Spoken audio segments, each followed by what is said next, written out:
Remember, the FBI documents showed they had 10 co-conspirators they were investigating. We also got an old draft of an indictment where they had several co-defendants with Epstein. Now, of course, we know these were never ultimately charged. This was back in 2005, but just imagine all the way back in 2005, where these charges are from, we already had evidence that Epstein was not working alone, and, like, of course he's not. About how the scheme operated. Now, to be clear, we're going to talk in a second about the laundering of Epstein's reputation, the people who protected him this whole time. But right now, I want to talk about how Epstein got some of these girls in the first place, because the Epstein files provide an interesting look behind the curtains. Obviously, we know Ghislaine Maxwell was helping, whether it be procure the girls, talk them into stuff. But now we have emails of a different side of the scheme. It says, yesterday I spoke to Daniel Syed, who Jean-Luc Brunel described as a scout or recruiter of girls or women for Jeffrey Epstein. Attached to this incoming email from Brunel is the contact information he has for Syed. And then they blacked out his number and email. But digging into Jeffrey's emails with Daniel shows that he was constantly sending him links to girls. It shows Jeffrey Epstein paying Daniel 3,000 euros, which, to be clear, was the amount that was agreed to by Jean-Luc Brunel. Quote, Dominique, we will pay him 3,000 euros each month for scouting for a 6-month period. On all models we will get him, we will pay him 5% commission on their earnings. Imagine it's like baseball or it's like basketball. You're scouting for, I hate to use the word talent, but that's really what this guy was doing. He was going around the globe trying to find people for Jeffrey Epstein and Jean-Luc Brunel. According to one lawsuit, Epstein trafficked a Jane Doe and getting a cut of the percentage on the earnings is crazy. Jean-Luc Brunel many times. It describes their operation as this. Many of the girls like a sign-up code or some shit. Impoverished backgrounds. He lured them in with a promise of making good money. Quote, Brunel has been a model scout for various modeling agencies for many years, and he was apparently able to get U.S. passports for young girls to work as models, eventually, of course, being sent to Jeffrey Epstein. Now, it should be noted that Jean-Luc Brunel himself died in prison by hanging, and that's while he was being accused of horrible crimes related to trafficking and minors. So this guy is not a good guy. He was part of the op along with Daniel Syed, who was also scouting on behalf of Epstein and Jean-Luc Brunel. They had their agreement. Here's a sample of how this would work. Good. Jeffrey Epstein asked him to take a full body shot of someone. Daniel Syed says, now she is really skinny, I will do Polaroid. Jeffrey Epstein asks for a copy of her passport, and then asks, how many tickets do you want for Woody, meaning Woody Allen? He says 2. Okay, thank you. Full body if possible. And then Jeffrey Epstein says, doesn't look too happy. Comments on her body, and then he says she is very sweet. I'll skip a few of the sordid details here. They comment about her body extensively. And then Jeffrey Epstein says, I sent a request. Does she want to come out to Paris on Sunday? He says, I will invite to come. And this is basically how it worked. Daniel Syed flew around the world looking for women, sending photos to Jeffrey Epstein, who then would get a copy of their passports and bring them to the States. Here's an example of this. Daniel Syed brings him a girl. They didn't redact this name, but I'm going to do it. He says, very nice, easygoing, dream to work in the United States or visit the United States working as a model in Dubai. He asks age. Model, Daniel says 22 or 23. I forgot to ask her. She looks younger. I have her number if you want to call her. She was going to send this evening. And this happens over and over. At one point, he talks about a Thai actress. Jeffrey Epstein says he can see her on Wednesday, and then he complains that she wants to meet in a restaurant. I don't do that in New York. And then says she didn't even respond. Not nice. The point is, a lot of these girls were looking to come to the United States for one reason or another, for some kind of dream. They would ask for passports or visas, and then ultimately get sent here by this network of people who would later be accused of trafficking or other abuses. But to be clear, there have not been charges against Daniel Syed, and the government, remember, says they have no evidence to go even predicate an investigation against uncharged third parties. So it's a little bit bizarre reading about this scouting. Can they not track down who these people are and whatever? Asking for a statement or something or whatever? I mean, are these victims? Can they not build the case on that? I don't get it. Operation for Jeffrey Epstein, the way he recruited girls, and then be told, yeah, nothing to see here. Yeah, one of the scouts was like this, like, himself in jail. But yeah, no, there's no one else here, even though there's definitely guys floating around. Even though we literally have redacted defendants in our old draft of an indictment. We have nothing to do. We can't possibly imagine doing anything. And that brings me to one of the frustrating... Question, chat. when they censor stuff, isn't there a gray area where they could do the thing where it's like, at least map it out where it's like one, let's say Jane Doe 44 or whatever, right? And on all the redactions, you can at least see the paper trail of a particular people. You know, with no names. Is at parts of these whole files. You know what I mean? The redactions. I mean, I know I've been over this, but it's a different thing. In the past, the files were sort of overly redacted to protect people. The problem this time is not only are a lot of people still being protected, like literally the names of the people they were going to charge, you couldn't argue those are victims, but the work was just done so sloppy that oftentimes you'll find that the DOJ has uploaded 2 documents that are functionally identical, and they redacted one but not the other, letting you see the intention what's ultimately behind the mask, the intention, which is dumb because sometimes the thing they're redacting is Jeffrey Epstein's name. Or other times, it's somebody who clearly is not a victim because then you see the non-redacted copy and you're like, yeah, that's clearly... In my opinion, you cannot say incompetence. Incompetence is not... at that point, you need to assume intention. Because in a topic this serious, I mean, brother, like, incompetence is not a proper defense. That would be me.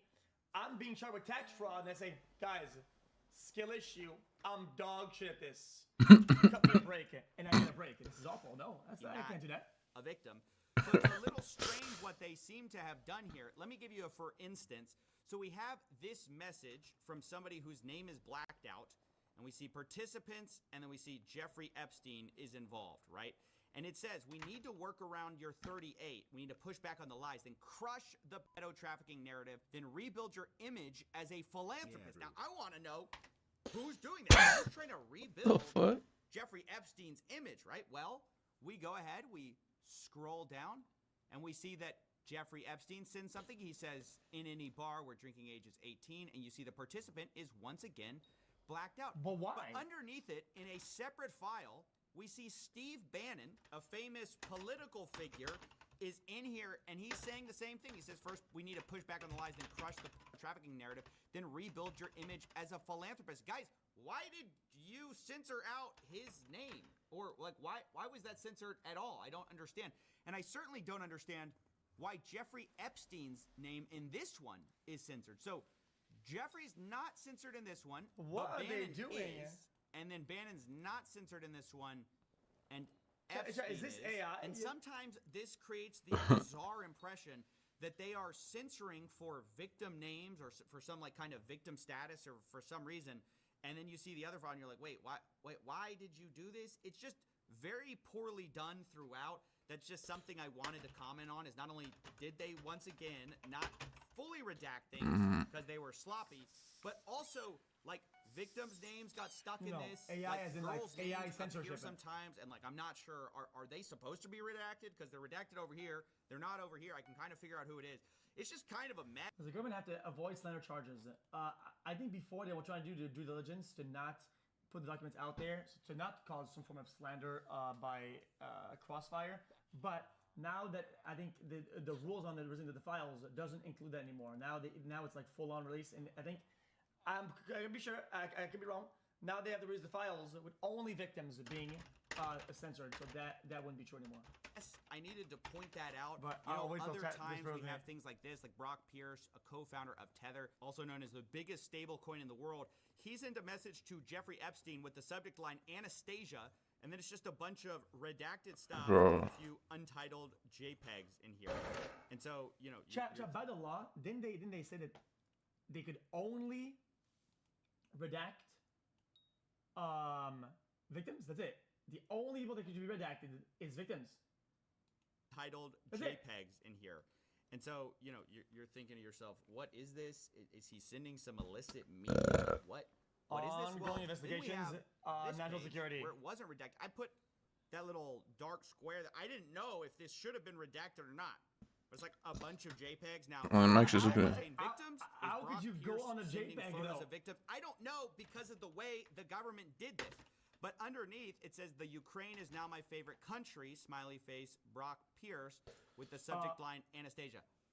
I don't know what to make of that. I'm just saying The redactions, like the way they did this is not Welcome me to good. the jungle But now. now let's return to Steve Bannon and his... Maybe you could cross-reference the whole ID on Google and find sites that have the JPEG. Maybe these are references of models that were public on a certain website and victims, so then it would leak them.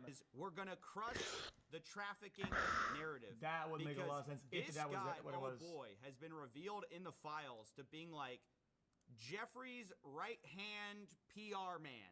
I mean, this guy was filming basically a documentary about Jeffrey Epstein in order to rehabilitate his image. And some of it has actually leaked to the public. It's been interesting to watch. Oh my god, is it Marina finally? But the funny thing is that originally Jeffrey Epstein's plan was to just do a YouTube Skype, like an apology, like a old Is that school Skype? What is that? 2016 turn on the camera for authenticity and saying, you know, he says, Skype is so "You think I can insecure, it's do crazy." my own Or video used to be interview and anyway. upload it to YouTube, no sandbagging, interview format or like a diary piece." Steve Bannon says if you do an interview, it can't be like Johnny does a YouTube. It has to be amazingly professional and perfectly cut. So, Jeffrey Epstein responds, Woody, we assume Woody Allen, because they were close, said he would help edit. Not sure how to stage, what points to make. But better than trying to do an interview that I have no experience doing. Goal is to humanize the monster. Anything written carries little weight. To which Steve Bannon replies, yes, Jeffrey Epstein. Should it be an interview format? Interviewed by me. They start talking about, like, how do we do this? Humor, apology, how did I get rich? Question mark, topics. They're brainstorming. And I'm wondering, how bad were the 2008 accusations or convictions, whatever? I think wasn't he convicted in 2008? It must have been god awful. I mean, how do we trick the public really into seeing bad, me right? as more than a monster? Now, funny enough, right before this, Oh Jeffrey my Epstein days, man. asks about a dinner with Woody, and then he says, or too many pedos in one place. And you gotta love the self-awareness there. Now, I don't know what he meant by that. To be clear, I'm not making that accusation against Woody Allen. We'll talk about him in a second. That's Jeffrey Epstein saying that. I think what's interesting to point out, though, is how all these rich and powerful people are circling the wagons to try to protect Jeffrey Epstein's reputation, right? This is a guy who at this point has been known for years to have pled guilty since 2008. Amira is so good, man. Secret. And so Steve Big Bannon goes profit. along though anyways, and he films this documentary. Now what's interesting is he starts talking about the documentary, and he starts saying, I'm watching our second hour now. Guys were blown away. I didn't think it was as strong at the time, but I was wrong. Need huge part about threat of AI versus reality, threat of climate change. And this... AI versus reality. Need huge part about threat of AI versus reality, threat of climate change. Action and items. This is where the notes start going back and forth of how can we get you to think of other things? So part of the conceit of this big interview of Jeffrey Epstein was to try to humanize him and actually present him as this genius, everyman, quirky guy with a few flaws, right? They knew. Okay, so that was the 2008 stuff, right? It says, as a sex offender, after pleading guilty to 2 state-level charges of 2008, procuring a minor or prostitution, especially it was charged with procurement of age 18 prostitution, solicitation, prostitution. What? 5, multiple. Buddy. This is not some civil lawsuit about me yelling at somebody. This is not something they can present to somebody and be like, oh, this guy was wrongfully, this is like mediatized. This is like as bad as it gets. That is as much as you can get somebody on. Like, and they're also associating and working with this guy? They couldn't run away from the crimes. To quote, in Bannon's words, yes, of course, but we must counter rapists who traffics in female children to be raped by...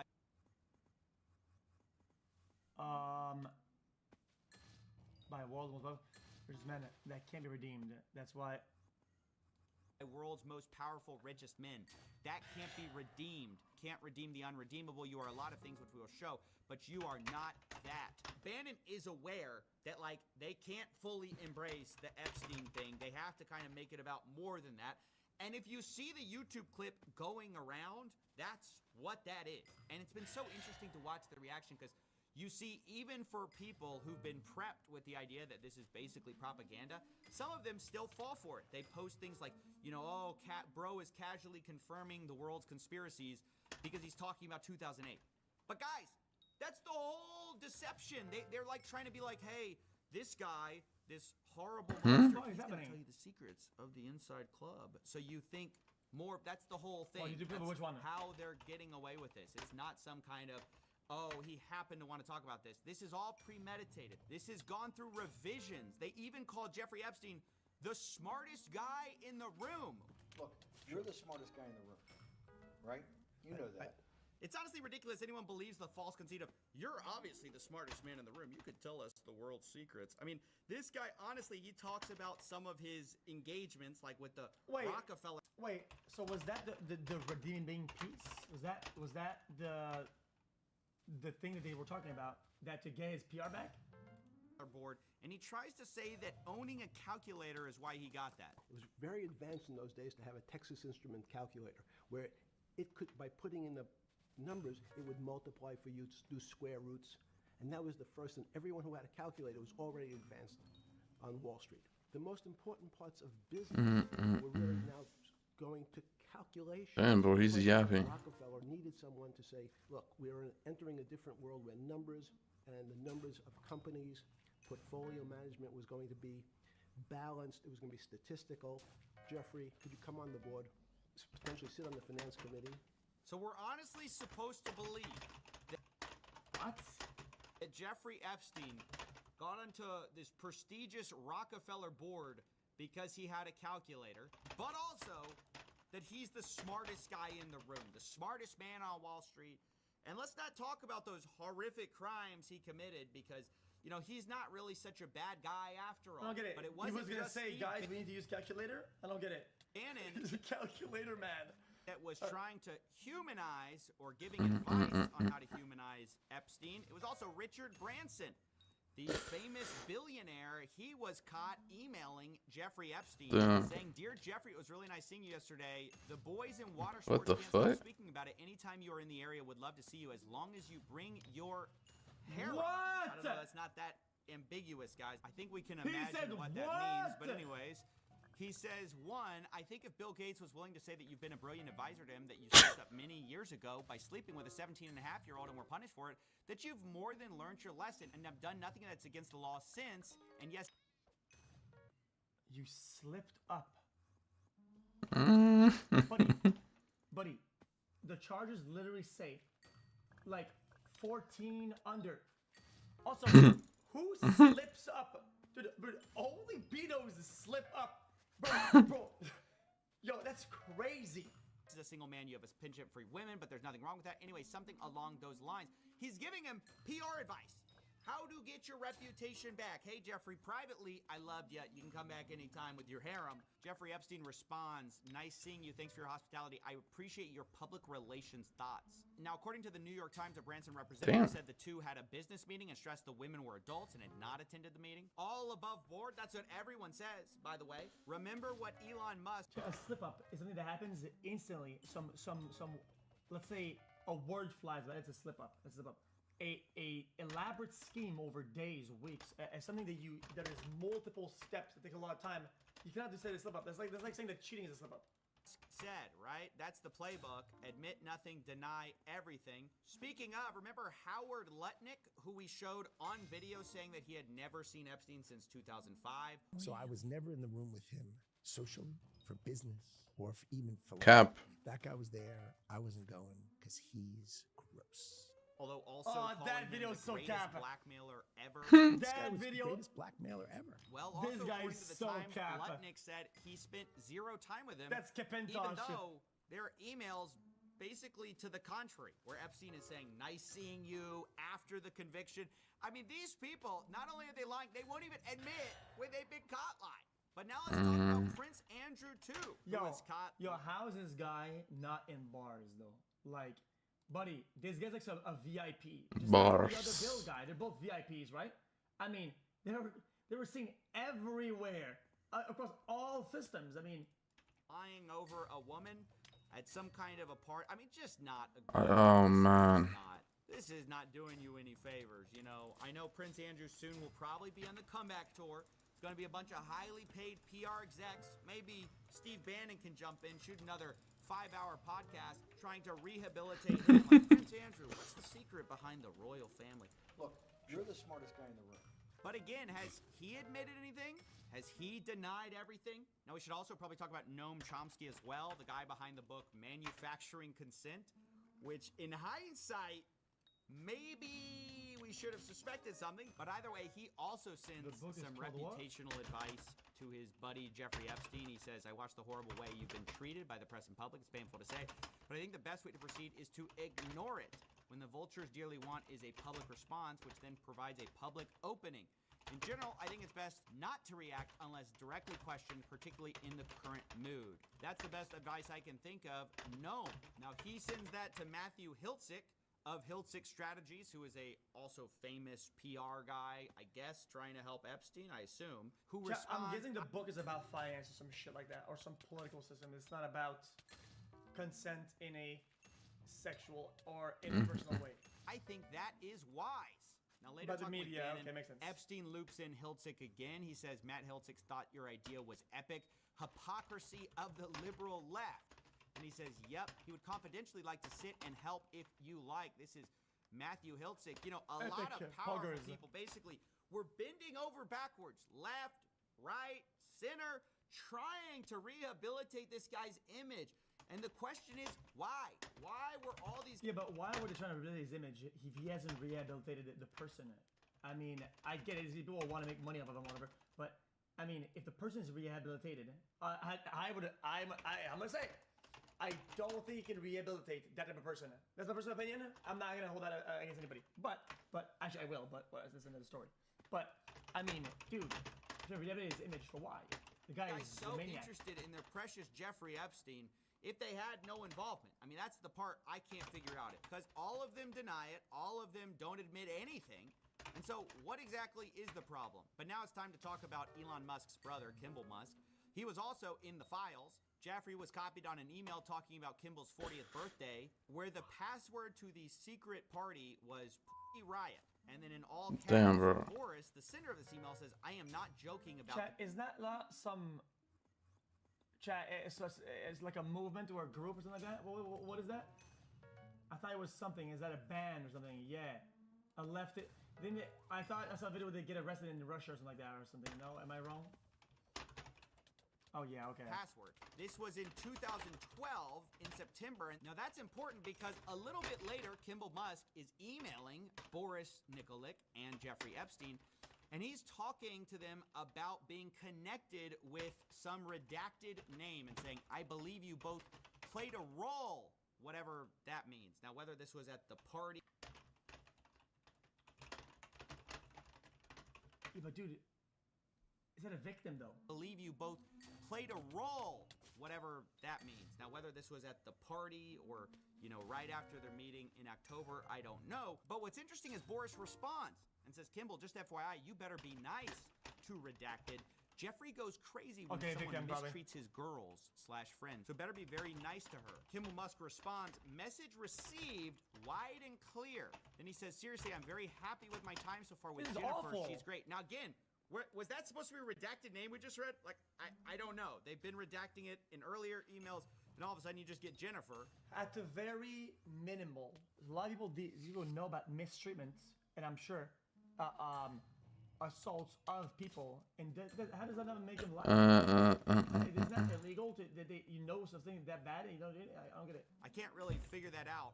But what I can figure out is that a little while later, a few days later, Jeffrey Epstein gets an email. Now we know Kimball credits the meetup and says Boris and Epstein were responsible in some way for this. But now Jeffrey Epstein's being emailed about Jen's schedule.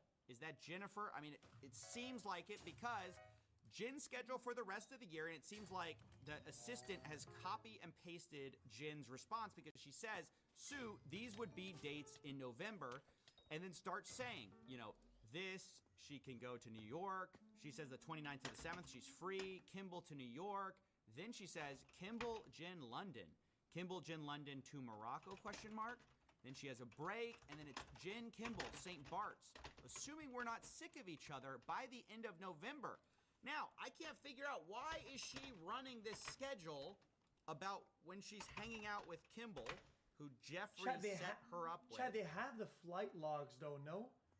I mean, guys, out of all documents being kept, I would assume that flight documents are some of the most kept documents that are, like, they should have everything. Like, why is she running this by Elon Musk? To be clear, I don't know. You know, there could be, I guess, innocent explanations for this. Maybe. I don't know. But all I see are constant, powerful people either being intro to girls, talking about the harem, talking about beautiful ladies, and the FBI, they can't figure it out. They have no evidence to even investigate third parties. Why? I guess because they're rich and powerful. Around the world, we're seeing resignations, we're seeing people lose their status. But here in the United States, we've got like multiple presidents in the files. We've got the world's richest man in the files, several of the world's richest men in the files, and we just can't drum up any kind of evidence. It's just... Okay, hold on. So what stops them, chat, from having one guy, one thing that is hard to explain, like why this guy, do you know that? And then get them into like not Congress, but like this guys, the thing where they ask questions, the fucking guys, what is that called? The big room. They ask them questions and they say, oh, what is that? What is SCIF? Guys, the thing where they ask the questions, the Congress thing, the committee. Incredible to me. And ask them. And I also want to talk about another rich and powerful person, and that is Peter. It says this here. Do you guys listen to this guy? He's a podcast bro. He's a longevity expert. And actually, funny enough, I read his book, and that's gonna come into play here in a second because, oh boy, did I get some additional context. But let's start here with something that Peter Attia sent Jeffrey Epstein. He says, subject, got a fresh shipment. And then Epstein responds, me too, and there's a completely redacted image. Is that a girl? Or is this bad redactions? You know, we don't know, although we'll find out in a second because later Peter responded to this. But Peter says, please tell me you found that picture online.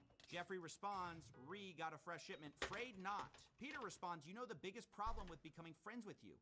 The life you lead is so outrageous, yet I can't tell a soul. Why, Peter? Why can't you tell a soul?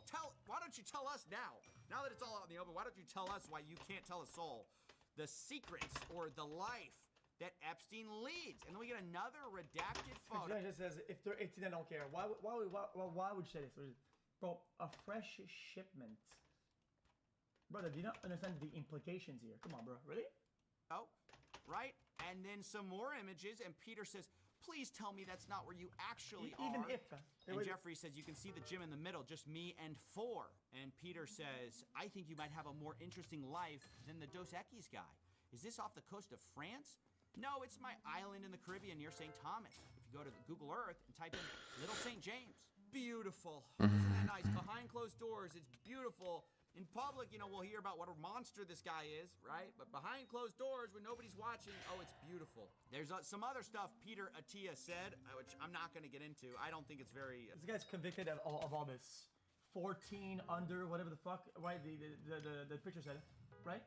And these people were interacting with some guy that says fresh shipment and sends pictures that they can't even show on the fucking thing, right?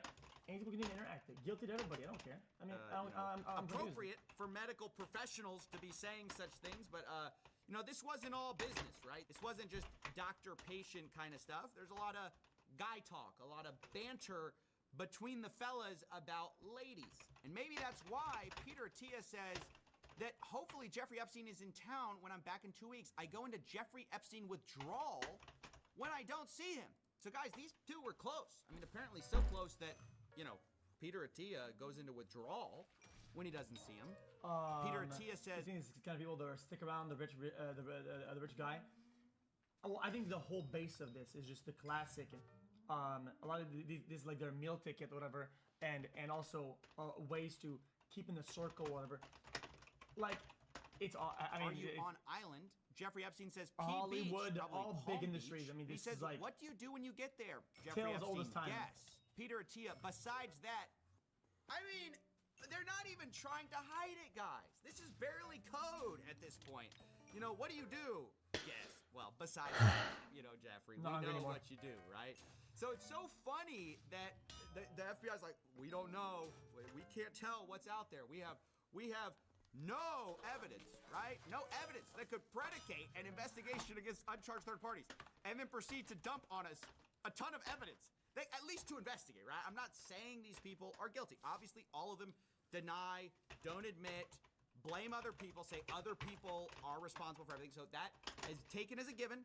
I am not accusing anyone here. I'm just saying, seems like we got a few leads here, fellas. Some people to look at. Now, I want to address the fact that Peter Attia has actually responded to this whole debacle. He says the following email is what I sent my team last night. I sent a similar version to my patients as well. You put your trust, your credibility, your hard work, what we built together, and I take that responsibility seriously. You deserve a complete and honest account of what did and did not happen. I apologize I did not get this out sooner. I wanted to be thorough. He says, I was not involved in any criminal activity. My interactions had nothing to do with his abuse or exploitation of anyone. I was never on his plane, never on his island, never present at any parties. That said, I apologize and regret putting myself in a position where emails, some of them embarrassing, tasteless, and indefensible, are now public. So it's this apology. You know, he addresses some of the things, and he says that some of it's just banter, right? Like I said, it's just guy talk, whatever that means. He claims that his Got a Fresh shipment was in reference to a photograph of bottles of metformin, and then Jeffrey responded with a photograph of an adult woman. I responded with crude, tasteless banter. He said,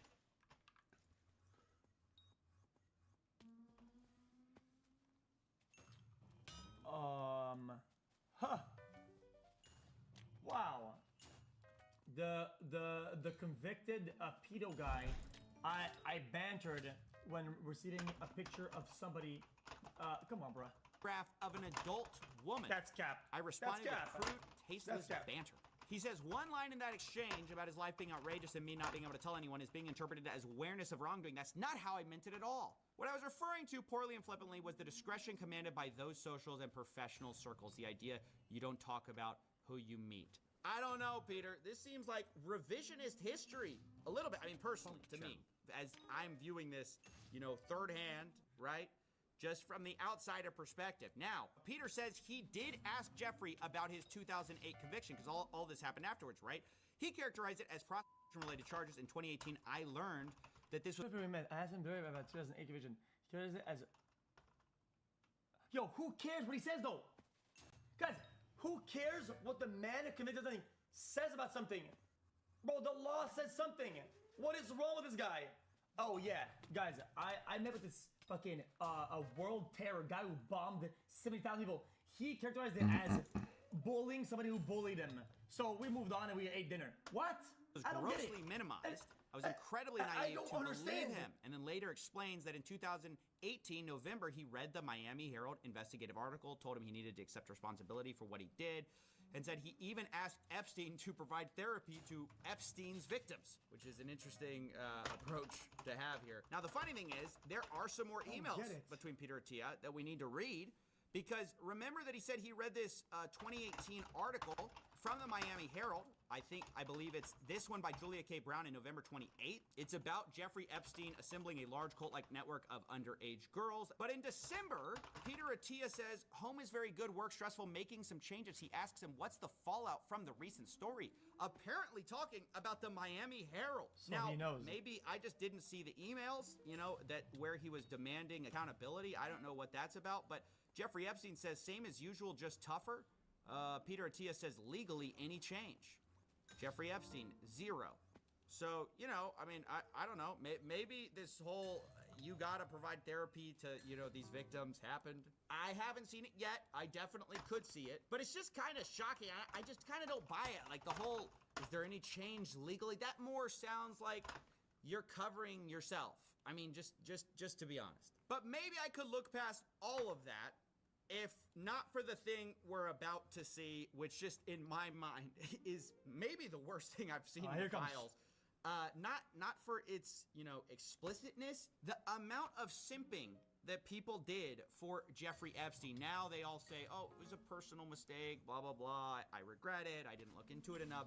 But the level is just, you've never seen anything like it. So remember I said I read a book by Peter Attia. It was called Outlive, and he's supposed to be this doctor who knows a lot about longevity. So he writes it, and I picked it up because at the rate we're getting rid of these crimes, I need to live forever in order to try to stop some of these scams. But as I pick up this book, and one of the things in the book is Peter Attia kind of reflecting internally about how he's kind of been a bit, and I'm paraphrasing here, but a bit of a psycho in his life, and he needed to focus on family stuff. And so he kind of, it's almost a confessional of some embarrassing things in his life. And honestly, it comes off as very vulnerable, very self-reflective. You know, he's this doctor telling other people what to do, but he's not a very good patient. It's kind of how it comes off. And one of the stories is awful. I won't go too much into it, but basically, his son has this horrible medical emergency. It's described in this book like this. A few months ago, Tuesday, July 11th, 2017, that date is important. At 5:45 to be exact, I received a call from Jill, my wife. She was in an ambulance with our infant son. Now, again, I'm not going to get into the details here. Chat like setup. It's tragic, and I'm not trying to bring that into it. What is relevant is that Peter Attia talks about how he stayed in New York and didn't show up because he was, quote, busy with his important work. Even today, just thinking about what happened, I feel nauseous about my behavior. I can't believe I did that to my family. Now, at the time, I read that, and I was like... Wait, what? I stay in New York, busy with my important work. Ayrton's current arrest happened on Tuesday. A cardiac arrest? What the fuck? Nauseous about my behavior. I can't believe I did that to my family. Now, at the time, I read that, and I was like, well, arrest? you know, it's at least as That's good like that you death usually. self-reflected on it. It's horrible, at but, that age. you know, yeah, you were a bit of a psycho. But what's crazy, I mean, now we find out some of the important work, I mean, it's a little unclear, but some of the important work may have been Jeffrey Epstein, which is just, oh, it's so dark to imagine. Remember, he says July 11th, 2017 is when this all happened. Heart attacks are salvageable, yeah. If you catch it at a young age, it's a lot different. And two, a cardiac arrest is not the same thing as you can have a heart attack. And some people have a heart attack for a while, and then they feel good, they have a back, good hospital, they fix it. It's not the same thing. Cardiac arrest is when the heart stops, though. It stops, though. That means that, like, you're gonna suffer damage, like, forever, like now. Like, what are you talking about? Are you stupid? Then he says he did not come home to San Diego until Friday the following week, 10 days later. So, July 11, 2017. 2 days after this happens, he's talking to Jeffrey Epstein. And they seem to be coordinating about something. Sure, what time? Jeffrey Epstein, 9:30. Peter Attia responds, sure, I can come earlier. Also, if you have a hard stop at 10, let me know. You're hanging out with Jeffrey? I don't even know what to say. This is out of pocket. I mean, there's no explanation for this. Wait. What the fuck? This guy's just flexing his watches on his show. What the fuck? He's just flexing his shit. That's crazy. Chat, I'm pretty sure LeBron is the same one as this one, no? There's no explanation for this. I mean, I didn't see this in the response from Peter. I mean, maybe he thinks he addresses it because he already admitted that was like scummy, but that is just. There's a reason that didn't make it in the book. Is what I'm trying to say. I didn't see that in the book when I read it. You know, I didn't see. I was actually. You know, one of the things I needed to do, my important work was seeing or talking to Jeffrey Epstein. I mean, isn't that weird? Like, that's the simping that I'm talking about, is these people love this guy. Or that's how it seems to me. Like, what are all these rich and powerful people doing, protecting him, missing emergencies for Jeffrey, fawning over Jeffrey, asking for Jeffrey's harem, saying their biggest problem is the life they lead is so outrageous they can't tell a soul. I mean, what is going on here? And is it true they all didn't know, right? Well, I mean, you would also have to say, okay, I guess I hate to be charitable. I'm not going to be charitable at all, but let's say you're doing emails, important work, or whatever the fuck, and he could do these emails while emailing the other important stuff. No, I mean, I just feel like doing important work isn't always exclusive. Every minute of every hour of that particular time zone. I'm reading these documents, and yeah, it's hard to say who exactly knew what when, but I don't believe. Remember, they're all denying it. I don't believe nobody knew. Right? Clearly, some people knew what was going on, sense. and there's all this kind of coded language in the files where they talk about this stuff almost in like a nudge kind of way. I mean, here's some Woody Allen stuff. He was in the files. He says his business office, if you can make out the check to me, it looks very bad because then it looks like a gift to me. He says that to Epstein. He says, I don't want to be one of your women, or should I say, girls. You're me on dates. And what's I feel you're not being receptive.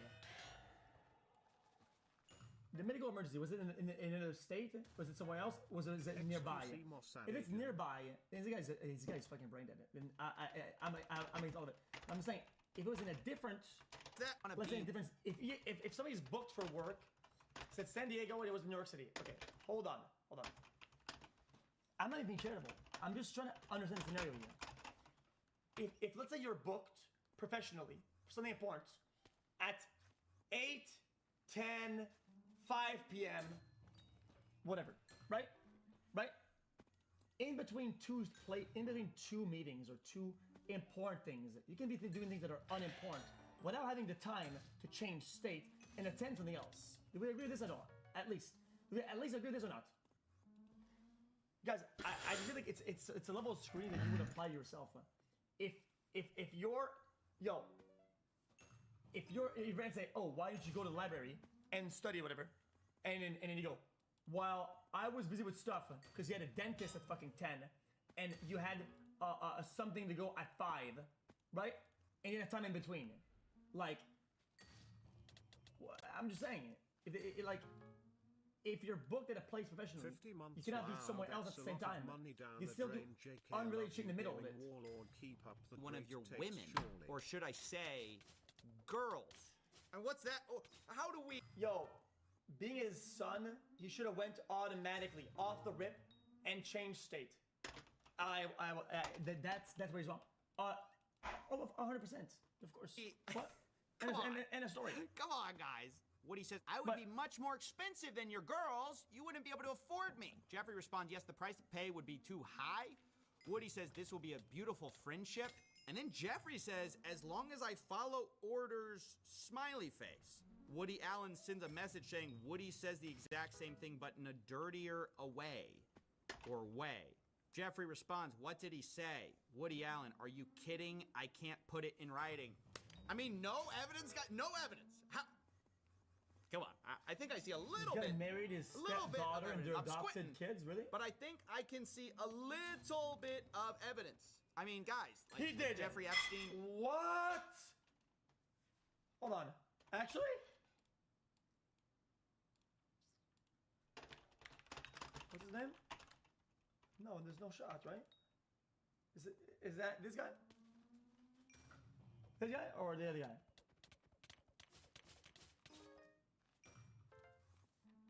Oh,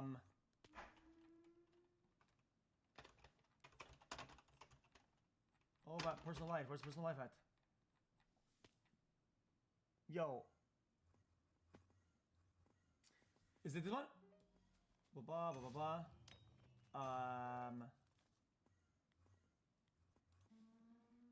In 1967, Mia Farrow and Andre adopted a student from Seoul, Korea. She had been adopted. So finally established a census legal birth document. Okay, blah, blah. Okay, blah, blah. In January, found nude photographs of women in Alan's home. He taking photos the day before. She after the photographs are discovered. Okay. Alan said, I am not his father or stepfather. I've never lived, I've never, in my entire life, slept at Mia's apartment. I've never used to go there until my children came along 7 years ago. I never had family dinners. Friendship. I think she had a statement that was in love with Previn. Their relationship became public. I don't understand. Huh? Well, I thought he adopted, but it doesn't seem like he did. It's Andre and Mia. No? Or maybe I can't read it. It's his wife's adopted daughter. Oh. Well, that's the same thing. That you would be a stepdad. And then scroll down. You'd be a stepdad then. Like, that's the same thing. What?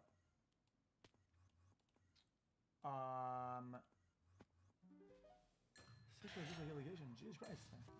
Show me with a friend. Next day, visited to an employee. He was sitting on the sofa. Dude. I'm good on that.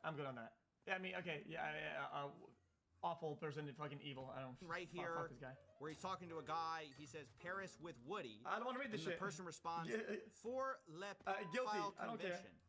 And Jeffrey says, I think file is the plural. I mean, I've no enough to make my evidence. conclusion. I mean, is that no evidence? That's nothing. We don't even want to question these people. There's no investigations going on. So yeah, it's honestly really sad to see how. Look, I'm not saying people around the world are having crazy consequences, but a few people are I resigning. didn't miss it. What did I miss? I didn't miss anything. What? Where he's talking to a guy, he says Paris with Woody, and the person responds for le file convention. What? And Jeffrey says, I think file is the plural. No, it's ES at the end. I mean, no evidence. I mean, is that no evidence? It's nothing. We don't even want to question these people. There's no investigations going on. So yeah, it's honestly really sad to see how. Look, I'm not saying people around the world are having crazy consequences. The grammar. But a few people are resigning. Thank goodness. You know, a few people are at least facing a little bit of scrutiny. But here, Elon Musk lays out the playbook, apparently for our guys. You know, we admit nothing, we deny everything, and we blame others. We just push the spotlight onto other people. And unfortunately, that's what you've seen the whole time from all the people in the files. You know, all of them say, oh, I was so happy these files came out. It's about shining accountability and justice for the victims, but I had nothing to do with it. Okay, so then where's the justice for the victims? So nobody, you know, all of you say somebody else had something to do with it, Well, if there's a perpetrator, there's no victims. I mean, justice for who? Buddy, if there's no perpetrator, nobody that gets convicted, then in that case, then all I'm saying is that, dude, like, they need to get people. I don't get it. Oh my God, how do you not get it? In this legal term, at least, they need to get these people. Like, I don't get it. Everybody says nobody had anything to do with my it. The God, FBI it says they don't have any I other, can't. you know, investigations, If any you're other kind of defensive, leads, it's like nobody can despite talk the about fact anything. we have one of the procurers of the women just walking free, apparently, like no charges against him. Have we investigated him? I mean, it's just shocking how much the Epstein files I didn't worry about it. You're just done. the powerful, how they protect their own, how so many of them knew what was going on, to the extent they found out later, a lot of them tried to protect Epstein, like literally make PR campaigns for his reputation. And this is a dark look at the state of the world, honestly, because Epstein happened a while ago, but the reason everyone cares is because there's other Epsteins. Your shit Loki hates you. Their chat actually hates me. They're uncharitable as fuck, and they're just brain dead. If you in the context where you say, oh, there needs to be justice. If you use the word victim, a victim is a victim of what? Victim of something. Something happened to them. Then somebody exists out there that did something to them. In this logical sense, to have this victim, you need to have the guy. Otherwise, there's no justice. In the concept of justice, the logical thing is, guy does something bad to somebody, right? So to say, oh yeah, justice for the victims, moving on, and nobody's been caught, is no justice at all. Like, what? How do you understand this? Round, right? There's other people evading accountability all the time. There's other people that this band of billionaires and power brokers and PR people, even lawmakers, they circle the wagons and protect their own to the point you can never get accountability for anything. So anyway, that's it. It's a hard look at the Epstein files, but it's one we needed to do. But I want to make the disclaimer once again that, look, I've tried to read people's individual denials where I could, but you should just assume everyone that... They can say the victims about people getting caught. No, yeah, but I understand that. But then don't use the word don't use the word justice. Then don't use the word justice in the same sentence as a victim. If there's nobody, bro, because you're just virtue signaling. Obviously, these guys are happy that the justice is moving on. That's trash. That's not justice, buddy. We are talking about firmly denies any kind of criminal wrongdoing. They deny anything untowards about any kind of minors. And given the fact that our government doesn't seem to want to investigate anyone, I would just assume everybody here is completely clear. And so I want to get all those caveats in here because we are talking about some very powerful people with enormous means. And I don't want to be seen as I'm saying stuff. I'm reading. So, hundreds of people, thousands of people involved in at least a certain degree of wrong. 6 million files total, like 5 million, right? And all they have is 1% in jail and 1% dead. That's it. That's all that they have. They have the power of the government, FBI, everybody else, all the fucking employees of the world, all the money. And they have one that's in jail, of course, allegedly, as far as we know. We don't know what kind of jail, I guess, but one dead, and everybody has to move on. That's crazy. I mean, I don't think anybody should accept this. I mean, I feel like the people should not accept this. 62 months. Can I please finally get a welcome The files. to the jungle? I'm giving my personal opinion, but ultimately this is an indictment of our FBI and the people in power, and that's what I think the Epstein files have really shown us.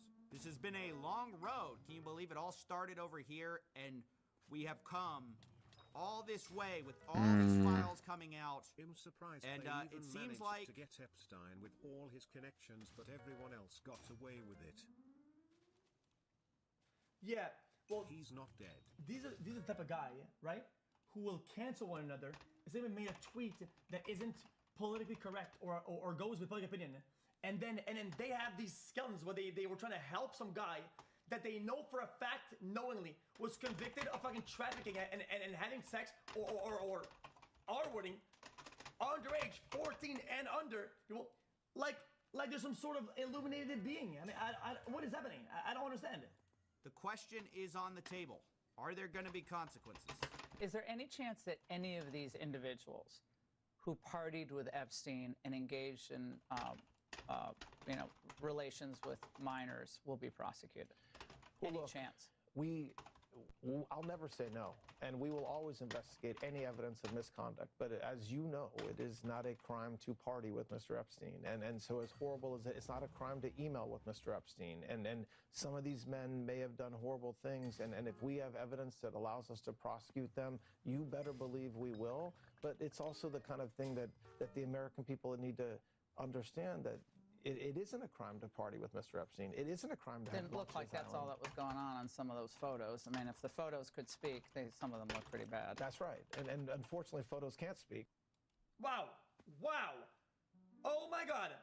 Bro, In 2000, bro, this is the same energy as saying like let's say a victim is dead. Well, I mean, unfortunately, victims can't speak. What the fuck kind of lingo is this? This guy's insane. This guy's off the fucking rockers. Hello? This guy found his head or something like that. He has to be.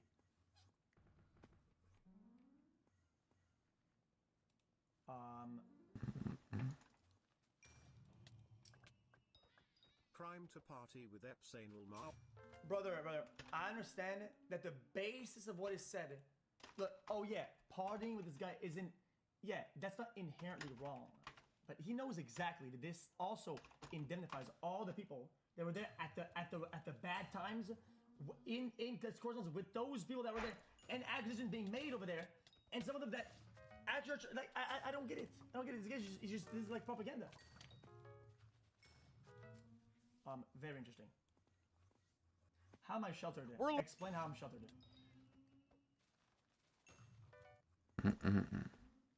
A chair of the House did not immediately agree to the Clintons' latest offer, saying terms lack clarity yet again and provided no dates of the deposition. I mean, isn't this guy MVP? Chat, guys, I thought this guy is in a bunch of photos. This guy had a pajama at the spot. I mean, you can talk about whatever you want, but I just saw him in a photo where he has a pajama at the spot. He's like, yo, yeah, this is my thing. I mean, come on, bro. You know what I mean? Nope. Something that people care about. Yeah, what did you say? Go ahead. What would you say to the survivors who feel You are the worst reporter. No wonder CNN has no ratings because of people like you. You know, she's a young woman. I don't think I've ever seen you smile. I've known you for 10 years. I don't think I've ever seen a smile on your face. You know why? You know why you're not smiling? Because you know you're not telling the truth. And you're. Well, I mean, she can't be telling the truth though. She's asking a question though. Even though maybe the question is loaded or whatever, or whatever. I'm not gonna make any assumptions. He would be telling something, and she'd be asking a question. A very dishonest organization, and they should be ashamed of you. Okay, go ahead. You mentioned healthcare, and the bill that was just passed does Can we see the question? So this is a question for you, and maybe for Mr. Speaker as well. So proud of Can we see the question?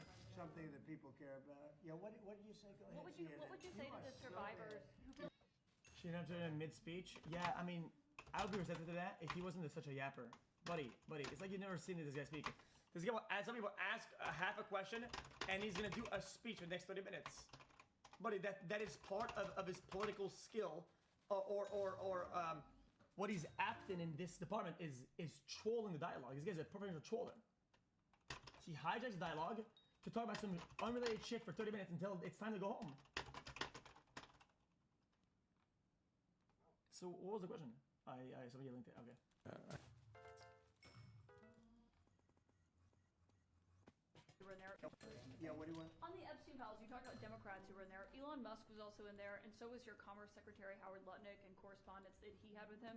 Did you read those new files that were published by the Department of Justice? I didn't. I have a lot of things I'm doing. You know, a lot of things I'm doing. I don't know. You mentioned two names. I'm sure they're fine.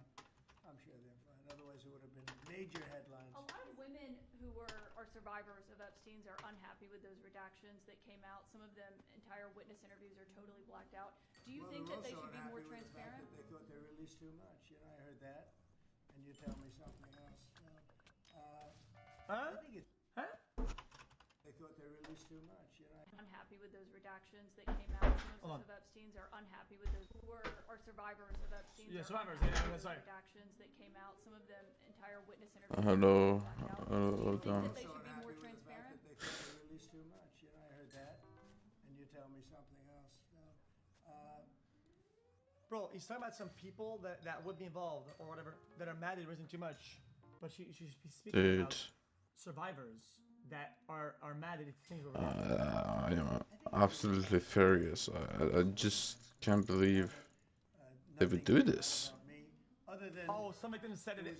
Yeah, but guys, some victims will say this, some victims will say that. Oh, These are both true statements. You cannot cancel one statement by saying that the other one is true. Like, it's multiple people. Like, that's generalizing. It's generalization. Guys, that's like saying, oh, guys, this event that just happened, black people don't like it, right? Well, why, dude? Some people might like it. Some people might not like it. I don't think you can dismiss one off the bat. What? I'm just saying. I mean, I'm giving you an example. I'm giving you an example of generalization, how it would be bad. Trying to generalize an entire race, an entire ethnicity. I don't think you should be doing that. I think it invalidate an entire opinion. Conspiracy against me, literally, by Epstein and other people. But I think... Go back to the now that nothing came out about me, other than it was a conspiracy against me, literally, by Epstein and other people. But I think it's time now for the country to 35 maybe get months, onto can I get a welcome to the jungle? Like healthcare and something that people care about. Yeah, what did you say? Go ahead, What would you say to the survivors who feel like they haven't gotten justice? Oh my god, this guy wrote... What is he talking about? You know, she's a young woman. I don't think I've ever seen you smile. I've known you for 10 years. I don't think I've ever seen a smile on your face. I'm asking you about survivors. You know why? You know why you're not smiling? Because you know you're not telling the truth. And you're a very dishonest organization, and they should be ashamed of you. These are survivors. That's really just brain dead, I have to be honest with you. Yo, if you can dismiss a question, if you've answered properly and you shut it down, you absolutely are within your rights. If somebody's doing this bullshit of spamming questions, when you've answered properly, you're fine. But when your answer is a piece of shit, when your answer is trash, you don't get to do that. Like I said, in my opinion, you are allowed, and it's kind of a Chad move to troll somebody if you've debunked them. But he didn't debunk shit. That's random. He didn't debunk nothing. Bruh.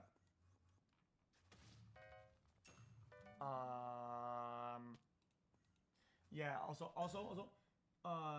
yeah, and debunk was saying, yo, dude, she interrupted in mid-speech. That's not true at all. That wasn't mid-speech. That was mid-yap about some bullshit that literally gets him out of the question. I mean, I think if somebody is skating out of the question, you can reel them back. I think you're absolutely allowed to do that. Because otherwise, you don't get anywhere, dude.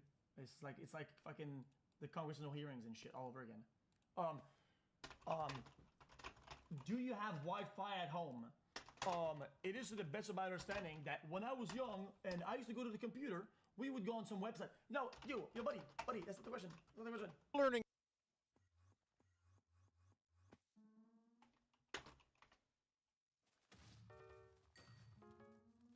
Today I'm going to buy a Bugatti Veyron. Ever since the release of the Veyron back in 2005, it's been a dream of mine to own one. But there's been one big reason why I've not bought one over all these years, and that is the price. These cars range from £1.5 million upwards. Nearly 1.5 million. Plus 2.7 million. Which of course is a gigantic amount of money. And combined with their huge, insane running costs... 2-year servicing is about 200k. Bought a Bugatti Veyron. 6 months later, there was another $75,000 repair bill. Owning one of these cars never seemed achievable. But today I think I found the perfect car. And this might be my one and only chance to own a Bugatti Veyron. Before I show you the car, let me show you how I potentially found my next hypercar. We have been on some journey trying to find the perfect Bugatti to buy. In fact, in the last video, we saw every single Veyron for sale in the UK. Some were too expensive, others weird specs, and the ones we wanted were sold before we had chance to buy them. But then we found a car off market, not for sale on the internet, which seemed perfect. The Sang Noir limited edition, one of only 12 in the world. Black tinted exposed carbon fibre body with a modern day looking tangerine interior. This car ticked all of the boxes, and you guys definitely agreed. This seemed the perfect car for my collection. But then we spoke to my friend Ollie, a hypercar sourcer. He opened his little black book and contacted his private clients who own Veyrons. He tried to convince one of them to sell their cars. Frustratingly, no one wanted to part with them right now. As these are epic investment cars, raising in value month by month. But then everything switched up when he found a very different option. Good evening, sir.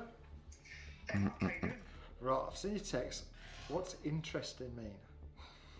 Oh man. We have found a Veyron that would be definitely to your liking, but Damn. there is a big issue with it. The fact that it's currently not driving. Because of this, we can get the car a lot cheaper. So then, a broken Bugatti Veyron. You would have to be stupid to consider that. So, let's find out more. So what exactly is wrong with it? So, the information that we've got so far is Uh-oh. the gearbox has got a fault. Okay, that's fine. Drive into the garage, but it does not have reverse gear as at present. So this is one of the most sought after and expensive cars in the world, with Damn. Hmm. a kaput gearbox. And right now, we don't know why. But later in the video, we find out a lot more.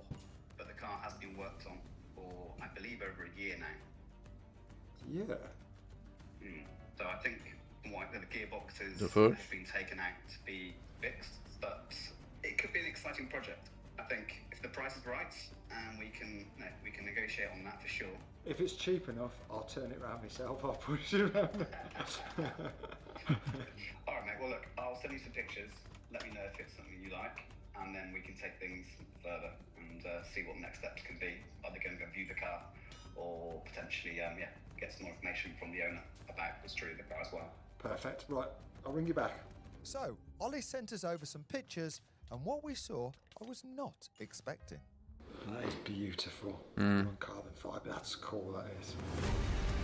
Yep, here it is, and my god, it is utterly beautiful. A Persang polished arches with a full carbon fibre bonnet, roof and rear end. I don't think it can get any better. And this isn't just any Bugatti Veyron. Look at that bad boy. Oh yeah, there's a Mansory. Literally Mansory. Yep, this is an actual genuine Mansory Veyron, a super rare, individually numbered, fully customised special edition. But as you will see shortly, this car has a lot of secrets. Let's call Ollie back because this is a definite maybe. This looks amazing. This looks better than any of the cars we've seen. Apart from it doesn't work, but we'll worry about that later. That proper looks like a Persang. Well, exactly, it is. It's Mansory did a recreation for this individual who bought the car. Do we know how much he's asking for this now? So, Chris, my business partner, has the direct contact with the owner. Now, he has said that he will speak to the owner if it is something that is of interest to you. There's no point probing him for a price if you just say, no, it's not for me. I can speak to Chris tomorrow, and then we can go from there, I guess. Right, let me just calm down and think about this logically. Like Bugatti's brake, to buy one which is already broken would be really stupid. Really stupid. Imagine me saying to Jane, found a Bugatti Veyron, we haven't got to worry about it breaking, it's already broke. Exciting now. Bugatti Veyron, Mansory edition Persang. Yes, please. Right, the question we need the answer to. How much is a broken Bugatti actually worth? We know it's got a bad gearbox, so obviously we need a price to replace that. But as that car sits today, what is the value in today's market? So, I called some experts. I've got a question for you. Okay. I have found a Veyron. Right. This is Matt from Furlonger Cars. We went to see him in the first Bugatti buy-in video. Their company are independent Bugatti specialists, and he showed us how much money they could save over the official main dealership network. They have seen nearly every Veyron in the country pass through this workshop, so hopefully he can help make a decision on this car. It's a Mansory Persang sort of, I don't know if you say replica. Yeah, we know the car. Yeah, I mean, that's an interesting car. Okay, I mean, it's a special car. What do you know about it? do you want me to tell you what we know about it, or? Right, I guess you know the same as me then. Gearbox. Yes. Yeah. I believe the gearbox definitely needs sorting. I would guess it's a very bad sign that Matt instantly knew this exact car and the issues that it has. Have you seen it? Not recently, no, but I do remember it some time ago. I mean, it's quite an eyeful. Have you seen it? I've seen some photos and it looks unbelievable. Now, if we did buy a broken car, I hope Furlonger can save the day. Main dealers often just replace rather than repair parts, which is very expensive. But this car was made 20 years ago, so they can remake the parts out of better materials. And with Furlonger being a privately owned independent, they have no red tape or hoops to jump through. The gearboxes, are an item that can be repaired, I'm sure. I don't know what needs doing to it. They've got clutch packs in them, got various sensors. Unless it's got something completely, the casing's completely split or something's completely failed. But we would happily, take it, and I'm sure there won't be any issue fixing it. It's a very, very special gearbox, and Bugatti spent a lot of money having it developed, but it actually was built in England. A UK-made gearbox is also very positive, so maybe we can get the parts we need. I'm sure we will be able to fix it, whatever it is. It'd be good to know why. There was lots of different reasons why it had to be repaired, so it'd be good to know what the reason was. Great news, Furlonger are not worried about stripping this and repairing, which could potentially save us ridiculous amounts of money. I have no idea of the Bugatti gearbox prices yet. But I'm sure a full rebuild on the gearbox is not going to be cheap. That being said, it won't be as much as a new gearbox, so you need to maybe think about what the gearbox is and maybe half that value or something. As a worst case, maybe, I don't know. Worst case. One question, obviously you know the car. Any ideas, obviously so I can negotiate the price, what might that be worth? 9,000 miles, working. Well, if it wasn't a Mansory, it'd probably be worth about 1.6, something like that, I reckon. The Mansory thing's an interesting angle because I think to some people it's a little bit I suppose Marmite's a good term. Some people might not like it, but to the people who want it, it's so rare. And when those cars were built, I mean, when a Veyron Mansouri was built, that was like, it was literally no budget. So it could be worth up to 2 million quid to the right person. The right person, obviously. Wow, okay. We need to do some maths. How much is a brand new complete replaced gearbox by Bugatti themselves? That would be the cost for the worst case scenario. If the car itself and the Bugatti build is less than the 1.6 million, then we know that we are winning. So, whilst we wait to hear back from Ollie, let's get a price on the completely new gearbox we may need, so we can work backwards and see what price we need this car to be. We are off to Bugatti Manchester, as we need to know the price and if you can even still buy a 20-year-old car's replacement gearbox. And I think for them to take me seriously, I need to look like I can afford to buy one, instead of my usual look that I'm about to steal one. I didn't know you owned a suit. This is my funeral suit.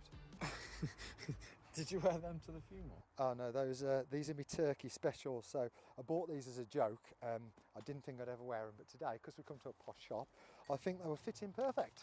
Right, should we go find how much our gearbox is? Do you know what's really bad in this situation now? If they turn around and say, yes, £250,000 would be better, that's the best option. Them saying no is even worse. No secret camera today. Let's start off on a good foot. I think Bugatti are not over impressed with YouTubers at the minute. Oh, everyone loves my shoes. Did they? Yeah, everyone said, where did you get them from? Right. Bit of a problem. They can't do it here in Manchester. It needs to be a service centre of excellence, which is only down London. And what do you think of when you think about London? Expensive. Exactly. So, yes, we can get a new gearbox. They do sell them and they can fit them, so this is good. Worst case scenario, we can get this car back running. So how much would a new gearbox be for a Veyron? We don't know. Oh. Bugatti have promised a phone call back and a price on Monday. They need some info from the factory in France, and then we should be able to get a quote. But what I can promise is later in this video, we will be taking delivery of my own Veyron. But which one it is though? Well, right now, I just don't know. The Sang Noir is still available. It's very expensive, but it's a very special car. And importantly for me, we can't even film it if we do buy it, and I want you guys to be there. But this Mansouri per Sang could be perfect, but it depends on the current owner's asking price and how much Bugatti want for a gearbox. You viewers, as usual, have been amazing. Since the last video, I've been sent every Bugatti for sale in the whole world. Even some private owners themselves have reached out offering their cars. They are located in every corner of the world. USA, China, Dubai, Germany, Monaco, and even one in Australia. But all the different cars you guys sent, after import duty, VAT, shipping and UK registration, every option was at least £1.6 million. And of course, it's a bit risky to buy a car from someone who sent a message on Instagram. But we do now have another new option, which I got sent to me literally hundreds of times. Bugatti have just released a new car, the FKP. And interestingly, it's a modern-day homage to the Veyron. It's a Chiron base and engine, but with a retro styling of the 2005 Veyron. This literally is the ultimate mix. Obviously, as you know, we've been struggling to get a car. Remarkably, since our video have gone out, Bugatti have made a one-off Veyron for us, which is really kind of them. And they've only made one. Obviously, I've not had the phone call yet, but let's not give up.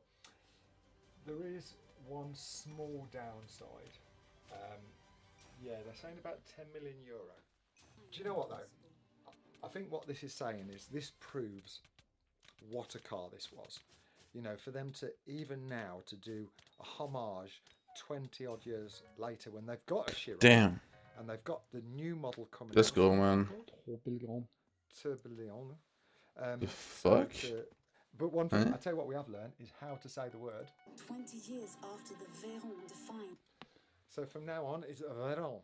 Veron. Spaghetti Veron. All joking aside, there is pretty much no other options right now. And the longer I leave Buy this, that, the buy it. more they seem to go up. Literally panic buying.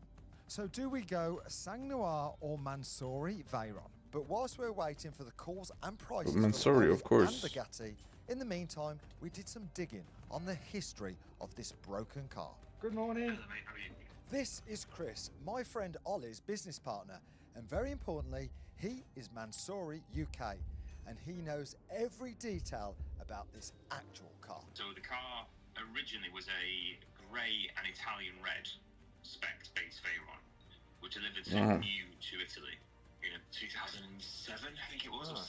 It was actually purchased by a royal family member in the Middle East who bought three cars and sent them all to Mansouri. Apparently, the story goes that the guy that bought it couldn't get a Persang because there was only 5 made, and he really wanted a Persang. Right. So he spoke to Mansouri to ask if they could do it, and then they converted the car to him. So Mansouri literally made everything on a brand new car. And the cost to do this? Everyone sat down? I believe the cost was around €300,000 at the time, but that's going back to like 2008. So would it be new panels, or is that rubbed down? Yeah, completely new panels, yeah. What is cool for me is this car was owned by Middle East royalty. But how did this car end up in sunny Britain? So it was in Dubai, and a group of English guys, I think there was 3 English guys, bought 3 cars. Ah, right, yeah. So because the family wanted to sell all the cars at the same time. I think that would have been about 2012 or around that sort of time. It's a long time ago. And then the cars were in the UK for a few years. But the Mansouri one got purchased by the current owner back in about 2016. And so it's been off the road for a long time then? Yeah, it must be 3 years off the road, I'd say. Wow. 3 years. It's a great car and an epic story, but how the hell has this car been broken for 3 years? I don't get it. Unless the only thing I can think of is when Wait, with this logic, the car everything's needed fine. a gearbox, it wasn't worth the money it's worth now. So, do you get what I mean? Yeah, so back then it would have been worth 900 grand, so Yeah, it's like half so the price. exactly. So, like, say it was 100 grand, 200 grand, 300 grand for the gearbox. It wasn't worth doing, but obviously now they've increased in price. Maybe it's now worth doing, which I think would be a good shout. I think that would make sense. And we have also done some internet stalking ourselves on this car to see what the car's X's look like. Don't pretend you haven't done this yourself. This is Exclusive Car Registry, a website actually owned by my mate Timothy. It uses the VIN numbers to line up all the pictures of a certain car. It's pretty cool to see its whole life timeline. You can even see from when my P1 was at its peak time of beauty. So let's find the spoon-coloured Veyron. Here it is. Yeah, that's it, because that says Mansouri wheels. Wow, look how shiny. How cool is that? That is amazing. Damn. Ooh.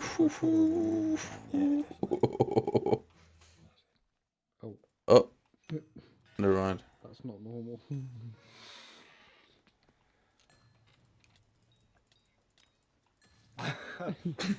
What the That's why it's not been on the road for 3 years. That's why the gearbox is knackered.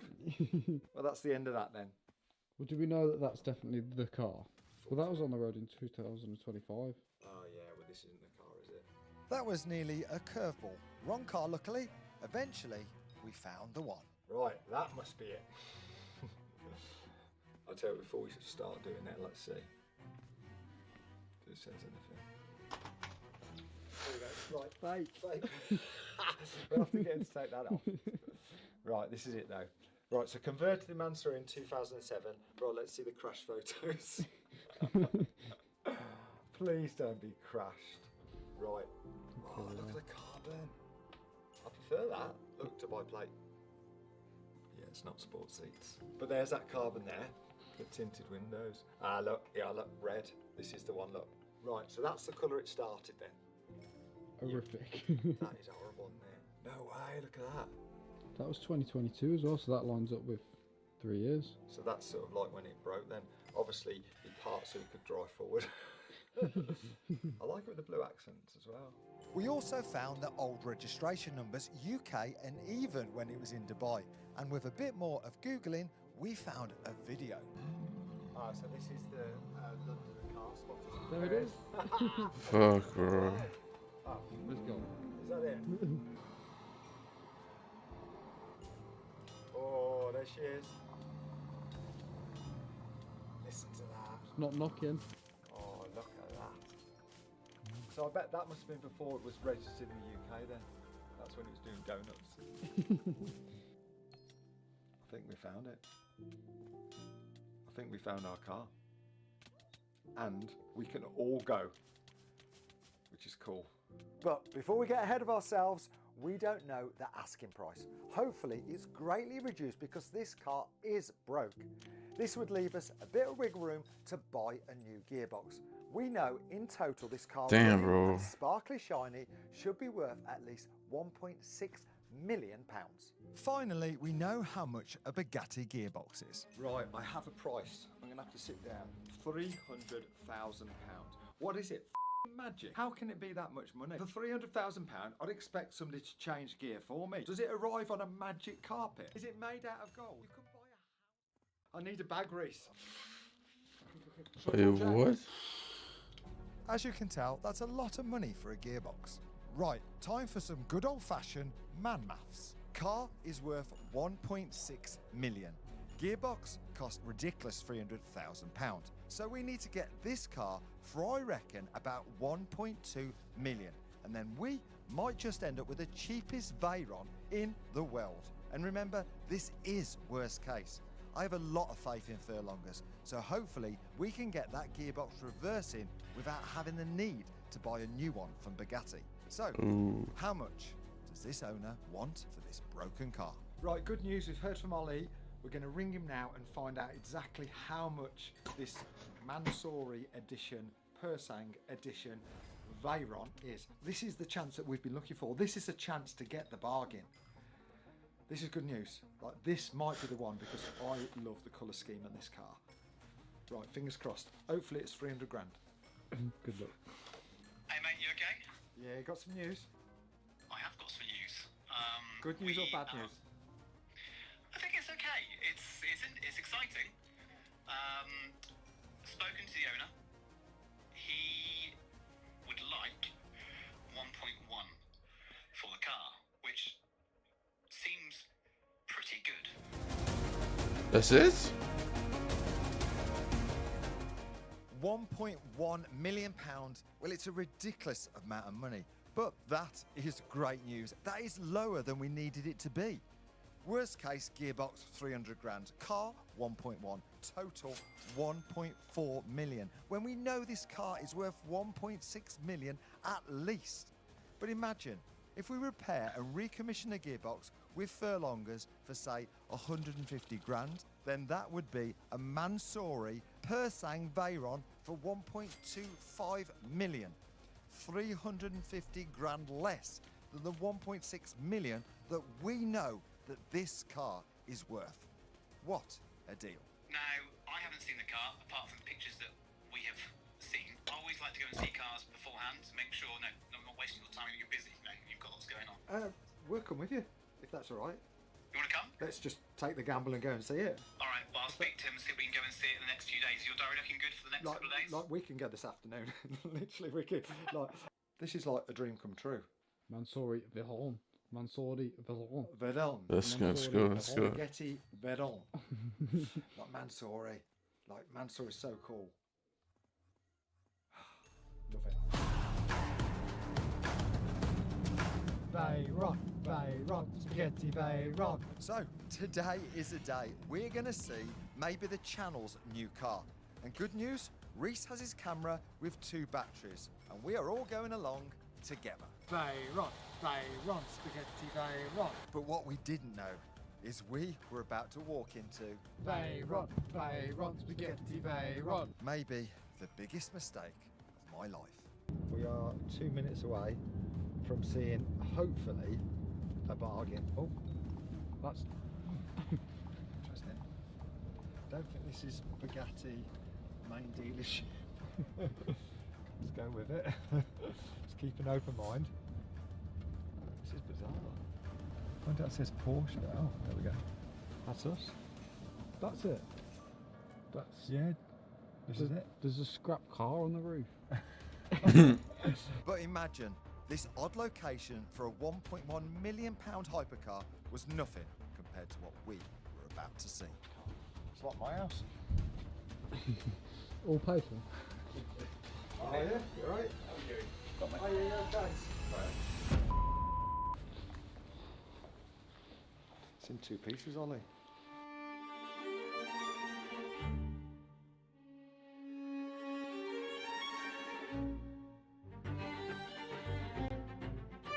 Yeah. That's right. What you see here is apparently £1.1 million. Two for the price of one. I'm not sure. I don't think that works. I don't think it's a good Wow. That wasn't what we saw in the picture, was it? Fuck it. Why? I didn't even know a car could be in two pieces. This is nothing, and I mean nothing like what I was expecting to see. I can literally walk in between them. Does Wait, that count what? as being in the car?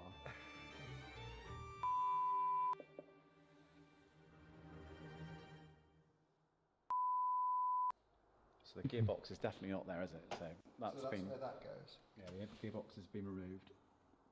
Engine is in situ. Wait, what? It's missing half the panels. Need a hand. It's full of oil. Like Fred Flintstone. Oh my god. Imagine Jane's face. Yeah, I'm gutted. I thought this was going to be the one. Oh, this was a waste of a trip. Well, there's a project car. Yeah, look though. Yeah. Look at, is that the Mansory That's the glue? glue, isn't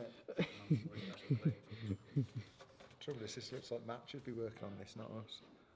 Damn. This is one of the most complex cars ever built, in two pieces. The With most of the fuck? bits missing and rubber gloves, over a dozen hoses and pipes which are disconnected. This isn't just a bad example of a Veyron. This is a car split in half, ratchet strapped to a lift. And the more we look, the worse it gets. What's? Is this carbon, is it? So the blade is carbon. What the owner has told me is that anything that's the big Mansory carbon is the real carbon on the car. That's all real carbon. When it's got the small, what I've got standard wheels, is basically a wrap.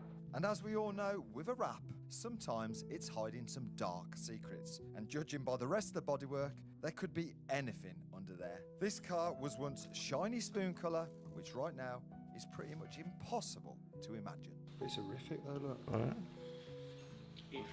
It's a finish that petrifies us. I have honestly been petrified of it. So you've got some kind The of fuck?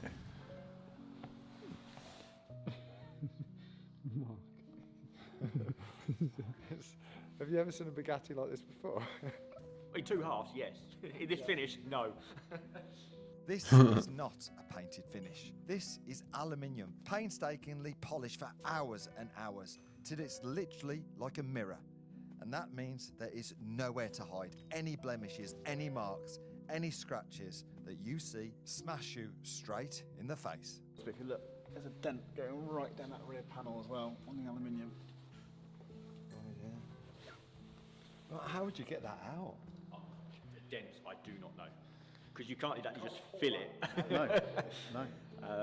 Yeah, you got a Tesco's parking dent as well there, look. Oh god, yeah. It's getting worse, isn't it? I think we better stop looking at it.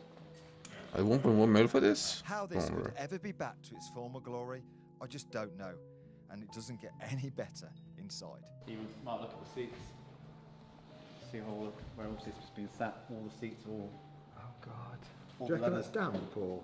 Might be damp, but if you look, it's all like wrinkled and. So, the exterior, well, that's in a bad way. And unfortunately, also the interior Holy is shit. in a bad way. And the gearbox, well, that is in a very bad way. Oh, and it turns out there is more mechanical stuff. Yep, you guessed it, in a bad way. So we know the car runs. It has got a misfire. which we diagnosed down to an ion control module, which we did briefly before splitting the car because these problems had to be resolved. And the rear spoiler doesn't work. But the rear spoiler did work when it was at the previous garage. Huh? So in the reassembly of the car, they've done something which has caused the rear spoiler to not work. I am gutted. We all genuinely thought that this was the car. We thought this was the one. Mark, Janie's going to kill you. I don't think this is going to be a purchase. It's cool though. It's good to see. It's good to see because obviously we've seen It's a lot of work. We've seen the absolute, ultimately beautiful ones, and now we've seen this. But you wouldn't even expect to see one. Nah, this is a step too far for me. No. Like this is like at 1.1 million. That's ridiculous. So yeah, exactly. The thing is, what's it going to cost you to get it back on the road? Hundreds of thousands of pounds. And you've got the risk as well. You've got the unknown. Like it could turn into an absolute disaster, couldn't it? Damn.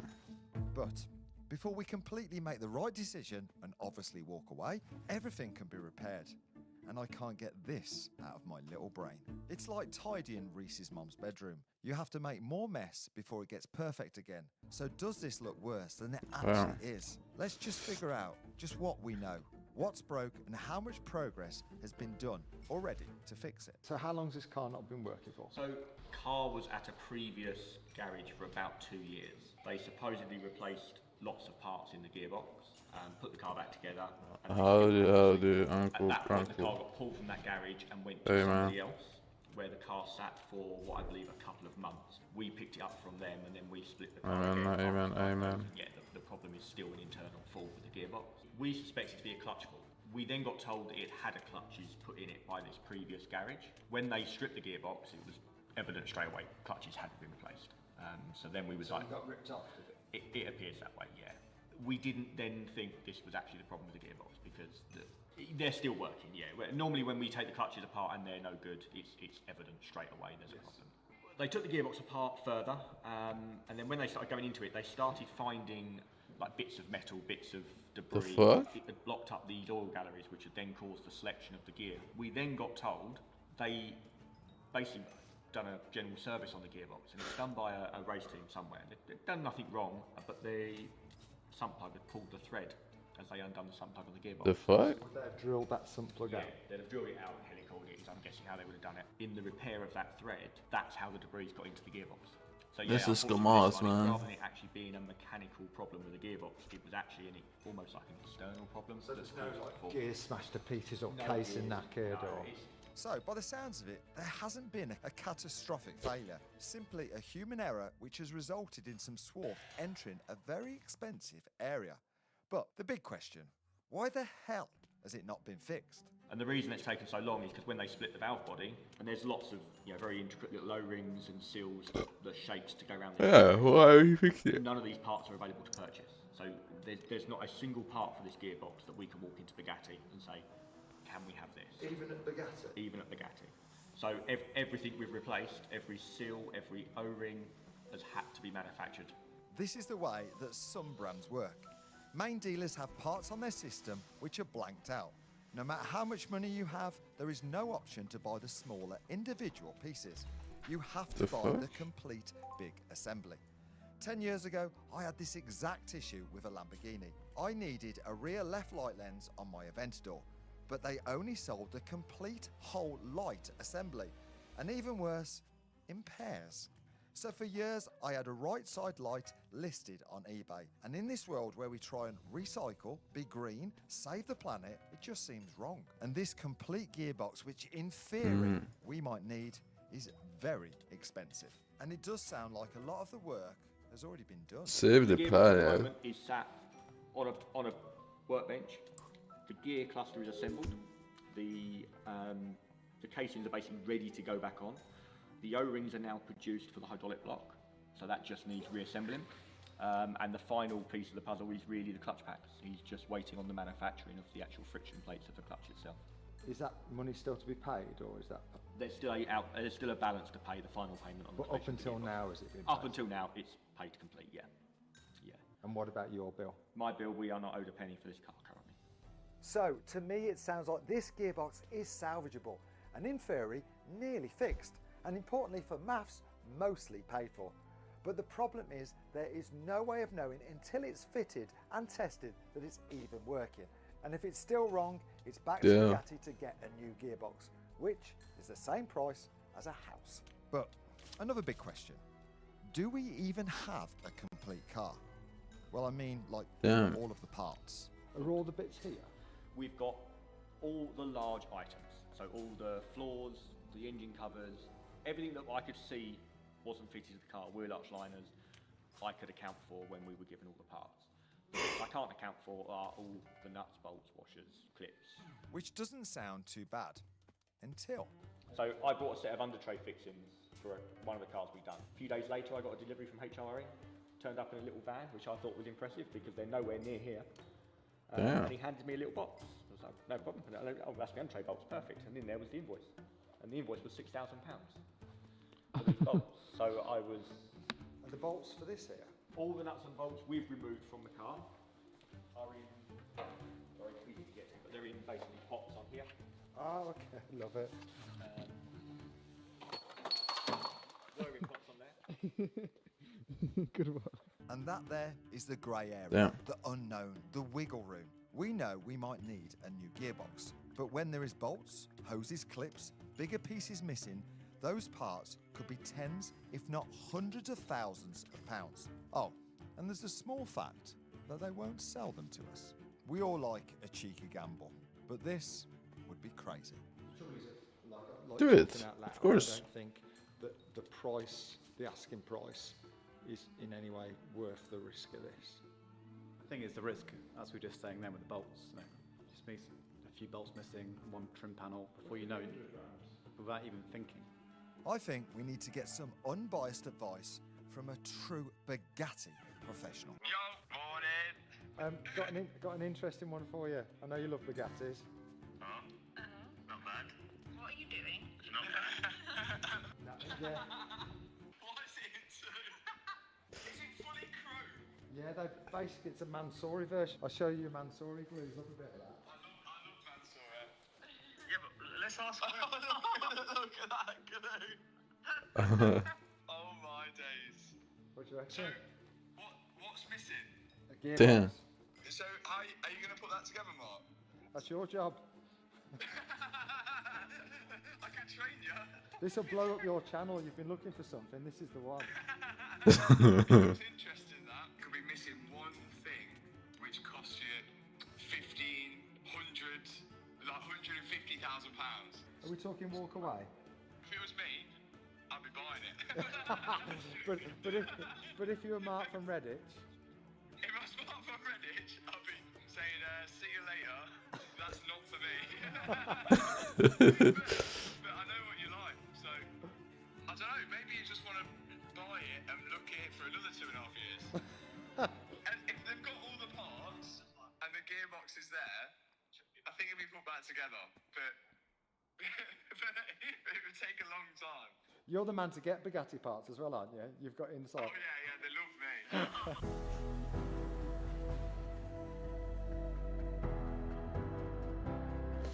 Matt, you guys, Reese's mom, everyone is shouting walk away from this car. And let's be realistic, this car, as sad as it makes me to say this, it just can't be the one. I'm gutted. After seeing the photos which we were initially sent, I really thought that this car was the one. So, on with the search. We are buying one, 100%. I am determined to get a Bugatti Veyron. So, that wasn't what we were expecting at all. But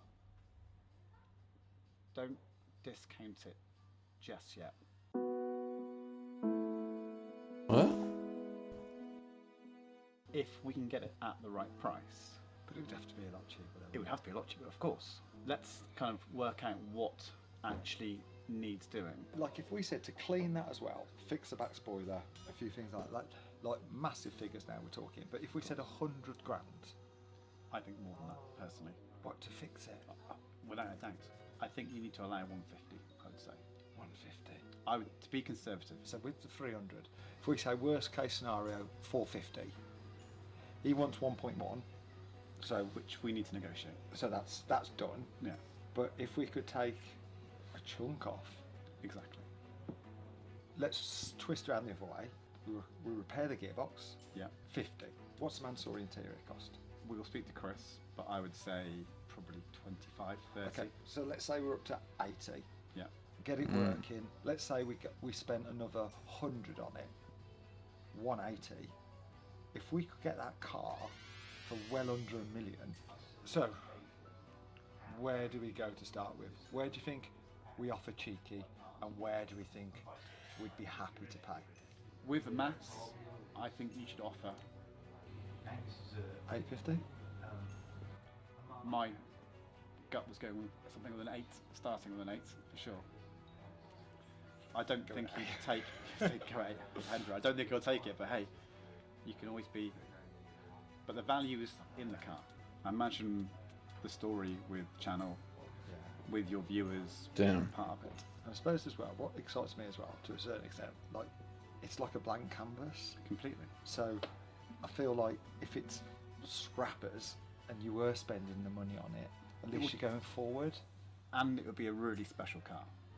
Are we saying this is back on?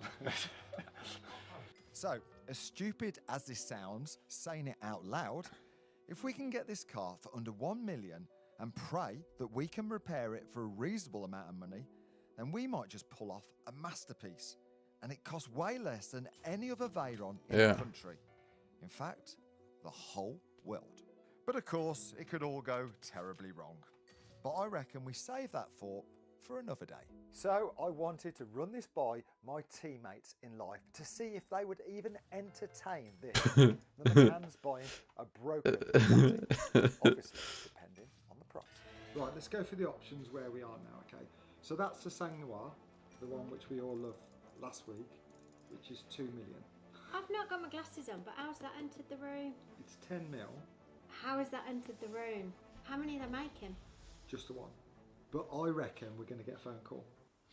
For Father Christmas. No, not for Father Christmas. What did Father Christmas do? Let's take that one out of the equation. Rip it up. That's it. Now, we already know this is 2 million, and the only way to get that is to sell the P1. So, we have an option. Right.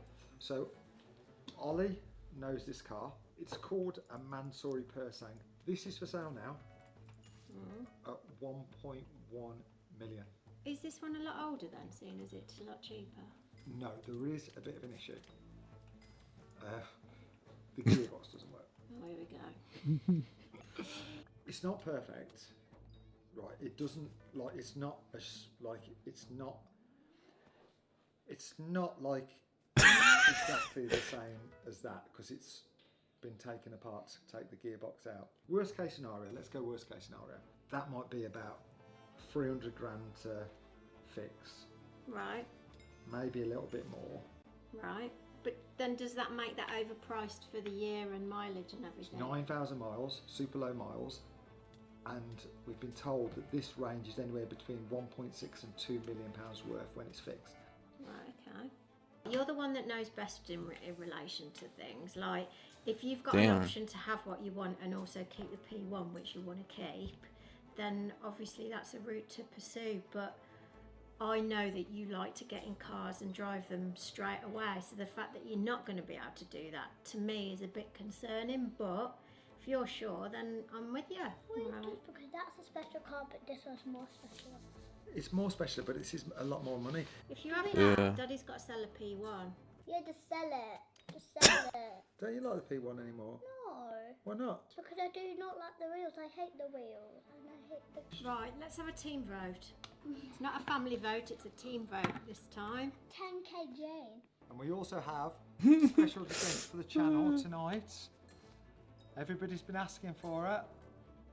There she is. Should turn the camera around. Ready, everyone? The big reveal to Reese's mum. Sorry to disappoint.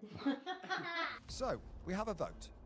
Do we sell the P1 and take the stunning Sang Noir, or do we risk it all for a biscuit and buy Risk it, bro. broken Mansory Persang Veyron? Let the voting commence. Right, I'm going to gamble. Not on black and red, but on spoon and carbon. I'm going to go for the black. I'm going cheap and cheerful. Oh, Reese has got the deciding factor. Oh, you're out of a job. No, that's out the equation. It's either 1 or 2, thank you. Well, this makes for a much better story. Facts. Right, here we go. You guys have put me in this position, and with this car, we are all going on this journey. No buying behind closed doors, no off market. We are in this together. So please make sure that you're subscribed to join us on this journey. And also, when we do hit 1 million subscribers, I promise I'm going to buy Jane her carpets. Are we all behind this then?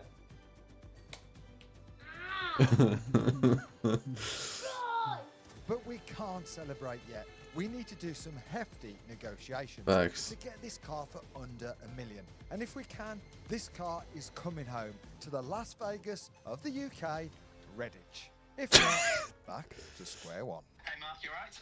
I'd like to put an offer in, please. Okay. I think we need a few terms, if that's right, if you can explain to 100%. him. What are your thoughts? I want to make sure that Jamie, the storage bill, is up to date, and I think we need that in writing. For sure. Gearbox man, exactly the same thing. We need to know that all that work he's done, we're not going to get the bill for that. Like, we only pay him from today forward. If you want an offer in, that's absolutely fine. We're happy to do that, and we can move forward and negotiate for you to get the best price. But as you said, I think the most important thing is making sure that we've got all the correct information from the parties involved before we move forwards. Perfect. Right, the offer I want to put in is 800k. Okay. You've got a bit quiet. Do you know what though? Like the risk, right? If you imagine we've got no gearbox at all at the minute, we don't even know properly where it is. We've got a spoiler which doesn't work. We've got a misfire on the engine. We've got bolts in cups. From seeing the car with you, I completely agree. But look, I'm more than happy to put your offer in. Listen, I'm here for you to kind of get the best deal we can, and so yeah, I'm more than happy to do this for you. I'll have a chat with him. I'm going to put your offer to him, and we'll go from there. Perfect. So fingers crossed the owner is willing to do a deal and we'll be able to make this dream Yeah, a that's never reality. happening. If he agrees to our offer, then we have the only challenge of transporting this car to Furlongers, but in 2 pieces. Obviously, even though it is in half, it's still worth a lot of money. So I need a company I can trust to move it, which is where United Worldwide Logistics come in. Hey Mark, I have spoken to him, and he won't do 800. Yeah, it's not surprising to me. No, okay. He said to him it's worth more than that, but he has come down 100, so we're at £1 million. What do you think? I think obviously there's a bit more room for negotiation. How about then, should we... This is crazy because we're talking about £100,000. Me in the middle, 900 grand. Tell him that's our final offer. After that, we're going to walk away. Alright, I will tell him your offer's 900,000 on the nose and see what he says. United Worldwide Logistics transport anything from planes to boats to cars, all the way down The to fuck? small packages across the globe. So I know I can trust them with this car. Arranging it is easy because you speak to a real Holy person, ad. not a telephone robot. And that's why they have award-winning customer care. And the best bit is they deal with everything in-house. Whether you are importing or exporting, they sort out all the customs, so it's all made super easy. So no speaking to 10 people, wasting loads of your time. Damn. You alright? Hey mate, you okay? Yeah. Are you sitting down? I am sitting down, yeah. We've had a chat, and he has agreed to your terms and requests. Right. And What? you've bought yourself a Veyron. Really? 900 grand? Look. £900,000. Deal done.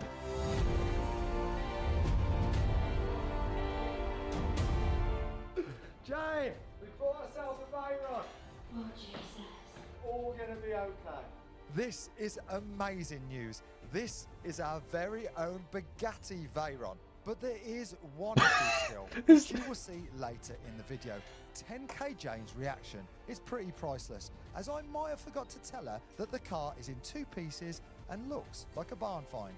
And just one last problem. I can't afford it. So we have a massive challenge and we need to be quick.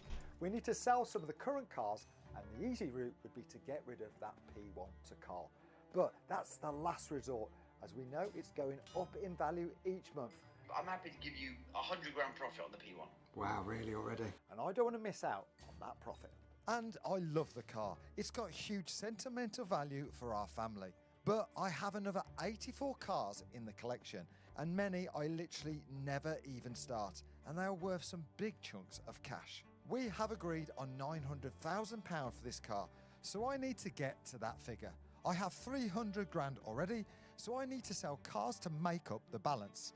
I need to sell at least £600,000 worth of motors, and quick. I just don't want the owner to back out of this one. So let's go through which cars in my collection are sadly having to leave. Damn. Well, this is Will from Warford Cars. He's here to collect my Honda NSX. For this, I'm looking to get about £100,000, and I have a plan to maximise the sale. I'd prefer, like we talked about, is to SOR it. That means we can return you the most money for it. Yeah, so that will get to that 200 grand. 200 grand was an absolute bargain, and better news for you lot, it's only up for £90,000 and available to buy today. That means nothing in the pot yet, but for this next BMW, I paid £18,000. Right, next one to go, unfortunately, is the M3 E92. Now, I did buy this as an investment car, but need must, we've got a bigger project coming. Great. SM Specialist car, done a deal. 21 grand into the pot. Right, another one gone. Tal. Mark. This, obviously, I had very early when these had just come out. Cost me 9.5, well, actually nearly 10 grand. Tal's taken it away for a 6 grand bargain. Yeah, bargain, absolute bargain. What are you going to do with it? So we're just going to use it for a bit of promo for our business and stuff. A little closer, we're finding that money. This is a weird one, but I'm always up for a hustle. And a few years ago, I bought some private regs. WH16LEY, in the hope that one day I would find a Wibbly. I paid £1,000, and today through Instagram, I doubled my money and sold it for 2 grand. I bought this off a guy 7, 8 years ago. Me and my friend Darb went to pick this up. This one cost me £7,000, okay? I've just sold it back to the same guy all these years later for 24 grand. So that was a right result. I am gutted the grey 205 is going, but I am keeping the Miami blue one. So far we have sold 3 cars, which is way short at £53,000. And worryingly, the days are rolling by. And when I'm selling some cars, you can't do that without selling at least one to Binker. I just can't see how any vehicle could get any better than this one. You're really upselling it, aren't you? I think it says it for itself. Look at it. Yeah, look. That's not a dent. That's the same on the other side. I think the only way forward with this car, I think, is giving it away on Planet of Dreams. A big fat 1 penny per entry. But before we go into that, that can't happen until I've done a deal with you, Mark. I think 5 grand is a fair offer. 5 grand is fair. Should we do rock, paper, scissors? Yeah. What? Yeah, I'm up for that. Before we start, I'd just like to say, I am going to go rock. Is that like a bit of a mind game, is it? I told you. No, I'm lost tonight. Cost me 10 grand, 7 grand back. Not ideal, but time is ticking. Next, my Focus track car, which we built in an old video. With the Focus, I did get my money back, £3,500 into the kitty. 5 cars down and £63,500 total so far. So, unfortunately, now some big cars have to go, which I'm truly gutted that I'm selling. What? No. My beloved Audi S1 rally car. I know a lot of you will be disappointed, but this Bugatti is a once-in-a-lifetime opportunity. I paid £100,000 and it was a great investment. To the pot, 140 grand. And unfortunately, the other short wheelbase Audi also has to go. Paid 85,000, profit again over time on this one, sold for 100k. I have two cars for sale at cars which have not sold yet. The Mercedes 600 listed at 130 grand, and really sadly to say, my 6R4 up for 450,000 pound. Worryingly now, no more money in the pot so far. 450, and really sadly to say, my 6R4 up for 450,000. 450,000 was this? No more money in the Oh. pot so far from these. But if you are after a sound investment, go see Carl. However, we do have a sold big lump. Again, I'm gutted, but I have ticked the box, which I am very grateful for. My beloved Ford RS200 has gone for £300,000. So, with Jane's carpet fund gone again and selling a few internal body parts, we have enough. So these are all the cars which have gone so far in exchange for a Veyron. Let me know in the comments if you think it's worth it. Right, ready? Yep. This is a big button to press. Money sent. Oh God, I hope we don't regret this. Veyron. Veyron. Senna, I just bought a new car. Spaghetti Veyron. Spaghetti Veyron, didn't you? Yeah. Spaghetti? But But I just bought it. It's not here yet. It's still in. Mum! Daddy's buying a spaghetti Veyron and he's in big trouble. I'll take it. Deal complete, car paid for, and I can't believe I'm saying it, but I own a Mansory Veyron. Only downside is it's in two halves. And Jane's yet to find out it is in two pieces. I'm just absolutely gobsmacked. Next, we need to transport this car to Furlongers. So I've made a call to United Worldwide Logistics, and they are handling everything for me. So if you need literally anything transporting, I've left a link in the description, and you can use my discount code MARK10 so you can save yourself some money. Right, now the very small fact of proudly showing Jane my amazing purchase. Wish me luck.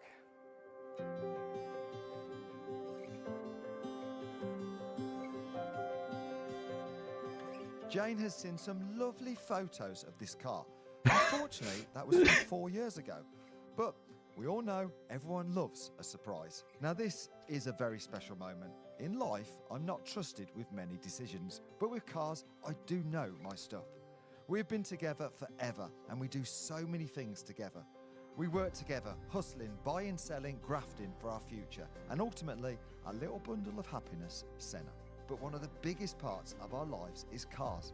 Our honeymoon, in fact, was spent on the Gumball 3000.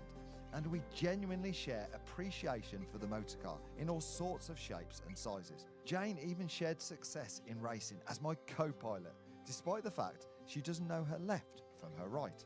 And now, a new chapter, and maybe the biggest and best car we will ever have in our whole lives. And at car shows together, we've walked past plenty of these, never thinking that this could be ours one day in reality. Wow. And today, I'm going to show my wife our brand new second-hand Bugatti Veyron. The car's been transported to Furlongers, which we'll explain in the next video, but now the car is paid for, it's the first time that Jane gets to see it.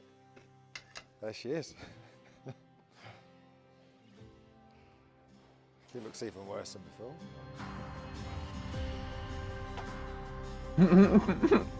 Like, everything in here is beautiful. And then there's that. You're very quiet. I'm just absolutely gobsmacked. See, you haven't got to worry about that. That's just... I think there's more pressing things to worry about than that, to be fair. The fact that it's in flipping... glass half full here. Right, that is a Bugatti Veyron. In two halves. Which blows my mind. There's so many unknowns, like it's massively unknown. You know, we're up to here now. You're past that. You're way past that. So there's no going back. But we get to get a Veyron back to Redditch, which will just be next level. And fingers crossed. Now tell me, I buy implosion, I will buy which is turn it? the key and drive What? it at that What do you mean? And live happily ever after. Have you bought it or have you not bought it? Fingers crossed. Right. Unfortunately, that video isn't going to be next week, as we have a long way to get this fixed. But make sure to subscribe to see if this gamble pays off. See you next Tuesday, 6 PM.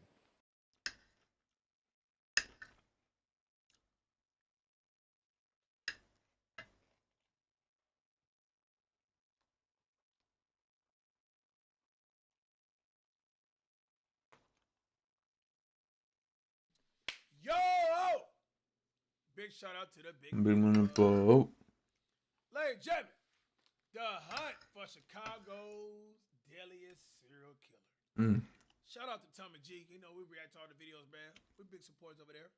Shout out to the chat for putting me on. Let's go and get to the video. I know everybody gonna be like, King Bud? Nah. Why do you have a Hyperion? What's your net worth? Unsolved strangulation cases that could be the work of a serial killer. Dozens of women who were all strangled or asphyxiated. Their cases remain unsolved. A serial killer on the loose in Chicago. A lady by the name of Tamala Edwards was found in 2210 in a garbage can just like this in this alley 20 years ago. Their bodies were found in vacant lots, abandoned buildings and alleys, dumped in garbage cans, and some even set on fire. Wow. I think they specifically targeted Have you ever been abducted? Yeah. He killed so many women, he don't know how many. Is there one of these killers that you think is doing the lion's share of the killing? Yes. In today's episode, we are investigating the infamous Chicago Strangler, a killer who some experts say has taken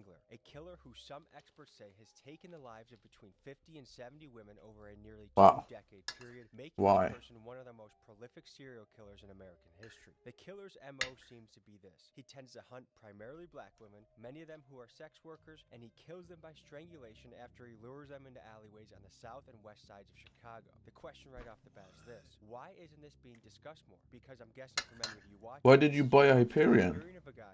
Shouldn't you get something else first? Terminator? To properly dive into this, we assembled the cast of experts. First, Mike Hammond, a retired Chicago homicide detective who has put dozens of murderers behind bars in his career. Next, Thomas Hargrove, the founder of the Murder Accountability Project, an organization with the country's most complete accounting of unsolved murders. And Thomas is known as a guy that can algorithmically predict with a high degree of accuracy if a serial killer is in your city. Then we got Reverend Hood, a pastor and community leader who has built a network supporting survivors of strangler victims. And Reverend Hood claims to have sat face to face to the guy who is the primary suspect of this all. Next up, Rabbi Ben Yosef, a community activist demanding justice for the victims, who takes it upon himself to bring us to some of the murder sites. And finally, we even speak with a family member of a strangler victim. Well, I'm sure. Citizens who live in the areas where the strangler No. strikes. Let's get to it. You need katana for that. What? With a hype, you will not get anywhere with near. We're gonna meet a community leader who's been tracking down these murders, trying to bring justice to these victims and their families. In fact, we're very close to a murder site where a murder happened 20 years ago in this alley behind me, and we're gonna look into that. How many of these murders are unsolved? Pretty much all of them have been unsolved. And how many are we talking? We're talking 50. Whose gods is used as, man? 2004, Tamala Edwards was murdered right. Is it so bad out there in Chicago, y'all? Like, people just murk people, just get away with it, though? Like people got, like, high KD ratios, bro? Hold on. To grab some.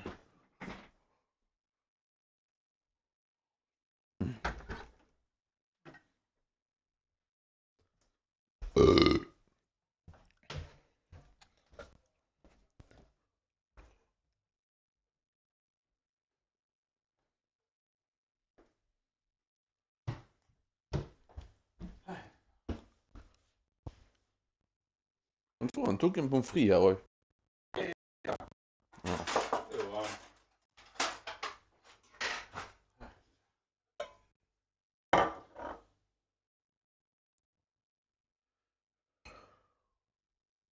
Jeg prøvde å snakke til han, men... Nei, hva han holder på med? Men... Han sa at Gud skulle kjøpe en leilighet her. Ja, Gud? Gud. Hæ? Gud. Det er ikke om han var helt seriøs, men...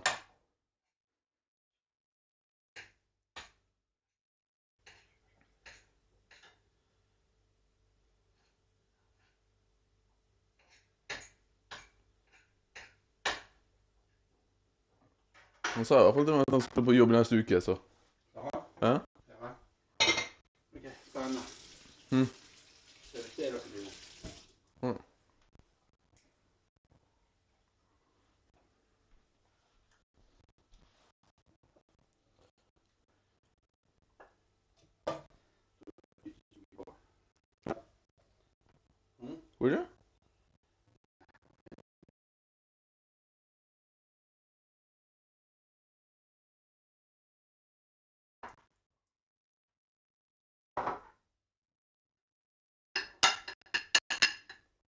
Funnet ut av hva? Jobbgreier og jeg holder på med. Masse på det, jeg vet godt om det.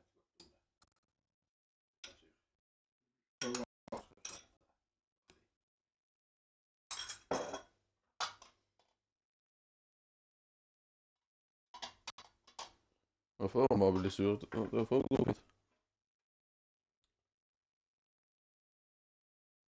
Jeg har aldri sagt noe til han før nå, så.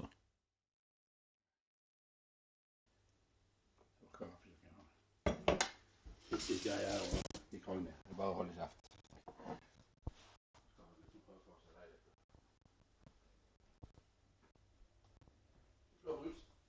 Ja.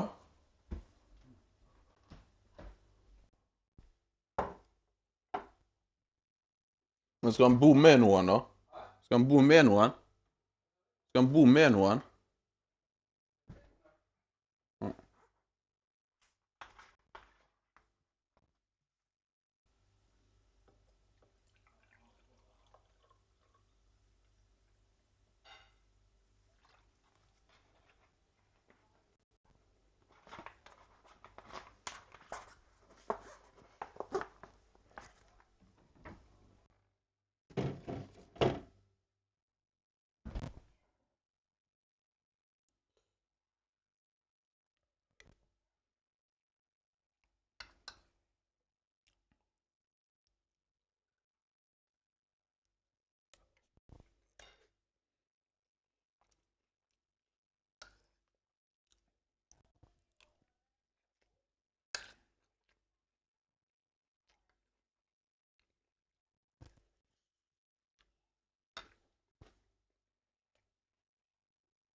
Is it that bad out there in Chirac, bro? Like, how they not finding people like from cell phone footages and things like that? You know what I'm talking about, bro? Or just just are the cops not investigating? Like, you feel me?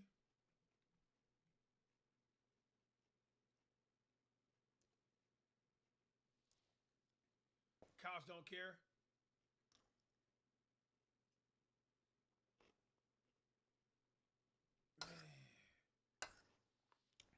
Don't get paid enough, bro. Here in this alley, the killer strangled her, wrapped her up in a comforter that was then tightly bound with duct tape, and placed her in a garbage can, where she eventually was discovered. A lady by the name of Kamala Edwards was found in 2210 in a garbage can just like this in this alley 20 years ago. Yep. The way how these murders happen is, as you just said, a graphic example of no regard for human life. To put a human life within a garbage can, to say, I'm going to do this to this person, just goes to show how horrific and how much an outcry and outrage there should be within the city. Like, nobody got no,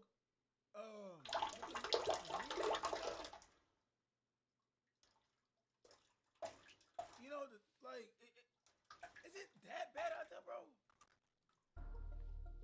What comes to mind when people say the Chicago Strangler? I think it's more than one.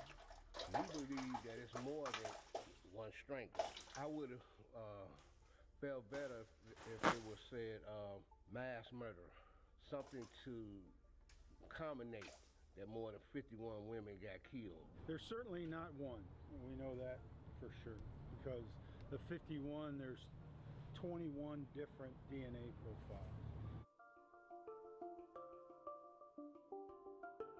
We found that the overwhelming majority of these homicides involved women who were strangled or asphyxiated, and their bodies were left out of doors, often in abandoned buildings, empty alleyways. I think something happens to wake that demon up that's in their crania. And once that demon is woken up, then it goes on the bend of killing women On the quest to build a profile of who this killer is, let's reference one of the most popular serial killer prediction frameworks, the McDonald Triad, created by psychiatrist John McDonald and used by famous serial killer hunters like Special Agent John Douglas. The three behaviors noted in this theory are obsessive fire setting, persistent bedwetting, and cruelty towards animals. This theory has faced pushback by researchers, but what it hones in on is the question of cruelty towards animals.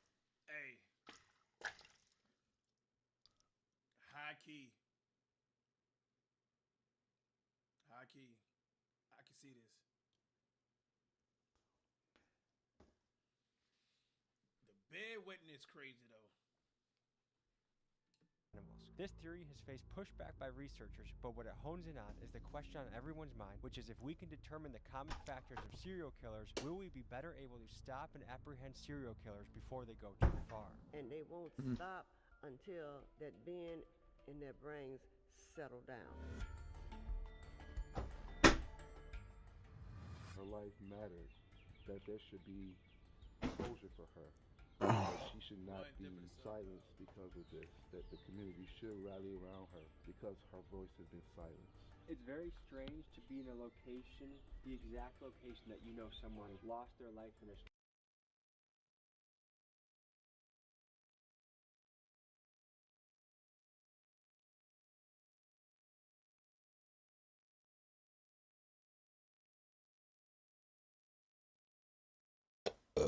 Yo, what's good, everybody? Big shout out to the big man above. Y'all know what time it is, bro. How it feels to die from every serial killer. Whoa. I don't know. I don't want to know how it feels, man. But yeah. Tell me how it feels. Imagine that you're a 16-year-old runaway, homeless and desperate for work. A man in his 30s pulls up in his car and introduces himself as John. He's friendly, well-dressed, and owns his own construction business. He offers Yeah, many times. Cash, no questions asked. Long ago though. Come to his house tonight to discuss details. You're desperate, exhausted, and hungry. You accept. His house is normal, suburban, and unremarkable. You heard that stomach? Inside, John offers you a beer and starts explaining the construction work. He's personable, jokes around, tells you about his community service work. Then he suggests showing you a magic trick. He pulls out a pair of handcuffs and asks if you can escape from them. It's not funny because somebody actually went through this. But, bro, right there and there. Right there and there, right there, chat. It's been over. Right? I mean, it's already crazy the fact you're in a random dude house. A magic trick? It seems weird, but harmless. You let him put the handcuffs on your wrists behind your back. The click of the cuffs locking is the last normal sound you hear. John's entire demeanor changes in an instant. The friendly contractor vanishes. No, Poppy, no. He forces you to the floor and ties your ankles. You're screaming, but there's no one to hear you. His neighbors are too far away, and he's soundproofed the room. He places a rope around your neck, tied in a specific knot. Then he starts twisting it with a stick like a tourniquet, slowly cutting off your air supply. You can't breathe, and this torture continues for hours. But then finally, he tightens it one last time and doesn't stop. Your last conscious thought is terror. Your body will be buried in the crawl space beneath his house, along with 28 others. John Wayne Gacy was arrested in December 1978 after the bodies of 4 late victims were found in the Des Plaines. Look at the smile. Bro, that look just like the picture, man. The chin and the NASDAQ chin hair, too. That look just like it. River. Police discovered 29 bodies buried beneath his house. Oh my His trial began in 1980. He pleaded innocent by reason of insanity. However, the jury convicted him of all 33 and he received the penalty. After all his appeals were denied, he was executed by lethal injection on May 10th, 1994. The Zodiac. You're sitting on a bench at Lake Berryessa in Napa County, California, enjoying a peaceful picnic with your girlfriend on a warm afternoon in 1969. The sun is shining, the water is calm, and you're completely relaxed. But suddenly, your girlfriend grabs your arm and points toward the trees. She tells you that she thinks she saw somebody watching you guys in the woods, and before you can even react, a 6-foot-tall, 250-pound psycho approaches you out of nowhere. He's wearing nothing but dark clothes, sunglasses, and a straight executioner hoodie with a Zodiac sign at the bottom of it. Man, you got nothing on you. Let's go. I've been waiting on this, bro. Every motherfucking day of my life, bro, I've been stressed out, bro. I've been inclined 15 pounds. I've been waiting on this right here. Let's get it. Yeah. Let's go. I'm gonna put this shit to the test. And I'm telling you, bro, and we ain't got no weapon. Bro, let's go. The hooded man draws a and slowly. Oh, never mind.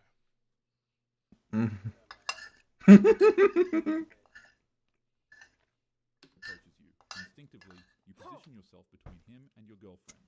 But to your absolute surprise, he starts to reason with you. He says that he's an escaped convict from Montana, and that all he needs is your car and money to get to Mexico. Even though you don't really have a choice, you tell him you'll cooperate. He orders both of you to lie face down on the ground. Then he tells your girlfriend to tie you up first. Afterward, he then ties her up in the same way. Without as much as even a second passing, the criminal tears her to shreds right in front of you with a 12-inch carving knife. You scream in horror as you try to break free from your restraints to save her, but your attempt to try to free yourself and charge at him quickly transforms into trying to escape him.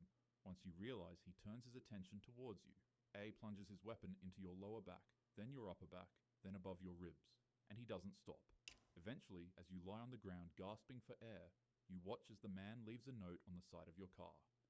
It'd have a zodiac sign on it, with the dates of 3 recent and the words, "Buy knife," written besides them. This is what happened to Brian Hartman and his girlfriend Cecilia Ann Shepard. Luckily enough, Brian would survive the encounter. But his girlfriend... I don't even want to survive that, man. Wow. ...sadly would pass. Brian would describe the criminal to police officers, but the Zodiac would never be caught, and he'd go on to claim anywhere from 5 to 37 more victims, leaving behind cryptic notes like this. I like killing people because it is so much fun. It is more fun than wild game in the forest, because man is the most dangerous animal of all. The Butcher. Imagine you're a 5-year-old waiting at a rural train station in Rostov, Soviet Union in 1984.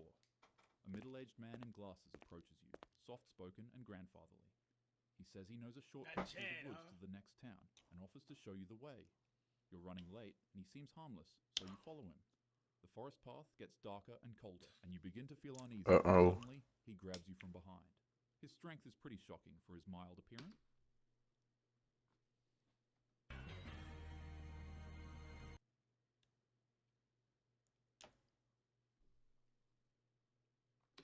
Suddenly, throws you to the ground and starts slashing with a knife he pulled from his coat.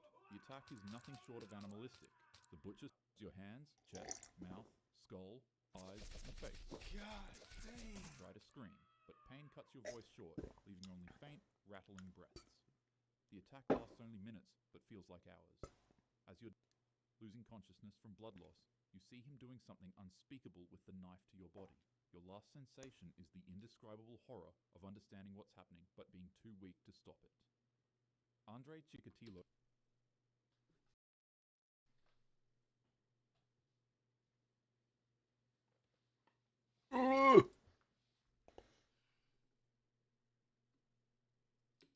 at least 50 people between 1978 and 1990. He was eventually identified as the chief suspect of his heinous crimes and arrested.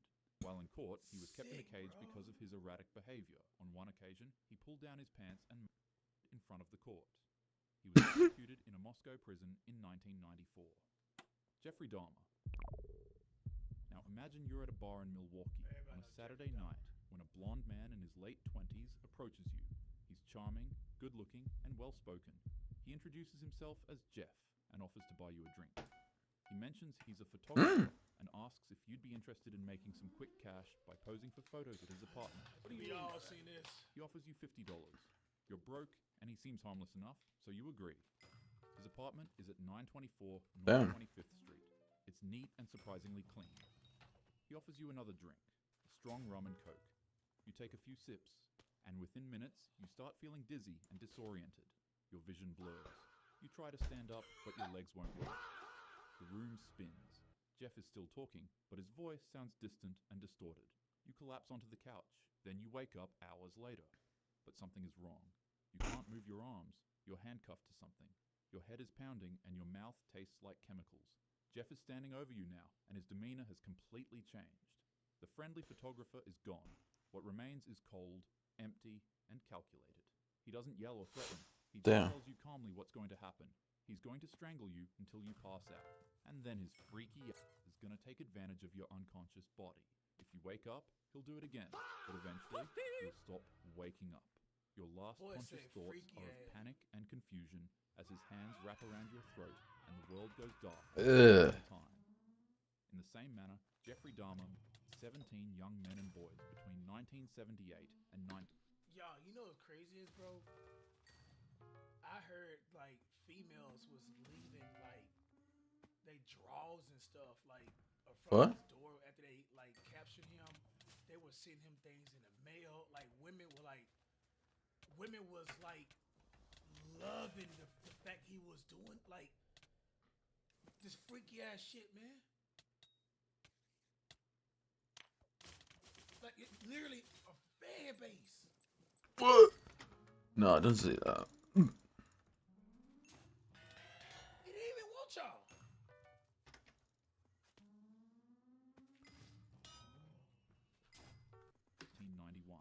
He was arrested in July 1991 after one victim escaped. Harold Shipman. Imagine you're living your bonus years alone in Hyde, Greater Manchester. You've been feeling tired lately and short of breath.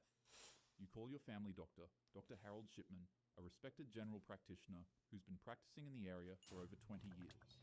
He makes house calls, which is rare these days, and he's so how...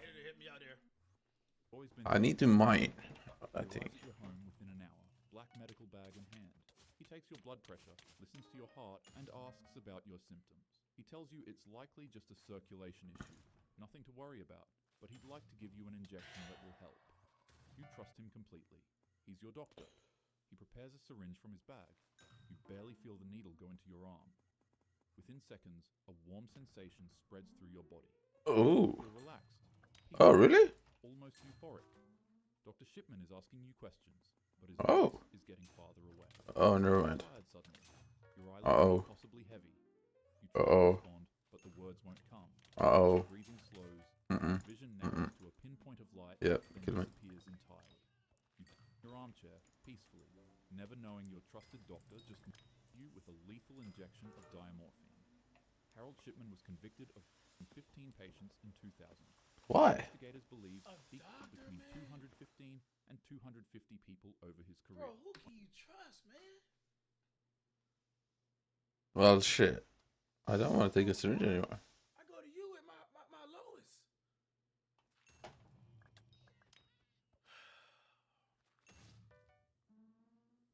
On January 13th, 2004, he himself in his cell at Wakefield Prison. Pussy. In 1870, a man named Albert Fish suffered horrific as a child at an orphanage, where he was regularly beaten and as As a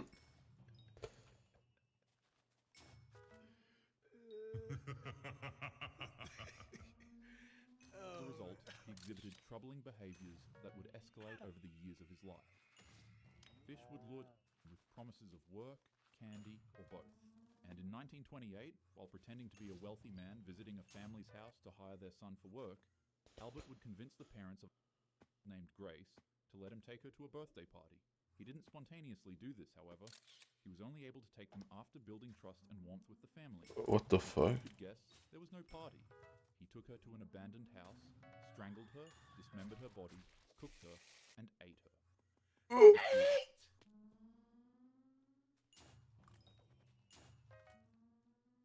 Later, Albert would send the family a letter saying this. On Sunday, June 3rd, 1928, I called on you and brought you pot cheese with strawberries. We had lunch. Then Grace sat in my lap and gave me a kiss on my cheek. It was at this point that I made up my mind to eat her. The rest of the letter is disgusting, repulsive, and detailed. After reading it, traumatized parents were able to use it as evidence for officials to track and capture Albert. And after he was arrested, medical examinations revealed that Albert had inserted over 29 needles into his pelvic region and area.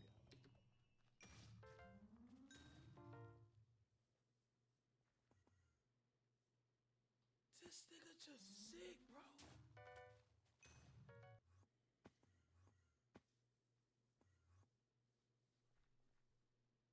X-rays showed them embedded deep in his body, many having been there for years. He had hammered them into himself as punishment and as a twisted form of gratification. Sadly, Grace's fate would be the same of over 1 to 400 other that Albert Fish did this to. He was later on by the electric chair in 1936 at 65 years old. He wrote a final statement, but the only person who was able to ever read it was his lawyer, and he refused to release it to the public because he considered it the filthiest thing he had ever read in his life. Majority of people in real life are actually pretty normal, but nonetheless, bad apples still do exist. So always make sure that you're not out at night too late without your friends or family, and also, always let your loved ones know where you are at all times. Oh yeah, and most importantly... Yo, what's good, everybody? We got a special video. Oh, big shout out to the big man above. Shout out to the chat. Serial killers that are still on the Ooh, this is bad.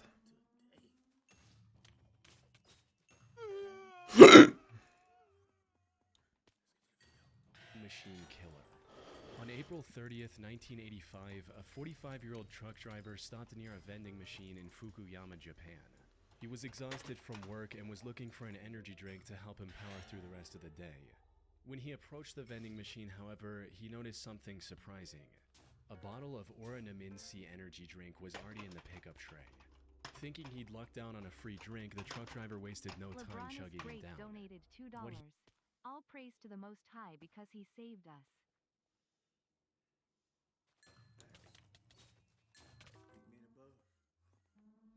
He didn't know was that this would be the last drink he would ever taste. Damn. Instead of the refreshing feeling he was looking for, he felt something horribly wrong with his body. That's a finesse. Wow. Man, you gotta watch out for everything, bro. Bro. Thanks, though. Man, you know how many people would have thought that was a lick? They go into a Coke machine. Dang. How many people that would have gotten a chat? Bro, that's a good strat. I'm gonna be real. Could you be like, oh man, big man, you know, bless me, man. Let's go, the big man. A burning sensation quickly spread throughout his throat, followed by an intense wave of nausea. It wasn't long before he was lying on the road in excruciating pain. He was rushed to a nearby hospital where doctors discovered a lethal amount of paraquat dichloride in his system. Paraquat is an herbicide that was quite common in Japan at the time. More importantly, it's also highly toxic to humans. When ingested, it can lead to severe nausea, throat inflammation, internal chemical burns, and eventually death. This is also why it's been banned completely from over 70 countries to date. Unfortunately, despite knowing the reason for his illness, there was nothing the doctors could do to save his life. There's no antidote for the deadly chemical today, let alone back then. So, after hanging on to his life for a month, the truck driver passed away on the 30th of May, 1985. At first, investigators assumed that given the nature of his work, he might have accidentally encountered the toxic substance while on duty. However, after reviewing his haul records, they found no trace of this herbicide or anything remotely linked to it. This left them with only one conclusion. The chemical was mixed into the drink he consumed just moments before collapsing in agony. But with no leads or concrete evidence, they couldn't determine whether it was a murder or self-inflicted act, resulting in the case Wait, what? shelved. Self-inflicted? Now, while this might sound absurd today, you have to understand that paraquat was readily available in the country at the time. You didn't need any prescription or identification to purchase the chemical, leading to over 1,400 people using it as the poison of their choice in 1984 alone. In other words, the possibility of it being self-inflicted was just as high. However, just as the investigators were about to give up on this case completely, they received tragic news. Another person had fallen victim to the same poison after consuming Oranaminsi on the 5th of September. Then another 6 days later, and one more 2 weeks after that. At this point, it was clear that someone was deliberately poisoning vending machine drinks across Japan. This was the work of a deranged serial killer. Unfortunately, this supposed killer was also extremely thorough. He didn't leave any fingerprint or DNA evidence in the drinks he tampered with, and only targeted vending machines with no CCTV cameras nearby. Nah, man. Guarantee his car is parked somewhere.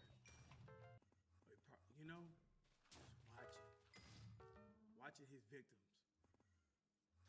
Not care if it was a younger person, older person. Don't even got specific. I'm in practice. You in practice. As for Sorry. why his victims For willingly me. drank the For me. unliquidly poisoned For drinks he me. left behind, that had to do with the buy one get one free promotion Next that was up. running around the time to entice younger consumers. However, since some people only wanted one drink, they often left the second free drink near the vending machine as a gift for the next person. Can This I? was common enough that Baby. people didn't find the laced drinks suspicious and Can tried I? them without a second thought. Baby.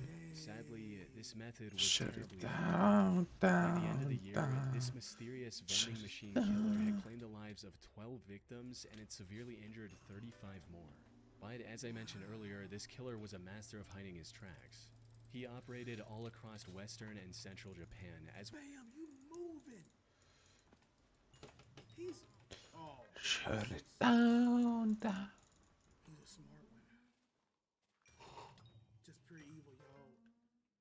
well as Tokyo, making it near impossible for investigators to pinpoint his Damn, bro. location. The lack of evidence also made it difficult to figure out his motive. Some speculated that he was doing all this to extort money from Otsuka Pharmaceutical, the company that made Oranamincy. This is because in 1984, a group called the Mystery I have a car, man. I heard that. threatened to poison food products unless the companies paid them money. So some believed But that I also vending do machine want to killer fish was a because copycat fishing who is wanted fun. something similar. However, this theory didn't last very long because Otsuka But I won't really be Network received anymore though, many because they would demands just and fuck me. extortion letters from the I don't know. perpetrator. Additionally, the killer also began using other drinks, like the drink Real Gold and even Coca-Cola. Hiroki Iwao, a Tokyo professor of criminal sociology, proposed a more disturbing theory regarding the killer's motives. He stated, "It is not uncommon for Japanese who live under tremendous pressure, both on the job and in overcrowded communities, to let out their frustrations by hurting someone else. The person responsible may even wait around to see who buys the poisoned drink. He or she may find this as a kind of exhilarating release from the tensions of life in Japan." But even if this was the truth, it still didn't bring investigators any closer to catching the suspect. Left with no other options, the authorities turned to the public and launched a nationwide campaign on the 27th of September. They placed signs and distributed leaflets telling people to avoid suspicious free drinks and to properly inspect the cap seals on their beverages before consumption. They also instructed vending machine owners to investigate their stock for any anomalies and told chemical shops to monitor their customers more closely. It's unclear how effective this campaign was, as the number of victims kept increasing even after its launch. But then something unexpected happened. On the 17th of November, the murder spree stopped completely after the death of a 17-year-old girl. She was the only female to have died from the poisoning. It's possible that the person who committed these atrocities had a moral code against harming women, though that's nothing more than a baseless speculation. Due to the complete lack of evidence, the vending machine killer was never identified, cementing this case as one of the most chilling, unsolved mysteries in Japanese history.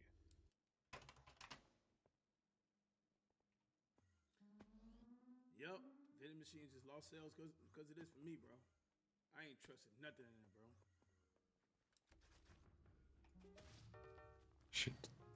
Little Rock serial stabber. On April 11, 2021, the Little Rock Police Department received a distress call from South Pulaski Street regarding a potential homicide. When they arrived at the scene, they found a middle-aged woman lying on the street with stab wounds all over her body. This woman turned out to be 41-year-old Deborah Walker. She was homeless at the time and was living on the streets when this incident happened. She was quickly taken to the hospital where medical staff discovered that she had been stabbed at least 15 times. Despite lying on the street, bleeding for what may have been hours, she miraculously survived and managed to regain consciousness the same day. Investigators also visited her in the hospital to gather any information she could provide about her attacker. Unfortunately, she was attacked somewhere between 1 and 4 a.m. It was still dark outside, and all that she saw was that her attacker was a tall, African-American male with a slender build. Now, in most other similar cases, such limited information would hardly be enough to generate any leads. But in this instance, the description Deborah provided left the investigators in disbelief. That's because her attacker's profile closely matched the perpetrator of another incident that took place about 8 months earlier in the surrounding area. The victim of that incident was 64-year-old He was living in Little Rock with his daughter Sarah, who was on probation at the time. On the 20th of August, 2020, he had a medical... Bro, just stabbing somebody randomly 15 times, bro. What is going on in your head? Like, bro, just go buy a cow, you know, if they would hang up, bro, just go stab that, man. Like, get your cravings out from that, bro. Link_is_taken donated $2. Yo Cash, isn't it scary that we have walked past at least one serial killer in our life? That crap haunts me. The fact that we have walked past. It is. It is, bro.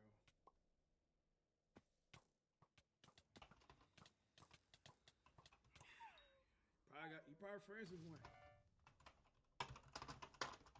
Emergency and was taken to the hospital in an ambulance. He was discharged from the hospital the next morning. However, when the hospital staff tried to contact Sarah so she could pick him up, she wasn't answering her phone. So they gave Larry the information about a nearby homeless shelter and a bus token to get there. Later that day, Sarah came to the hospital looking for her father, only to learn that he'd been discharged hours ago. She then reached out to the homeless facility Larry was told about, but they didn't know anything about his whereabouts either. The only option she had was to file a missing persons report and wait for the... Check. It could be one of y'all, man. I don't know. You don't know me. I just know it's not me. But you probably seen the exact same thing.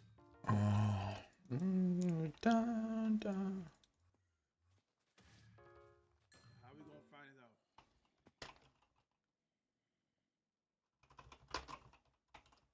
Exactly. Police to find Larry. 2 days later, on the 24th of August, Sarah received the call she was waiting for. Tragically, it wasn't the news she had hoped for. According to the official report, the Little Rock Police Department found Larry's body on South Gaines Street at around 2 a.m. They identified him by the hospital discharge papers he had on him. More importantly, he had multiple stab wounds on his body and was unfortunately already dead by the time the police arrived. His death was declared a homicide, and the investigators began looking for clues almost immediately. I meant to roast the person. I just did that because he said W soundboard. This proved quite impossible at first, since there were no witnesses, and there wasn't anything that could be used as evidence of the crime scene. However, after inspecting the surrounding houses... We probably have a bunch of YNS that have killed people, and is in this stream. Crazy. Pray for them. Yes, you know the thing is, bro, you could be forgiven.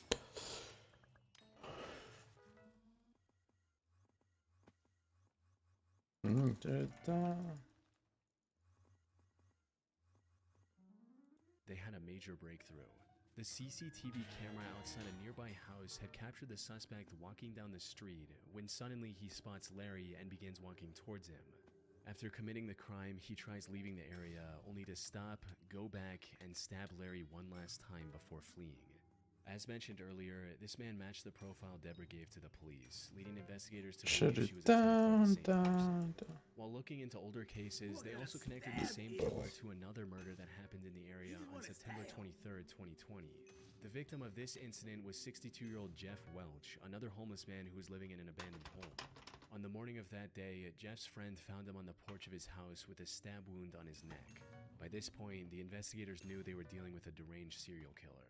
However, just as they uncovered the connection between the three attacks, another tragedy unfolded. Damn, bro.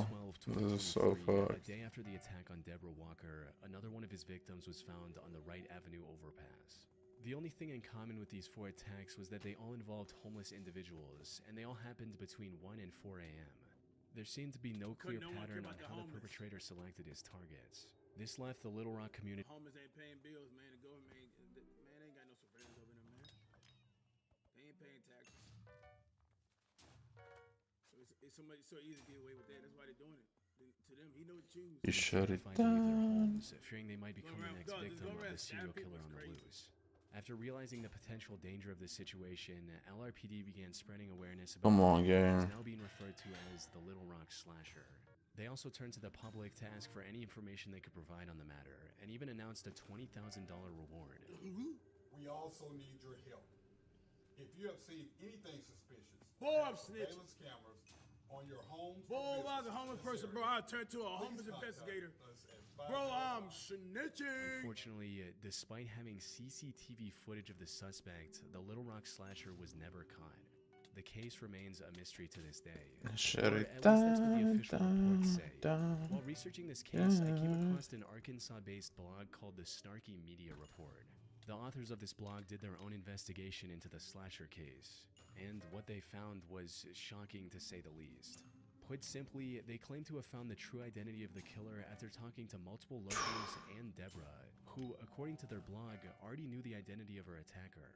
They also uncovered many details about this supposed killer, including his criminal record, which reveals that he has already served 2 prison terms in Arkansas for felony convictions of domestic violence. Also, his history with drug abuse and how it made him very agitated and violent. The authors of this blog also claim to have contacted the alleged killer's previous landlord, who gave them this image of the perpetrator. Which begs the question, if they know so much about the slasher, including his legal name, why didn't they give this info to the police? That's where the case goes from creepy to bizarre, since, according to them, they've already given everything they had to the relevant authorities. Despite this, the Little Rock... Yeah, they're checking that 20K. Yes, people are stepping up to the plate. This is what they doing. Yeah. Hey, man, it's Sam. It's that guy right there. Look, right here. He's right here, bro. Where the bag at? Police didn't make any progression in catching the serial killer. Snarky Media also published a video of the Little Rock mayor and police chief 20 grand? I would have been moving out there. You would have thought I was the police.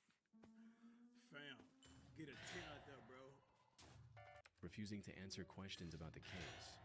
This seems to hint at something incredibly shady going on behind the scenes. That said, there's no way for me to confirm if the authors of the Snarky Media blog are telling the truth. For all we know, their whole investigation is made up, and this is just some random guy who has nothing to do with the 4 attacks, and it's all a ploy to make the Little Rock Police Department look bad. Most of the information they've gathered seems to check out with what's released publicly by the authorities. The only discrepancy in their investigation is the age of the suspect. Officials believe the slasher to be young, possibly in his 20s, but the authors of this blog state that the person they found was 46 years old. Unfortunately, this is where the leads end. Whether Snarky Media is telling the truth or not remains uncertain. What is certain, however, is that the case remains unsolved to this day. The Little Rock slasher is likely still out there and can continue his murder spree at any moment.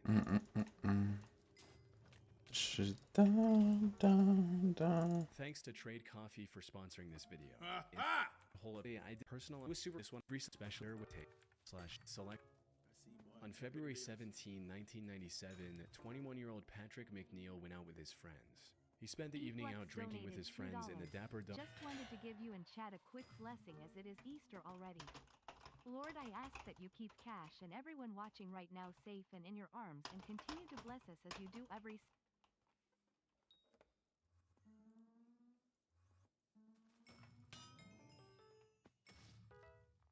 Lord, I ask you to keep everyone that's watching, everyone just alive, man. Safe and in your arms. And continue to bless us as you do every single day. Thank you for all you do, Jesus. Amen. Thank you for dying on the cross for our sins. For real. Dog bar in Manhattan. During this time, he likely drank more than he could handle, resulting in him throwing up in the bar's bathroom before leaving in a highly unstable and disoriented state. Patrick was then seen turning left onto 90th Street, heading in the direction of the East River. This was the last time anyone would see Patrick alive. Following this night out, Patrick vanished into thin air. Despite extensive efforts, authorities found no leads or clues to his whereabouts. That is until April 7, 1997, when Patrick's lifeless body was found in the East... Man, bro, 1997, bro. Like, what, bro? Like, I'm 7 years old then. River, 50 days after his disappearance. Link_is_taken donated $2. If I got that money from that dude, I am investing it in a 2025 Porsche GT3 rupees, black carbon fiber. I need it in... And you'll probably be listening to Lil Tecca.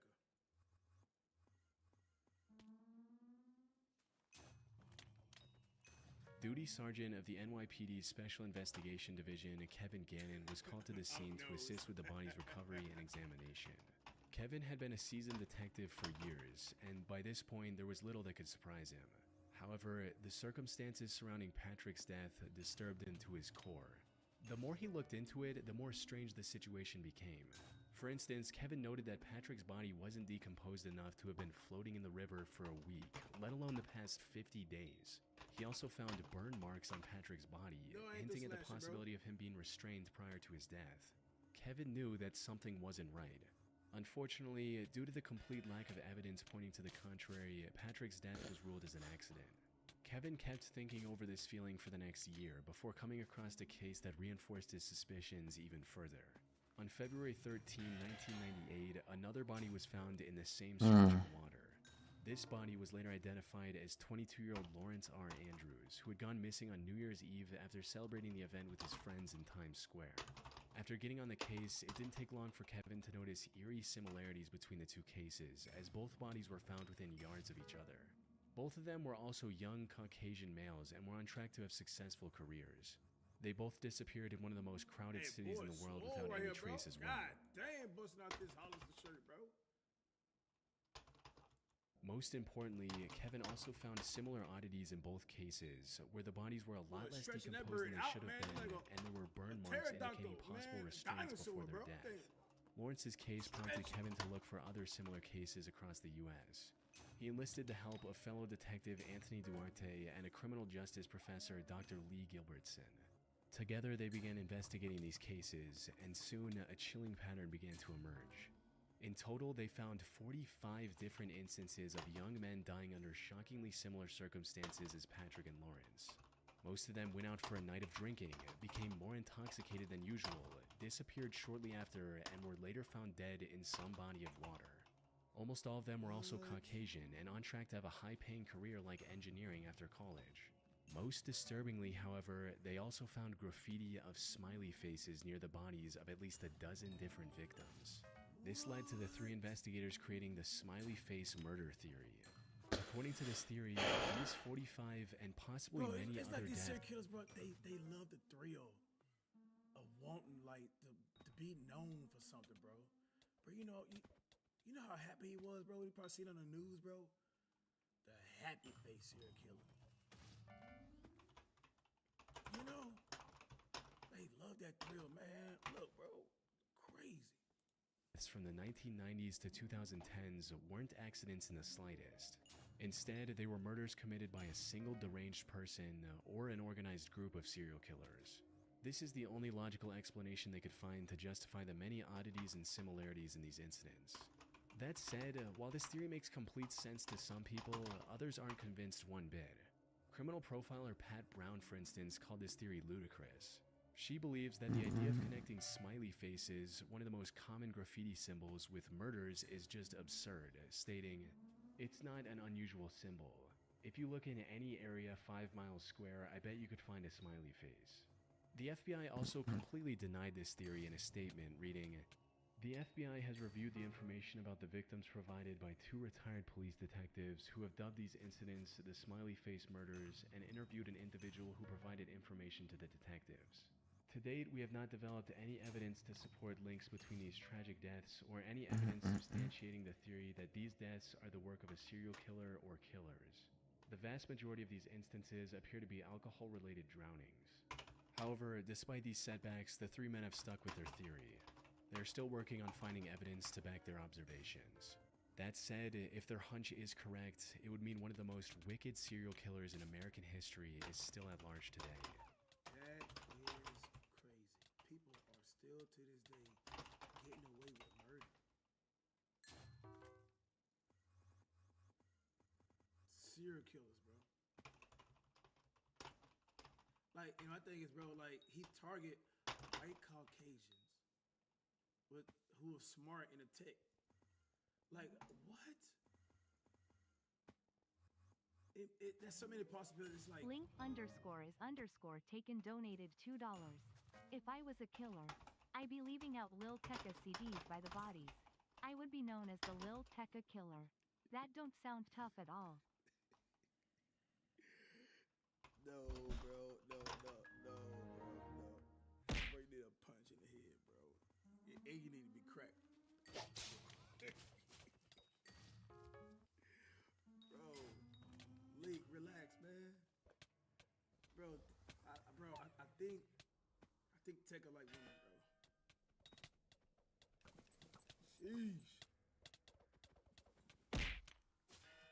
Boy. I love using the sound effects. That's crazy though. I-70 killer. Robin Fuldauer was a 26-year-old Indiana University graduate who was working at an Indianapolis Payless shoe source store near I-70 in... Hey man, y'all remember when Payless stores used to sell them N1s? The slide-ons? Tell me about check this, bro. Melvin, you real dog. You said about the polos too earlier. I see your comment. Okay, hey bro. 1992. The 8th of April was supposed to be her day off. However, just as she was getting ready to relax at home, the employee who was supposed to man the counter called in sick. Left with no other options, her manager called Robin and told her to cover the shift instead. Robin wasn't very happy about this emergency shift change, but she reluctantly agreed, arriving at the store at 10 a.m. and starting her shift as usual. Unfortunately, her day was about to get a whole lot worse. Everything seemed normal until 2 p.m. when the manager called the store for a routine check. To her surprise, Robin wasn't picking up the phone. She kept trying for a few minutes before giving up and calling the Speedway gas station neighboring the shoe store. One of the gas station employees, a friend of Robin's, went to the Payless store to see if she was doing okay. I'm infuriated. What she found inside left her confused. The store was in slight disarray, and some of the shoes were missing from the shelves. The cash register was also open, and there was no money in it. Most concerning of all, there were no signs of Robin anywhere. This not Payless. You can't finesse or finesse. No sirree. Chat GPT. This is Ross. No, excuse me. Yeah, this is Ross. Yeah, what? Come on, man. No way, Jose. Payless don't got this, man. They got rows of shoes. Boom, boom, boom, boom, boom, boom, boom, boom. Yeah, this could be Marshall's. Disarray, and some of the shoes were missing from the shelves. The cash register was also open, and there was no money in it. Most concerning of all, there were no signs of Robin anywhere. Her friend called out Robin's name, hoping she was just in the back and would respond. But when she didn't hear anything from Robin after minutes of standing in the store, she became worried and called the police at around 2:20 p.m. The cops arrived within minutes and began searching the store for clues on Robin's whereabouts. And it wasn't long before they made a devastating discovery. They found Robin lying in the store's back office, covered in blood. It was already too late. During questioning, an employee from the store across the street claimed to have seen a strange man loitering around the shoe store a couple hours earlier. According to this employee, the man sat on the curb for about a half hour, rifling through his bag and staring at the Payless store. They then saw the same man a few minutes later trying to hitch a ride back to Interstate 465, which was about a quarter mile from the store's location. Unfortunately, they were too far away to get a good look at the man's face. Given the money stolen from the register, and without any other leads, investigators filed this as nothing more than a robbery gone wrong. However, they couldn't have been more wrong. Because just 3 days later, something similarly tragic happened to 23-year-old Patricia Smith and 32-year-old Patricia Makers. The two were working at a bridal shop in Wichita along I-70. The incident happened a little past their usual closing time as they were waiting for a customer who had a pickup. When they saw a man approaching the store, they assumed that it was the customer. However, this man drew a gun on the two after entering the store, took them to the back, and executed both with shots to the back of their heads. As the killer was leaving the store, he crossed paths with the actual customer the girls were waiting for. Without hesitation, he aimed his gun at the man and ordered him to head to the back of the store. But the customer defied his command and ran, narrowly escaping with his life. He later... Man, I was not going back in that store. Hell no! Hell no! You gotta get me on the way out! helped the police draw a sketch of the killer. Unfortunately, the sketch didn't provide much of a breakthrough. By this point, the authorities were certain they were dealing with a serial killer, but despite their efforts, the killer's spree continued. By May 7th, he had taken 3 more victims in small, low-traffic stores along the I-70 highway. By the time investigators managed to compile a few more sketches, the I-70 killer stopped his quest and went into hiding. That is until 1993, when he claimed 3 more victims along I-35 in Texas. He tried to hide his identity by changing his weapon, but the investigators were quick to notice the similarities. One of his victims, Vicky Webb, also managed to miraculously survive after getting shot in the neck. If he were ever caught, Vicky's testimony would have been crucial in bringing him to justice. Though the I-70 killer was never found, and the case went cold for nearly 3 decades. However, then, in 2021, investigators released CCTV footage of a murder that happened in 2001. The suspect in this footage looks strikingly similar to the I-70 killer sketches, potentially giving authorities the lead they need to finally catch him. It's likely only a matter of time before he runs out of places to hide and is captured. So this him. This is him. It was my. Don't you know what's crazy, y'all? He didn't go bald. He didn't grow a beard. He's just don't care. Just blending right in, bro. No ski mask. Finally catch him. It's likely only a matter of time before he runs out of places to hide and is captured. But for now, he's still out there, evading police and leaving the case unresolved. That is crazy, bro. Dog, the drawing's too good, bro. Too good.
Yo, what's good, everybody? Big shout out to the big men above.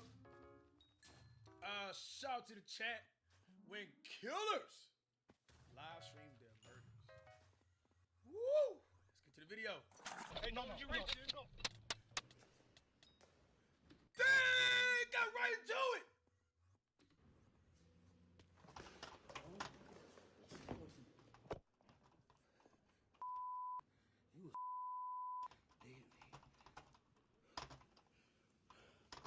You was a dead man. Oh, I just tried to pop a shot with safety on. These are the moments killers live stream their murders. Let's begin with this crazy father who strangled and attempted to murder a DCS caseworker trying to take his daughter away from him.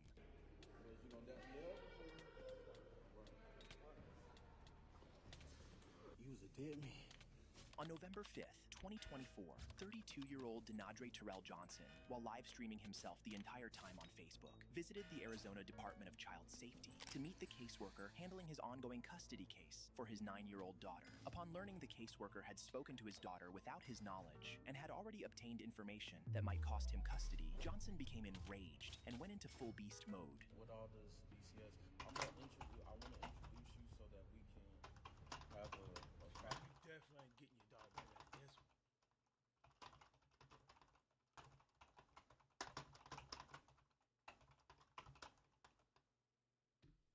Proper introduction on this. I want to introduce you. Don't be afraid. You hold a public position, man. All right, man. So we'll be in touch. Sounds like a plan. On that, yeah.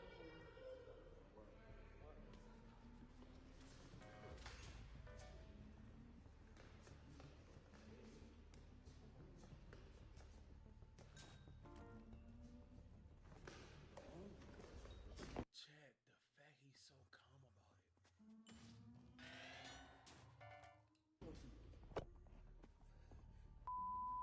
You was dead me. Yo, look how you look at the camera. You was a dead man. Bro, this is like people do in prison. The moment. Nigga fix the camera. Sam, shut up.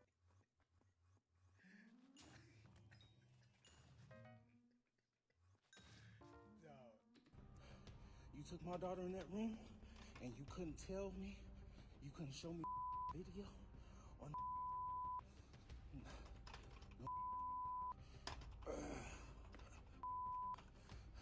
this for any work. That thing that they put my daughter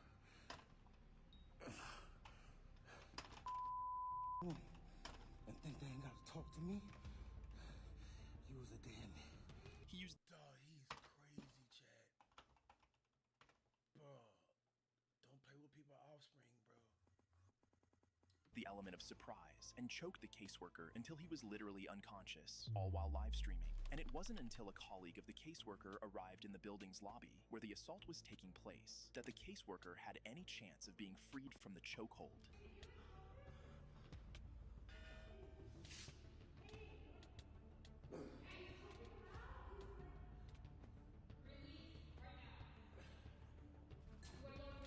Oh, he passed jail.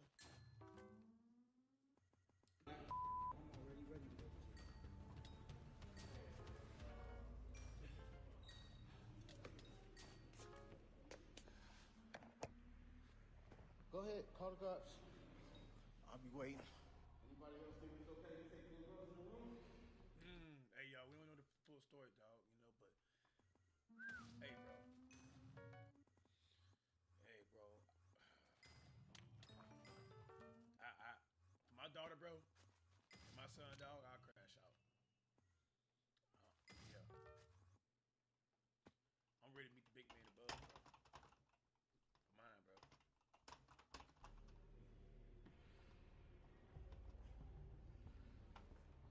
I'm telling you.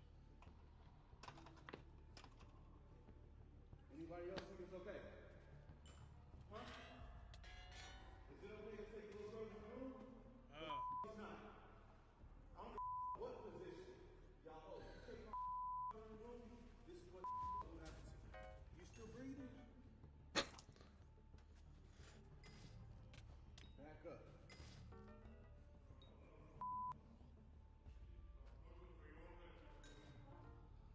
Charmer19 donated $2. He took his daughter in the room and the daughter told him he touched her.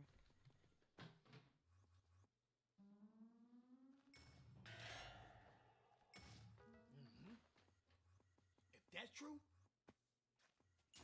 you wouldn't be breathing with me.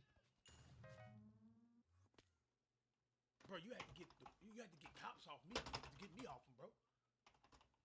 Come on, bro. Bro, if that is the situation what happened, his daughter came and said that.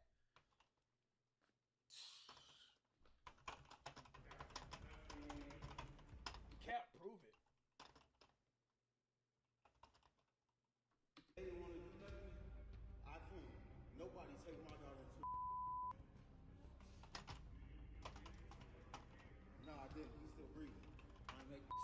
case it didn't happen. Oh, so is that what he thought that happened, chat? Yo, Dream Team 695, thank you for the sub. Double to the chat. It's a caseworker, bro. He's still human. All right, so let us say that, bro. Cause we know some fucking weirdos in this world, bro. In positions, high top authority positions that do stuff to children, bro. So let's not say that. All right, but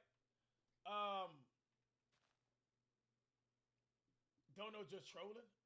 Okay, bro, you got me emotionally invested in that, bro. I don't play that stuff like that, bro. But hey, we don't know the full story. I love to know the full story on this right here, man.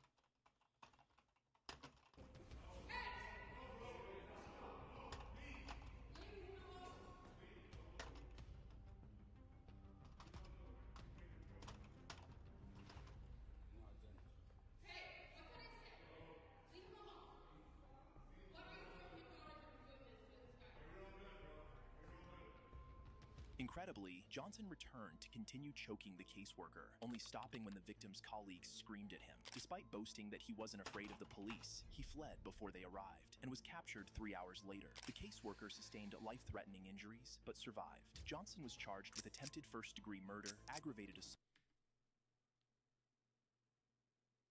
Charmer19 donated $2. I'm sorry for the mix-up, but he thought she was touched.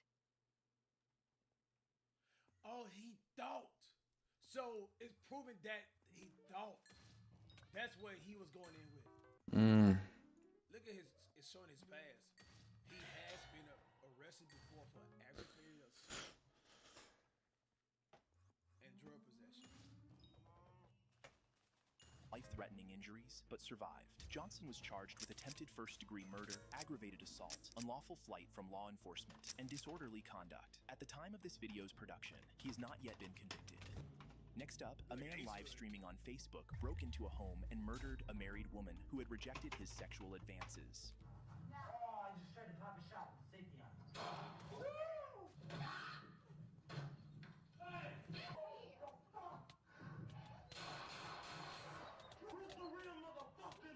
But I wasn't aiming at anybody because I could have killed everybody in the house if I wanted to.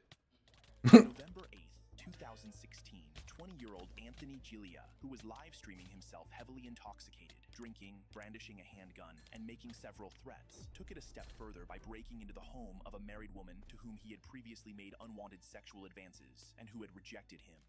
I smell bacon. Oh my god. There's bacon. They got somebody. Man, throw this dude in the deepest, darkest cell. Down there with El Chapo, man, like, and put him in a straitjacket, bro. Let that boy barely get any type of visible sunlight today. You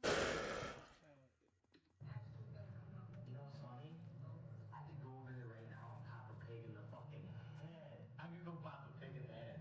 Fuck it. I don't even like my life. I don't fucking like my life. No fucks, no laws, no nothing for me. I don't give a fuck. I got one in the chamber right now. I have no problem. Maybe not. Okay, I'll switch it up. I almost want to shoot this gun off right now. Who's the girl with him? Almost. But almost isn't enough, right? Oh, there's a cop out here. So I'm scared. What's up? What's up, Lion? Can someone talk to me? Alright, who wants to beef? Who wants to beef?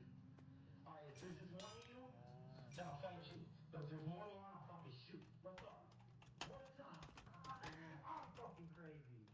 Guaranteed. Guaranteed crazy. There's my pistol. There's my pistol. I'm about ready.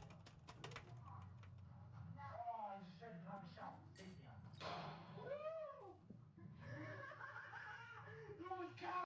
Y'all hear this laugh? Bro, that sinister laugh. What's like the Joker, bro? Safety on. Woo! Those cows right there!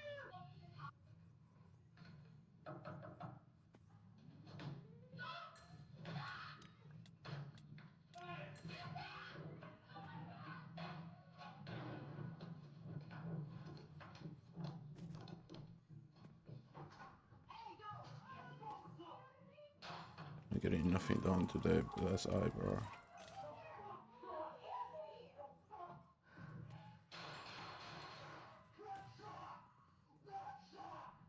Who's the real motherfucker in this bitch? Who's the real motherfucker in this bitch? Huh? Who's the real motherfucker? Who's crazy? Who's crazy? You.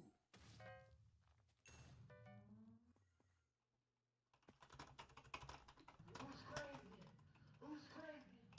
Who's crazy? Stop. Get out of here. I don't come from those.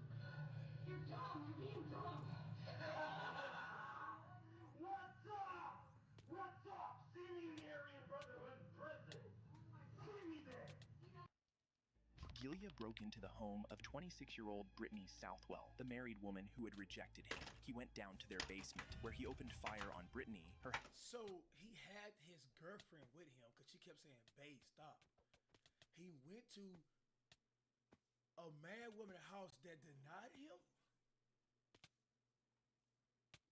husband Tyler and their 7-month-old infant. His shots missed Tyler and the baby, but Brittany was struck in the lungs and died from her injuries. Gilia fled, but was caught while trying to escape to Mexico. At the station, detectives tricked him into believing no one died and persuaded him to confess, promising a light punishment. Ignorance. Pure ignorance. Dude, I fucked up, dude. I'm probably gonna go for fucking 20 years or something. I mean, even if I did, you know, I do care, but, you know, I probably deserve it, dude. Nobody's dead or anything like that. Okay? Alright, so, felonious? Felonious assault? Probably. I've already, when I was 16 years old, I got that. Well, that's your 16-year-old stuff goes with it. Okay? I don't know, dude. I just need to know the truth, because I'm getting bits and pieces. Well, no, I mean, I'm giving you the truth. I'm not lying to you. Your chest, you're gonna feel a lot better. Dude, I don't know what I did. So you go in there, you have the gun, okay? You know what you did because you're telling me Hey, you made a bad choice. I mean, bro, he needs to face the consequences, bro. But bro, it constantly like it's kind of like possessed. And y'all know alcohol, bro. Actually, it's almost like when you drinking alcohol, get to that point, bro. It's almost like it's a spirit that controls you, bro. How many of y'all like you ever drunk and you said and done things you wouldn't do like sober, bro? Like it's like, oh my god, I said that. Oh my god, I did that. What was I thinking? It's like it's crazy, ain't it? Alcohol does that. Learn my lesson, bro. I think we all had that. Just about all of us, bro, had that situation that happened to us in our life, bro. Things you be ashamed of, bro. Like, I do know what I did. I kicked in the door, and that's all I remember. Okay. And you had a gun. Yeah, and I do remember popping a shot at the floor, and that's all I remember. Okay. Where was that in the house where you popped? Is there gonna be a bolt? I gotta go look at it. Make sure it matches. Alright, I had, you know, a 9mm, it was 12 shots, right? Yes. Well, I put 12 shots in the chamber, cocked it, put another one in, so that's 15 total. Yeah. Okay. Do you think when you shot you could have hit somebody else? Honestly, yes. Who was it? I wasn't aiming at anybody. Who did you see? A big dude with tattoos. I went downstairs, and I don't even remember what the place looked like. I went downstairs, the dude, all I seen the dude do is shut the door, and then when he shut the door, I took a shot at the door, but I did it to the left. When I shut the door, I shot it to the left. Because when he shut the door, He seen you put down his gun. well, at first he tried to come at me, but when he seen the gun, he took off. Okay. And then I shot the left side of the door, the very left side of the door, I think, or something. I wouldn't be able to know unless I seen it. But I shot the very left side of the door, but I wasn't aiming at anybody because I could have killed everybody in the house if I wanted to. what type of statement is that? I wasn't aiming at anybody killed everybody in the house if I wanted to. Okay, so anyways, after you shoot, what happens from there? You just guys turn around and go get out? Yeah, I got out of the house, yeah. So you guys get in a car, you take off. Where were you planning on going? Oh, I was gonna grab all my money out of my safe and head to Mexico. Because you know you messed up. Yeah, I fucked up, dude. I wanted to go. I wanted to leave. That's what I would do too. Well, shit. And you gotta make an effort, right? Well, shit, dude. I wish I never fucked up like this because I swear to God, I make good money. Anthony Giglia was charged and convicted of first-degree murder, first-degree home invasion, and felony firearm possession. He was sentenced to life in prison without the possibility of parole. All of his numerous appeals to overturn the verdict. Life in prison. Dubs in the chat. Were thrown out by the court. Next up, a former U.S. Army translator from Afghanistan streamed live as he attempted to kill several U.S. police officers. I should have served with fucking Taliban. Better than you. Go back, sit in the fucking earth with fucking... What? Man, I should have served with fucking the top.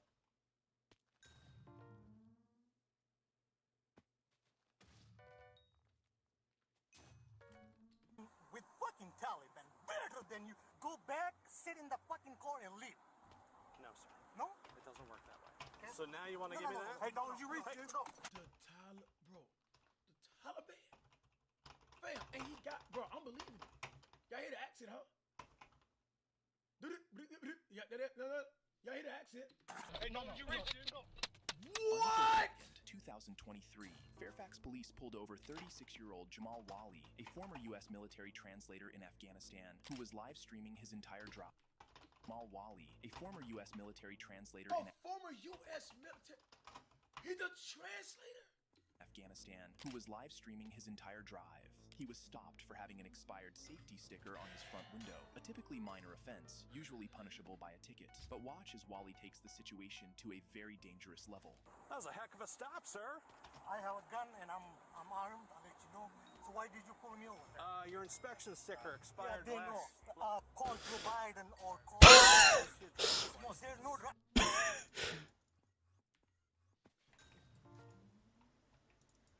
Take me to your leader. Yeah, they know. Man, it's funny, Chad. I got Jordan Bush. That's what it got me, bro.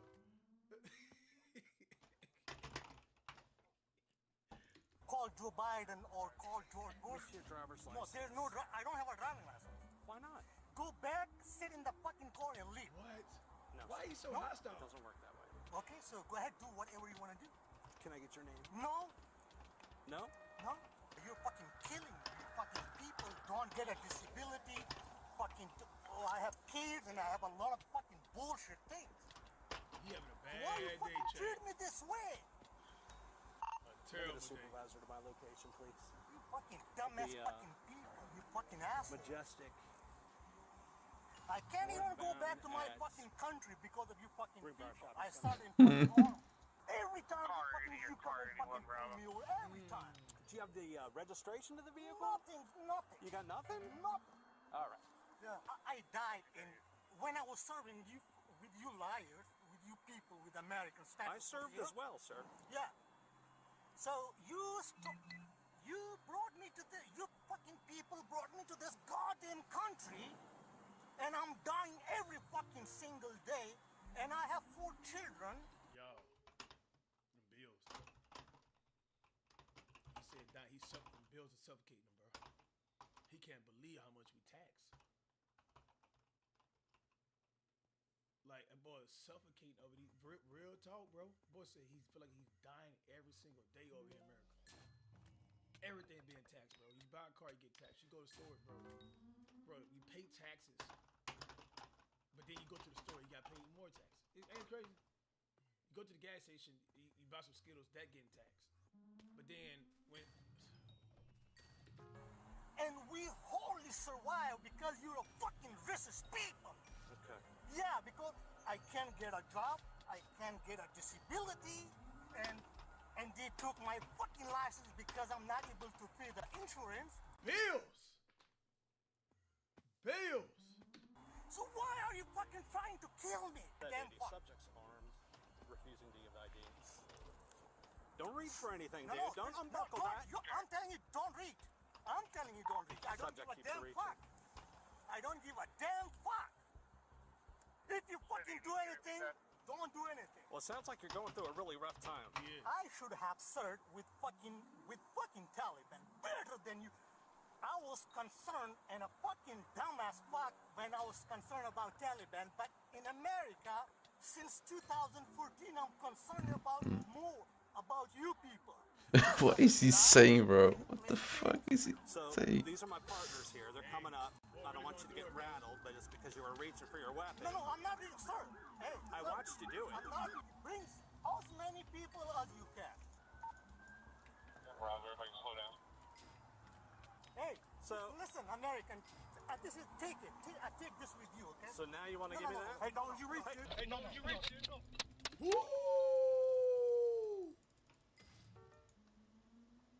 My boy, hey. I take this with y'all see how quick that was? So now you want to give me that? Hey, don't you reach? Yeah, sleight of hand. Exactly. Hey, no. You reach. But look how he got there so quick. Go. 800 Bravo, shots fired. Wally fired the first shot at the officers, but his gun jammed before he could shoot again. God protected him, y'all. Damn, God protected him. The gun jammed, bro. How many times he probably shot that gun, bro, and his gun never jammed, bro? That's God protection, bro. Giving a third officer the chance to return fire, hitting him 4 times. Wally's bullets struck the 2 officers who tried to disarm him, passing through their arms and hitting a nearby car. Wally's wounds proved fatal, and he was pronounced dead at the hospital. Next, a disturbed daughter murdered her mother in cold blood during a TikTok live stream. You deserve to be beautiful, Mama. You deserve to be beautiful. You deserve to be beautiful. I am beautiful. I'm indigenous. These were moments just before this innocent woman was murdered by her own daughter. On January 8th, 2024, 28-year-old TikToker Tonantzin Oris Beltran returned to the San Rafael police station with her mother, 55-year-old Olivia Beltran, to retrieve Tonantzin's car, which had been impounded earlier that day after Tonantzin was arrested for attempting to flee the police over a traffic infraction. There's concern. Get the camera. You can record me all you want. So there's concern that your daughter can't safely drive. I don't know her. Okay. You obviously know her. She probably has some mental health issues based off what you said.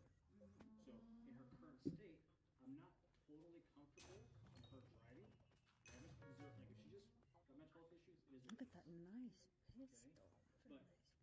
But if there's anything else going on, like alcohol or narcotics, she's gonna get arrested again. And her car's gonna get towed again. So, who's gonna drive the car when it gets picked up? Mom, cállate la boca, ni sabes qué estás pensando. Mom, stop, you're dumb. Stop, be quiet, let me. Yeah, so anyway, so I'm promoting, right? And so I. Okay, she actually is making sense.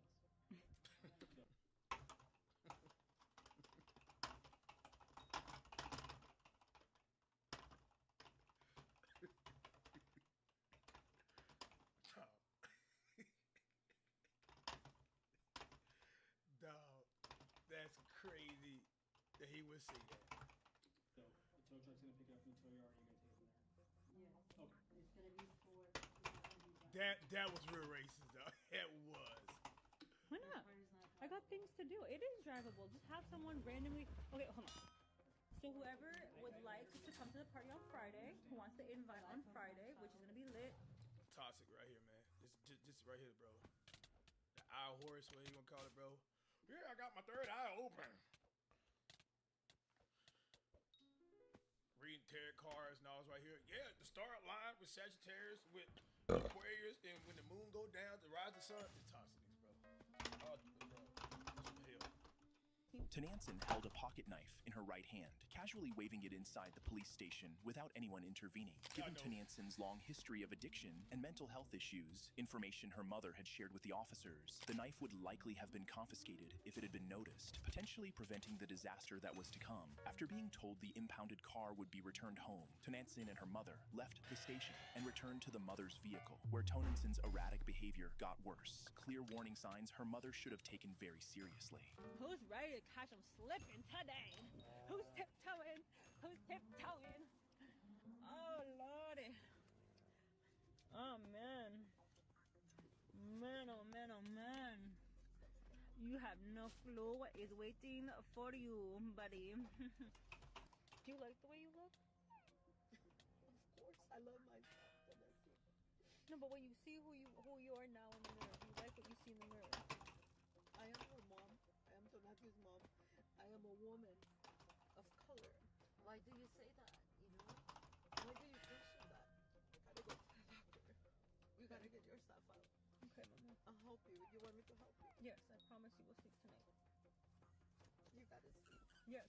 Every night. Yes, every night. Infinitely, infinitely, Not infinitely, infinitely. You gotta infinitely, wake up with the sun. infinitely, infinitely, infinitely. I will, Mom. I will. Gotta wake up with the sun. You Mhm. gotta sleep when it gets dark. You're not to be going out with people that you don't know. You gotta be safe. You know? Stay grounded. Okay. You deserve to be beautiful, Mama. Bro, You deserve to be beautiful. this is like the typical girl, bro. Y'all, bro, I was a jury. Y'all know what I'm talking about, bro. You know what I mean? And they be the main ones talking about, yeah, leave a free life. That's not what God wanted, but you in the clubs and bars drinking. Like, you know what I mean? Like, it be so like hypocritical, bro. Y'all know what I'm talking about. With some of the women that be doing this tarot card reading, bro. It's almost like witchcraft. If you ask me, bro. You know? Y'all ever seen those? Y'all ever been to my apartment, dog, and they had like the money tree? You know what's that thing that they put on fire like sticks and make smoke? Yeah, what's it called, bro? The essence. Y'all know what it is? Sage. Yeah. Go in the apartment, dog. They got sage, and then right by the door when you walk in, they got a money tree. They got dollars on it. They say, yeah, if you put money on it, it will manifest you money. Where you getting this from? Why don't you just read a Bible?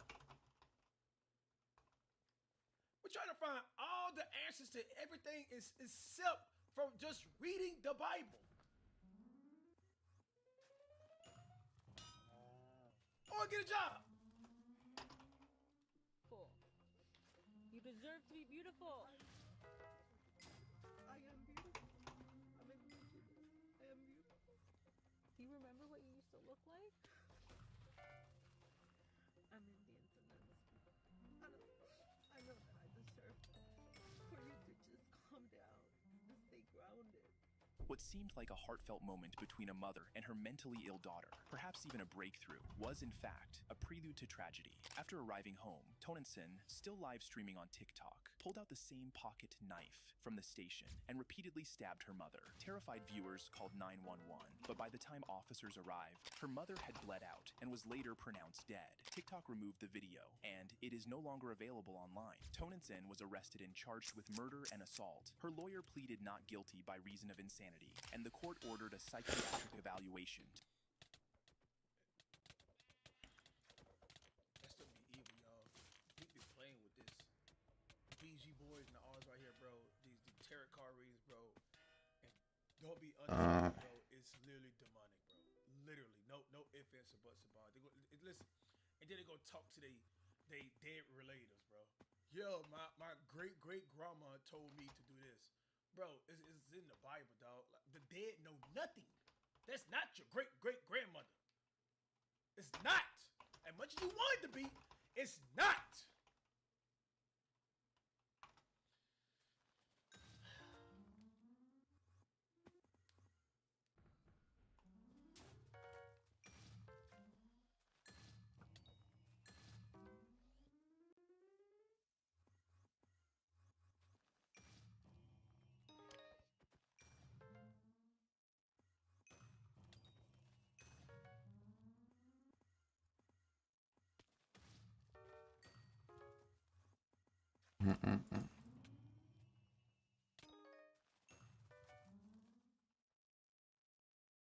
Yo!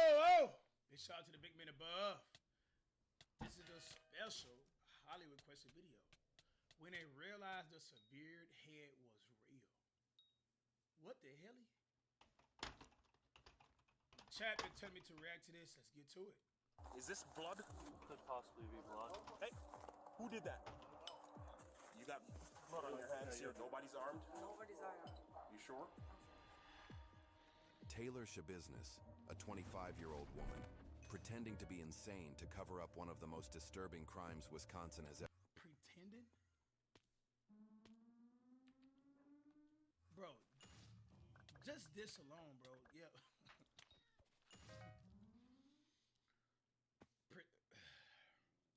woman, pretending to be insane to cover up one of the most disturbing crimes Wisconsin has ever seen. A brutal murder, followed by a gruesome act of mutilation that left an entire community horrified. It all began on February 23rd, 2022, in a quiet neighborhood on Stony Brook Lane in Green Bay. A mother walked into her basement and found her son's head in a bucket. Seconds later, a chilling 911 call shattered the silence. County Public Safety, how may I help you? I have no clue what's happening with my girl. Swears that she's found her severed head of her son in the basement. Did you go down there? I went down. I can't tell what it is. I'm part of my language. I'm kind of a little freaked out. Okay. Did she just wake up and say that? Yeah. And whose head is it? She's claiming it's her son. How old is her son? 24, 25. Has he been missing or? No, yeah, he was here yesterday with some chick, and then now all of a sudden nobody's here, and she came up to use the restroom a couple times, and she keeps calling and calling, and now she's saying that she hears the phone down there too. Okay. Is she with you right now? Yes, yeah, she's upstairs. She's a little freaked out, and I don't know what to do. Okay. All right. Stay on the line. And she won't look again. I don't know what the hell, man. Do you think she's hallucinating, or do you think that? I don't think so. I went down and there's something in the bucket. I can't, I don't know, man. She's a little freaked out and kind of freaking me out. Can I talk to her? Yes, you can. Hi, Tara. So can you tell me what's going on? Pretty positive my son's head is in a bucket, by the bucket in my basement. What makes you Look think how that? calm she talking. And what did you see? Exactly Well, what I I'll told be you. stuttering. My words would be backwards, upside, bro. I wouldn't be able to enunciate any name, bro, or pronounce it, bro. What? Okay. Where's the rest of the body at? No idea. Okay. It couldn't be like a fake head or something? I'm not touching it. I'm not looking at it again. Okay. All right, ma'am. Just go ahead and wait for the officers, okay? Our coverage is made possible by Morgan & Morgan. Dollar case with over phone. You're You gotta pay bills, huh? In the police station, you gotta pay bills.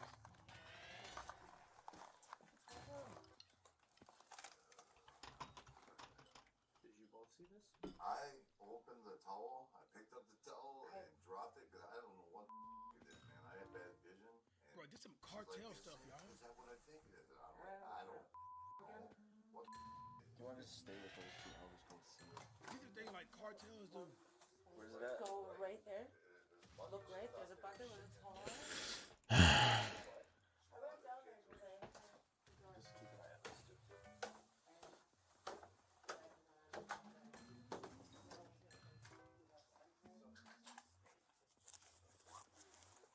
Seeing diapers.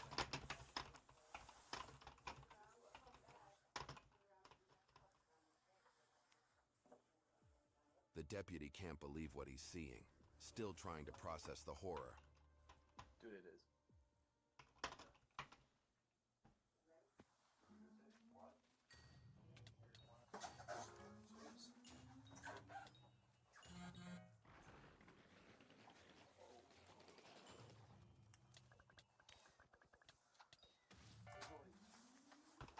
Let's just... Okay. Hold on, just... Both officers freeze, still in shock. Did you... Bro, that's a human head in a bucket. Like, human head. Bro, they don't pay enough for this trauma right here, Chad.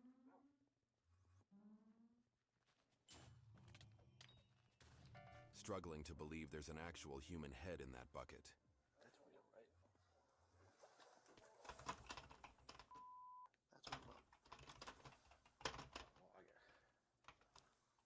Ed 1 to 82 Sam.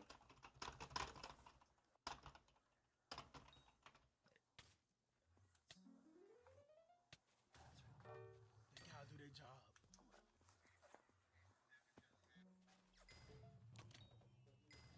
If we could get some more units here sooner rather than later, that'd be appreciated. Hell, this is We've just got silence down here. quite a bit of blood down here, and I want to clear this rest of this house. We've got 2 people in the house for sure. The victim was identified as 24-year-old Shad Therian. Man, why y'all put a picture like this, right? Bro, why y'all do this? Now that's how I'm pitching him in the bucket. He was the ex-boyfriend, or maybe just a former lover, of Taylor Shabusiness, someone she had known for years. His body had been brutally dismembered, pieces scattered, cut apart with kitchen knives.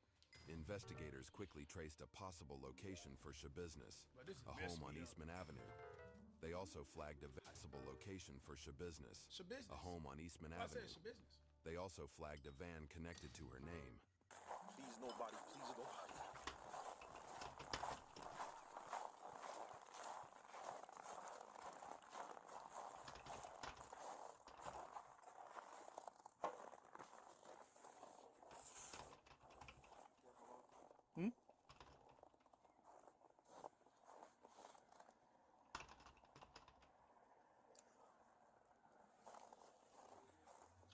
Nothing. Hey. Is this blood? Does this look like blood to you? Or am I just tripping? Bloody footprint? You see this right here? Could possibly be blood.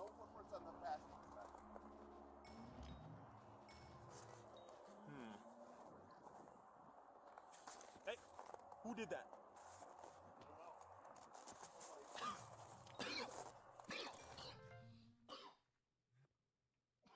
What?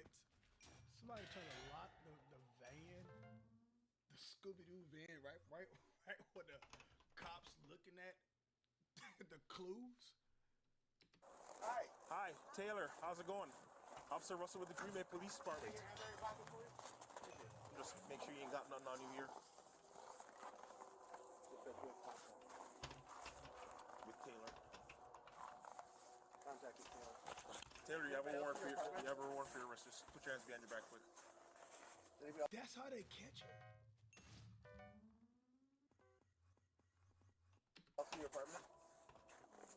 You got blood on your hands here too. No, on your hands. Okay, yeah, we're gonna have to. What apartment is it? What apartment are you in? Do we have Adam 3 come up? He cuts in there, get up here. Double. Which apartment? One, there's what they came back to.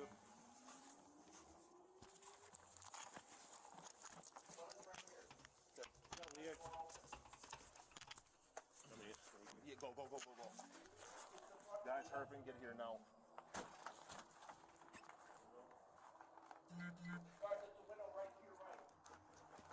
Watch this window right here. Gun.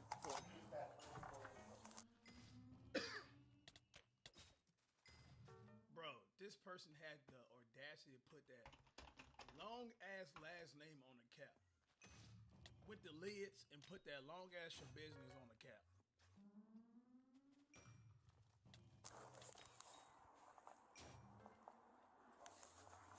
Go in here.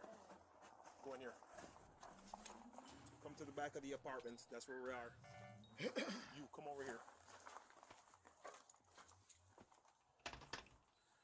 2 more will be fine. If 84 is here. Yeah, she got caught red-handed. Yeah. Literally. Walk out towards me. Have a seat. Blood. Get on the ground. Who else is in the apartment? Be straight up. Tomes? Who else? Chat, don't she look like she do tarot cards, bro, in the Ouija board, bro? Don't she give that type of aura, that type of look?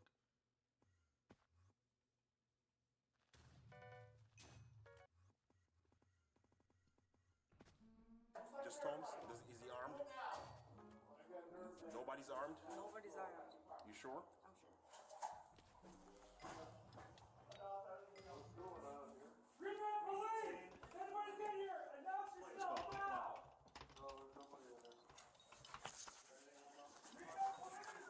Go ahead, go ahead. Negative, we got enough here. Taylor was taken into custody for interrogation to explain the reason behind this brutal murder.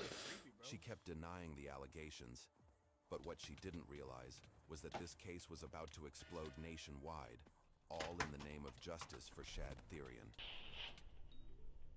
I hate this outfit. Never in my life.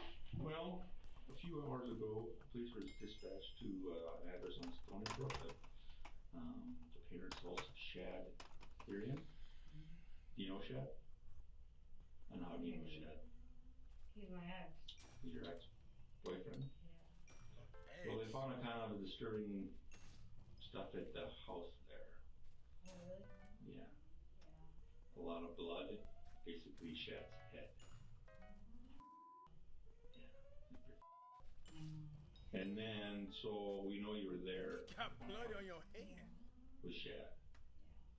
But we also know you left.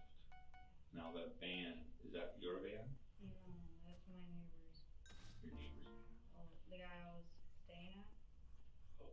So, where did you go? Which place where did the police get you? Was that on Eastman Avenue? Is that correct? Yeah. Is that where you live? Yeah. Okay. I'm staying there right now. Is that your apartment? No. No. Whose apartment is it? Chicago. And who is that man? Scott? Phones. Okay.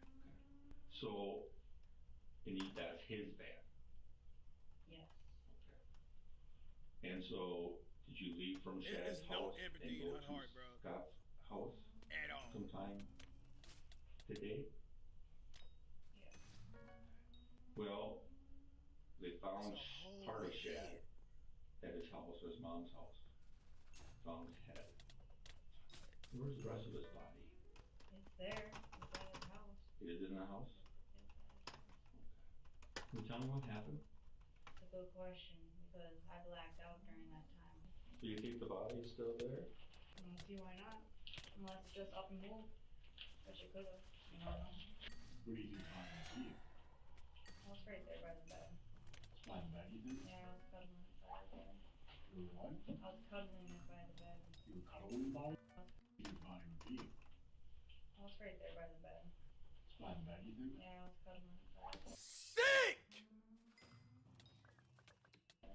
You were what? I was cuddling it by the bed. You were cuddling the body with the bed? Oh, okay. Was it just you and Shad down in the basement? Yeah. Was anybody else down there at any point in time? When do you think you went to Shad's house? How was it like 2 days ago? Okay. Did you stay there the whole time? Mm-hmm. Okay. You start to remember now what happened with Shad? A little bit? Or do you remember some part? There was this chain thing, right?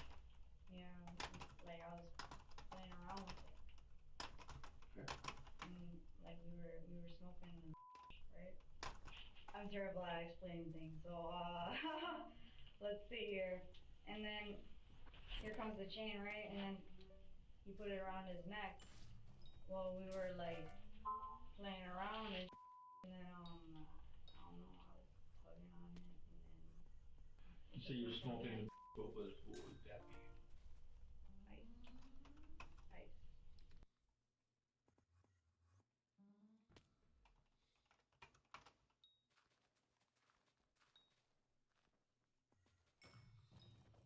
Conjured up a whole spirit that don't even, bro.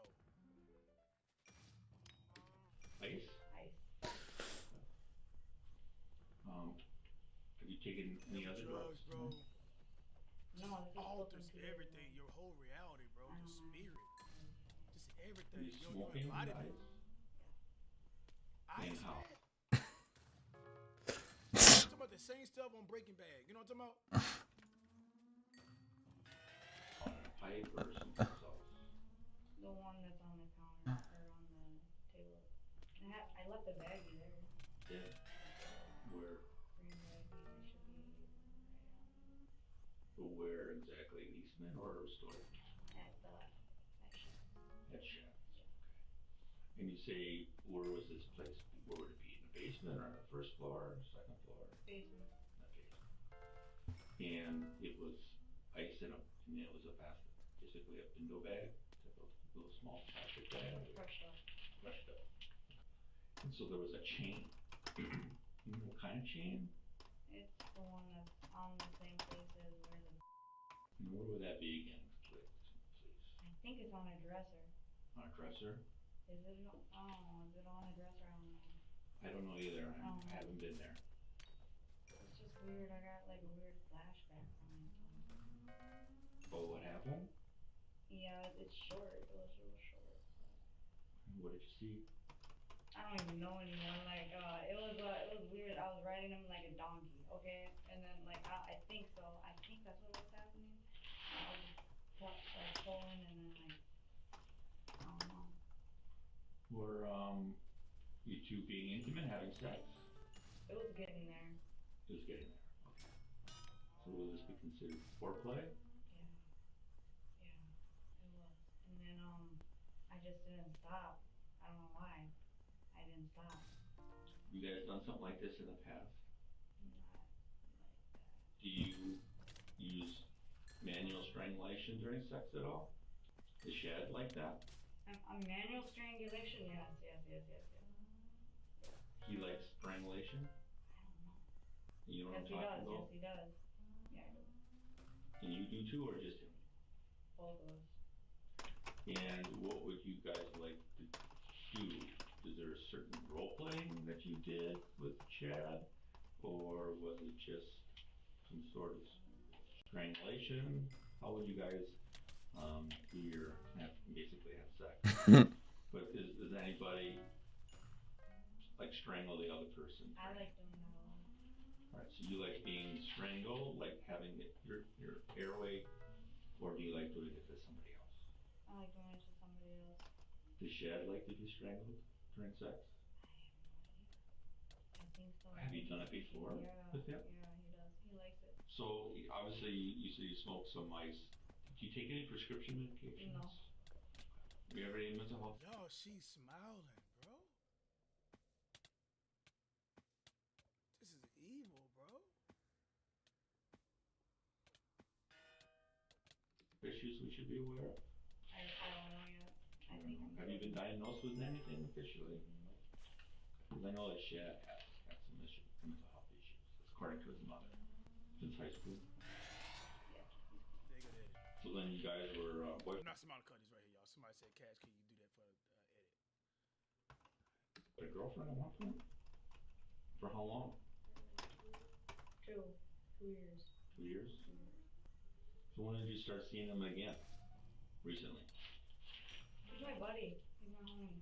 So like, Alright, so you've always been friends. yeah. So you and Shad went back to Shad's mom's house. How'd you get in? Did you see, was anybody home? What time do you think this was? Was anybody home? Did you encounter anybody? Tara? Tara? I don't know. Is that the mom's name? Yes. Ahead. And then, I can't believe I left the head though. what did you do with the body? The body's there. So were you gonna take the head somewhere? I like it. You liked it? Well, you're gonna have fun trying to look for all the organs, but yeah, they're all dismembered. What the fuck? Nothing but the Tide donated $2. She is anointed by the most. You going me for die? Not right now.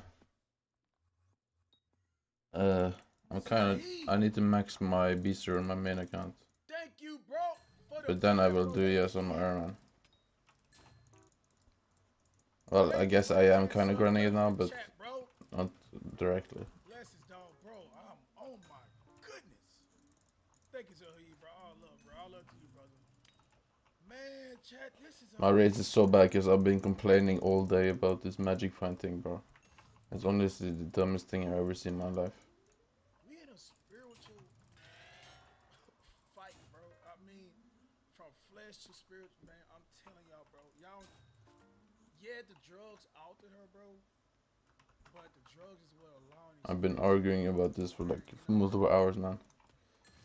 I know it won't really change anything, but bro, it's fucking annoying, man. Sheesh, bro. This is. You can fix her. So, wait, time him out. We ain't playing that in chat.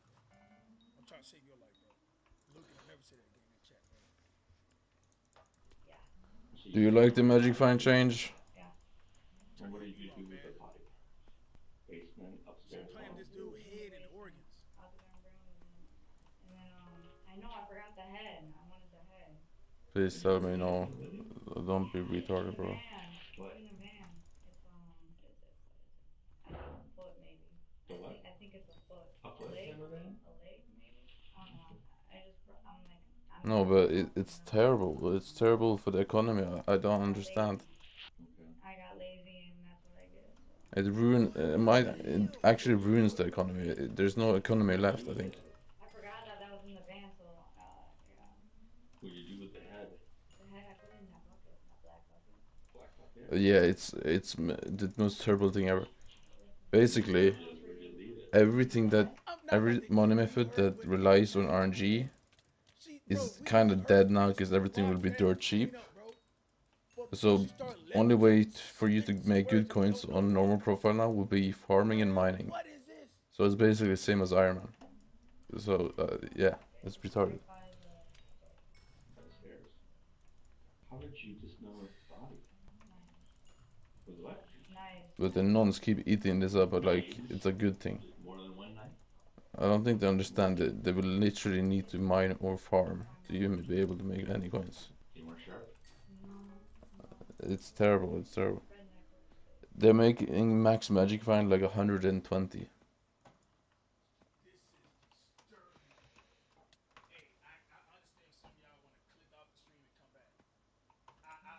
And then Clover Helmet will give nothing, I think.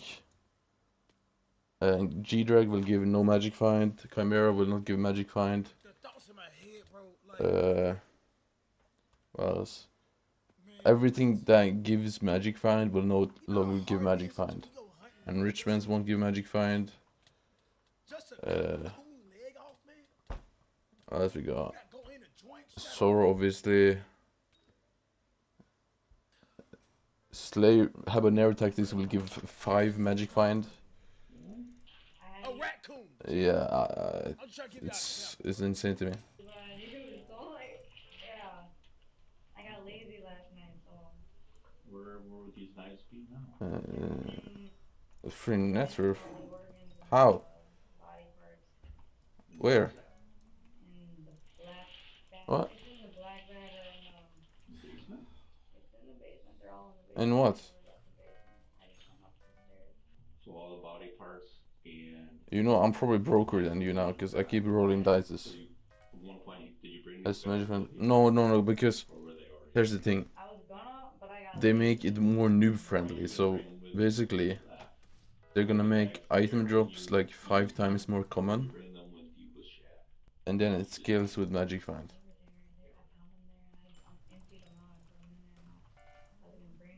So any new player has like 5 times higher chance to drop items now. This time it was just like, I think it was a dope. Yeah. Like the Titan Boa Shed is like 2.5% drop chance instead of 0.2. So it's basically a 10x here.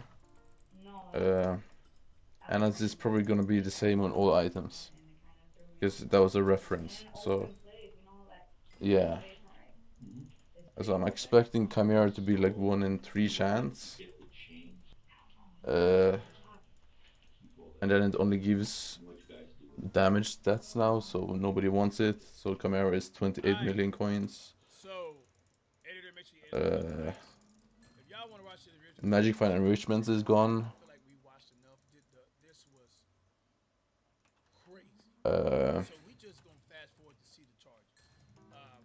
Oh yeah. You will get like 4 magma node fragments from each Jobus. So fishing is just dead for coins. There's no progression in fishing anymore. What else do we have? Fishing is dead. Combat RNG based content is dead. Basically farming is just the only way to make good coins now. Some of the evidence, arguing it portrayed her as the worst killer in human history. I can't think of, yeah. They want to remove every aspect of skill in this game, so basically they want to make it so you never need to swap armor or anything anymore. You only use one armor set for everything. So yeah, that's kind of the update. After firing her last appellate attorney over a no. Bro, she wanted to decapitate him. Bro, look at this anger. Public defenders to withdraw. Does it sound good? Firing her last appellate attorney over a no merit report. The Wisconsin State Public Defender's Office refused to appoint another. Business never denied the allegations. Yeah, I know. They have been doing this, and I don't know why. It's honestly so upsetting. I don't think admins and other players who are currently like early game realize this is honestly gonna be bad for them, but they don't realize it yet because they aren't at that stage yet. But once you get to like end game now, there's nothing to do. Late game, there's nothing to do. There's no fun content left. There's no RNG drops content that makes any coins. Diana is over. Like, look at the profits from Diana, bro. Do you see this? I mean, my borrow rate isn't the best right now, but look at this. 35 million coins an hour. 35 million an hour, bro. Like, that's insane.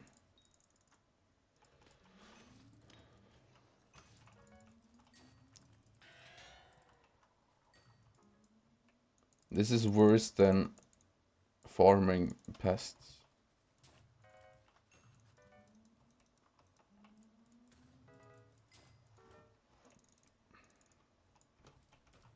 And basically what's gonna happen is they're gonna make every like common drop in the game above 5% chance drop chance also become applied like looting works on it, so you will literally get like 4 times more or something of like all the base drops, like Great Wave Tooth, Magnlord Frags, Ink Sacs,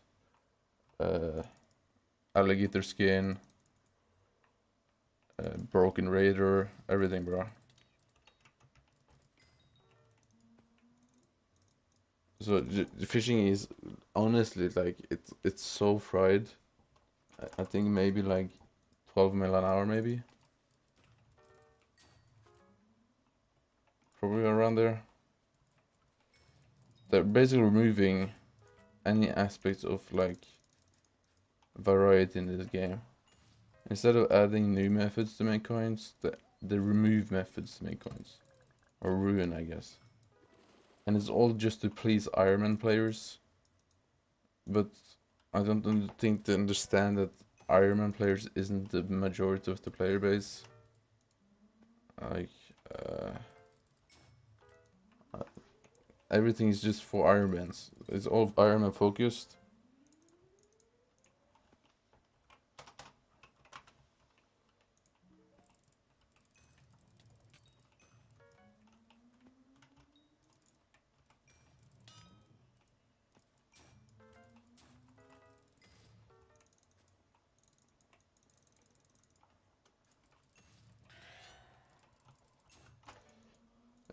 It's just, yeah, it's terrible.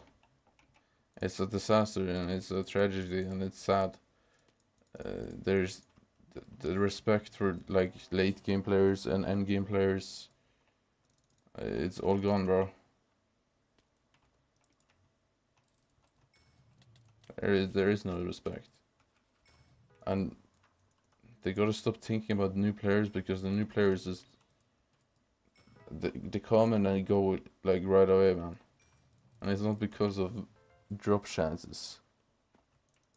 It's because the game lacks content and new stuff. I don't know, bro. There's nothing new.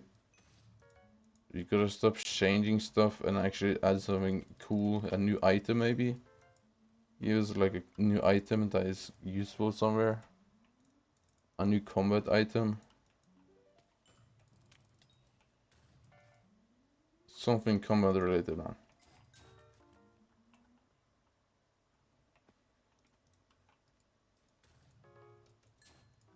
I mean, the Magic Fight rework is honestly the most unnecessary thing. Like, I don't think Magic Fight needs reworking at all. I don't. RNG minters and Ananke feathers already ruined the economy, kind of. And ruined RNGs, basically. And with this, it's just the final nail in the coffin. I don't know, man. It's a shame, like, because you see your net worth, and one update comes and it drops in half. It feels like you've wasted all your time for nothing, bro.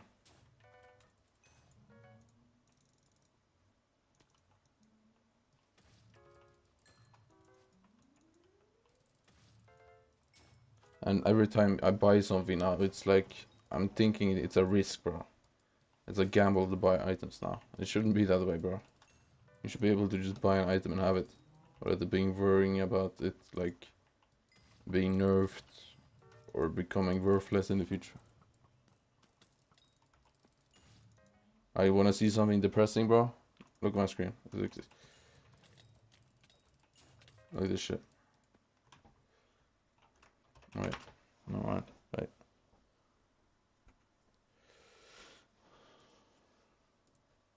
Where is this? Look at this, right? Look at this. I invested in this, right? After Aura. And within like 4 days, the Dark Auction Change got released. For no reason. Dark Auction Change made it. It's probably, yeah, it's a pointless change. I don't know why they added that. They're removing coin sinks now. That's the point you're at. So yeah. These are just going down in price because they will crash when Scorpius comes.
I don't know.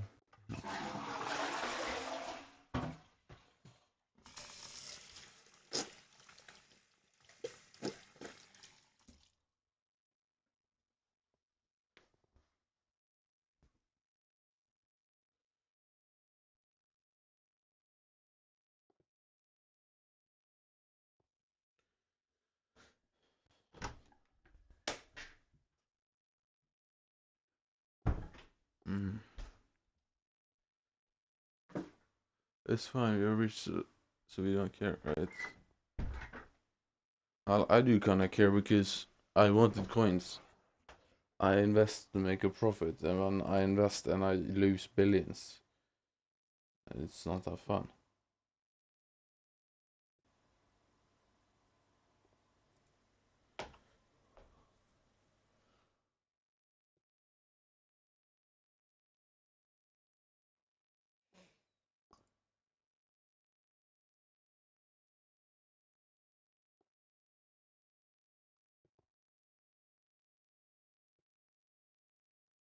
This is Jeffrey Epstein's island.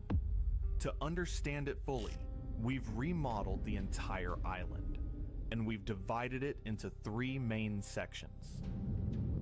so we can tell the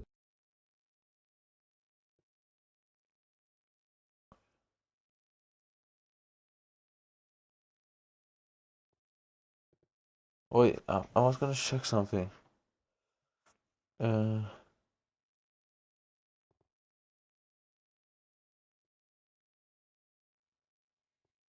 Is this it right here? This one from 5 years ago? Chat, this it? Now, we all love grilled cheese. I grew up with it. That was cheese on toast. But there's something quite amazing for a grilled cheese, especially when you have these incredible cheeses. How could this possibly go wrong? A Romano with pepperberry and Asiago. Beautiful, really beautiful. To do the ultimate grilled cheese with this. Dude, somebody typed ultimate in chat in all caps and then he said it right after. How many times have you watched this video? You must have watched this video 500 times. You know the lyrics. True. So, I'm going to just cut nice big... Why is he talking about Ramsey, bro? That looks disgusting, by the way. So I can take off the rind easily. And those pepperberries is going to make the cheese a little bit spicy.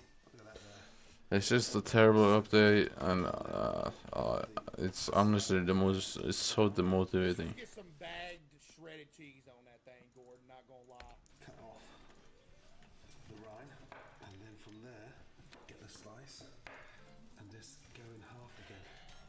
So you've got these nice, long, luscious, almost like sort of mini bricks of cheese, and that pepperberry is incredible. Now the bread. Pepperberry. The thing about a great grilled cheese is make sure the bread is not too thin. Look at that. The beautiful locally baked country bread. This ain't too bad so far. I'm not a fan of the cheese, but this don't look like nothing heinous. Now, from there, a little bit of butter. Halo with the 5. And always butter heavily on the outside. You'll see why, especially when you get that nice, crispy texture. Again, cover it with butter. I'm on board with it. You know what I do with a grilled cheese, though? I never put butter on the bread in grilled cheese. I just cook it in a pan with the butter in the pan. I never like butter the bread of grilled cheese. What I do is I just put cheese with the bread, and then I'll throw some butter in the skillet, and I'll just throw the whole sandwich in there with it, press it down with a spatula. It's some of the best eating in the world on everything I love. It's some of the best eating in the world. I'm telling y'all. Oh, man. On the outside with some salt. And then from there, layer your cheese. Okay. And sort of almost tailor-make it in a way that it becomes somewhat almost... I don't know about this, Gordon. This looks kind of... And the secret behind this grilled cheese... I trust you, though. ...is a little bit of kimchi. Homemade kimchi. Which is going to give... A little bit of what? A nice... Oh, it's kind of tempting, bro. ...to that incredible cheese. A what? Now, the acidity. What is this slop? What is kimchi? Oh, it's immediately over. That's it. Oh, it is immediately over. Oh man, it's tempting, bro. I'm not hating on that in its own entity. Why on this absolute planet Earth are we putting this on a grilled cheese sandwich? Oh my goodness, I'm hurt. I'm hurting bad. This hurt me bad. This right here, ever seen them videos of I'll stop watching when I wouldn't eat this? This would be the moment I clicked off right here. To that incredible cheese. We don't need that though. Now, the acidity in this kimchi is incredible. Gordon. But once it's been cooked, breathtaking. Fold that over, and then from there, push that down. I'm hurt. We're going to stick that in the oven. A beautiful fireplace over there. Nice and warm. A fireplace. Beautiful. And then from there, get the temperature up. He lost me bad. Chad, he Fireplace. lost me real bad. Real bad, he lost me. Side, push that down. Nice. Somebody said performative. The fireplace action is performative. My mom just said, just ban me. This is so wrong. Dude, I feel like the magic behind a grilled cheese is that it's something that's available almost instantaneously, and it's something you really ain't even got to think about, and it's just there. I feel like that is the beauty of a grilled cheese. On the side, push that down. Nice. Lift Lord. True. You're the That's goat, true. though, Gordon Ramsay. Don't put a hit out on me. You are the absolute goat. Okay? I personally think this looks great. Now, as she cooks, start from this. That looks disgustingly good. Please give me this. Lord. Melted. How Gordon, can I don't know about this, big dog. Yo, what's going on? Yo. melted cheese go wrong? That way it's nice and crispy. What you mean there was a burn spot on it? Beautiful. 2 minutes each side. And then once you've coloured both sides back out, just place your spatula on top and push down. And that helps to get the cheese. I do that part. Why, the press down method. But all this. The kimchi with that incredible cheese, especially with that pepperberry, it's just gonna be a wonderful. The music he plays is awesome, bro. It just helps elevate the flavour of that beautiful grilled cheese. Take that out, turn that over. Look. Gordon, I fear that the cheese isn't melted. He ain't done though. A what? Away. Beautiful.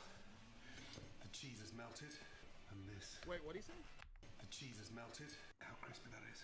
Gordon, it's a solid block of cheese! The cheese is solid! It's like he never even cooked it! What? No, it's not. No, like this is like a parody video. Okay, that makes sense. This is a parody. Right? Right! My goodness me. Wait, is he joking?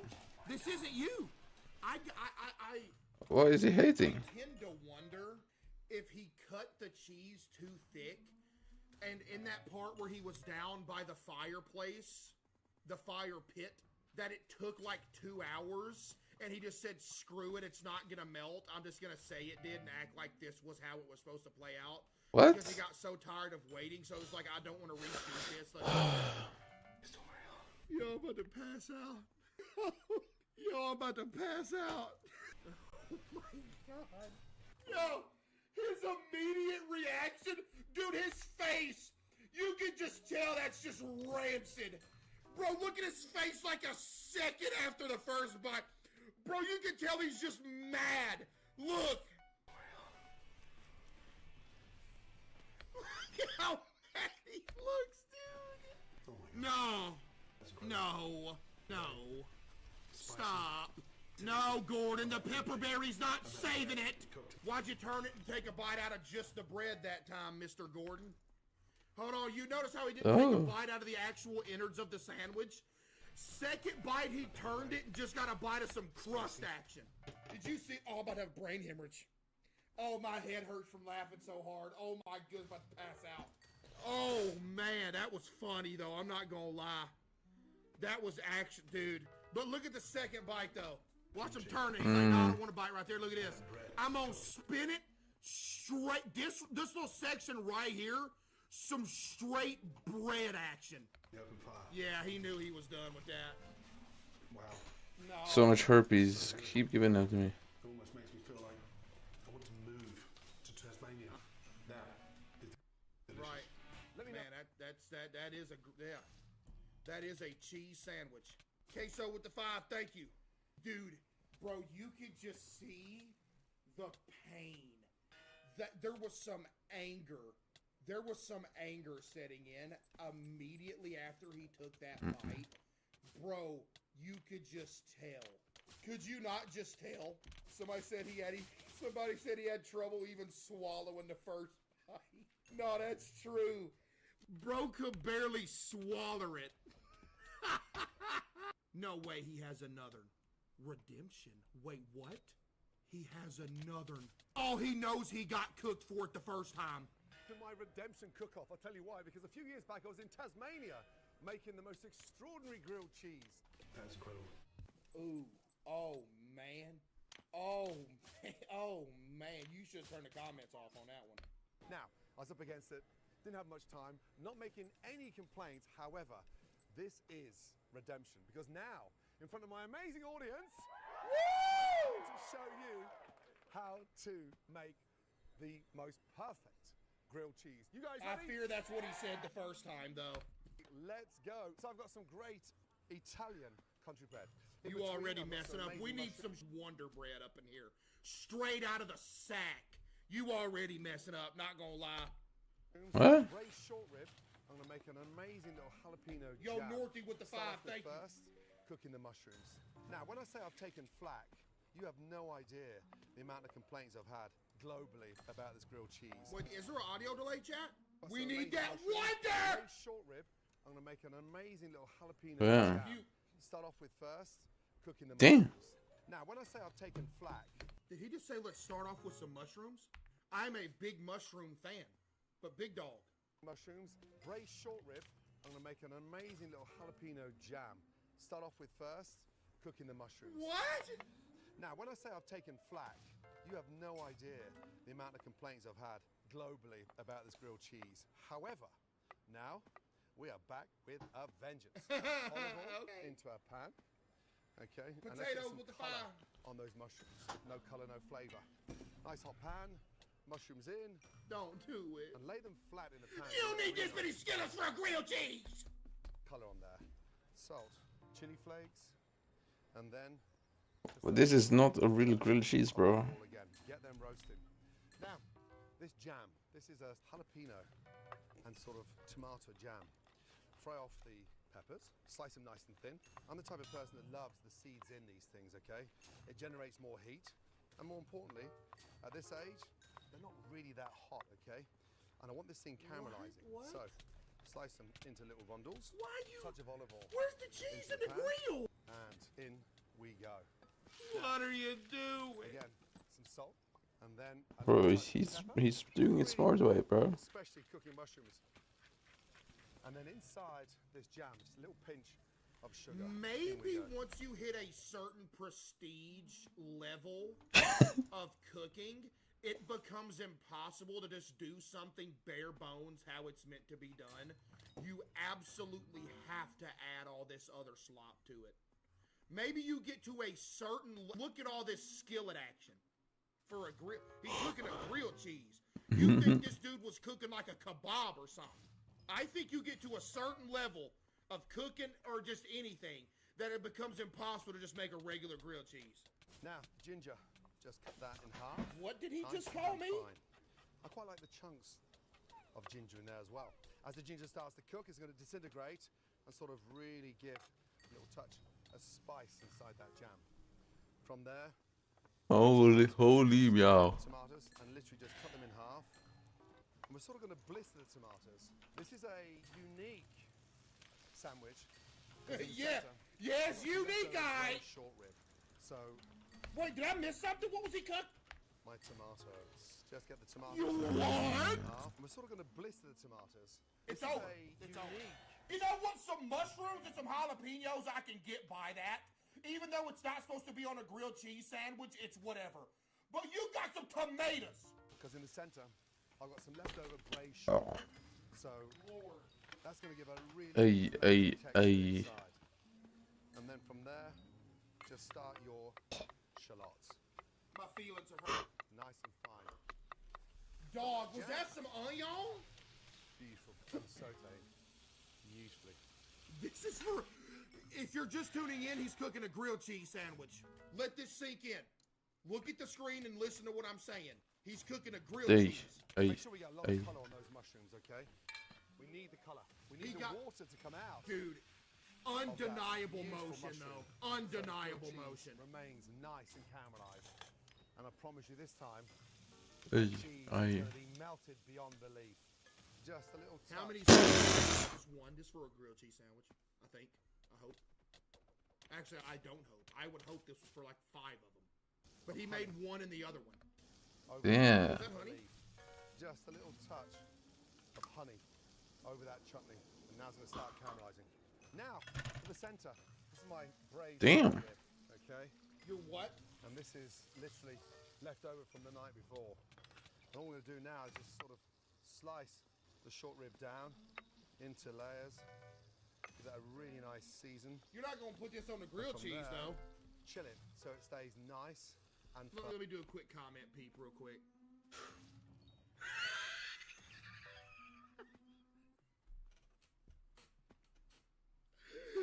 Tom Brady, I hope you're watching.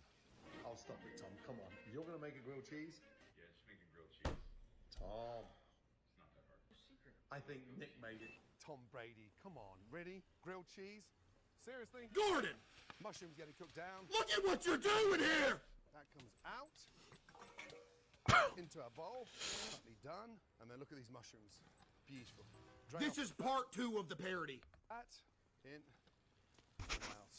Beautiful. I can't Now, believe what I'm bread. seeing, dude. Nice and hot. He's cooking a grilled Little country cheese. bread and literally lather with mayonnaise. Into the pan we go. That's it. Again, both sides. On.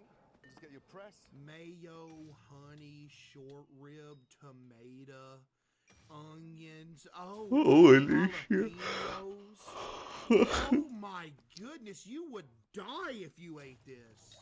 It's the beauty of these pans. How lovely. Beautifully caramelized that bread. Don't forget to season the bread, okay? Both sides. A bit of salt. That's also not necessary. I'm gonna keep the stack with you. That's what we want. Beautiful color. And then on that side, look. Ooh. Just lightly seasoning that. A little touch of chili flake, okay? Now, the exciting part. I've got my Gruyere, my cheddar, and Taleggio. 3 great cheeses that's gonna beautifully melt. We're gonna start layering this thing up beautifully. You guys ready? Let's go. Right, first off, a generous sprinkling of the Gruyere cheese. Both sides. So the video starts now. Mushrooms, and literally Never mind. form a base of these mushrooms underneath. Just push them down in that cheese, okay? Lightly season. Each layer, absolutely crucial to season. And then from there, take your short rib.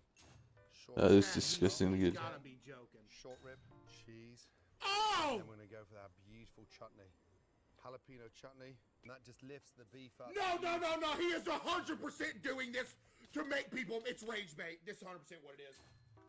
This, you know what? I will applaud him. This is the best form of rage bait I've actually ever seen in my life. Yeah.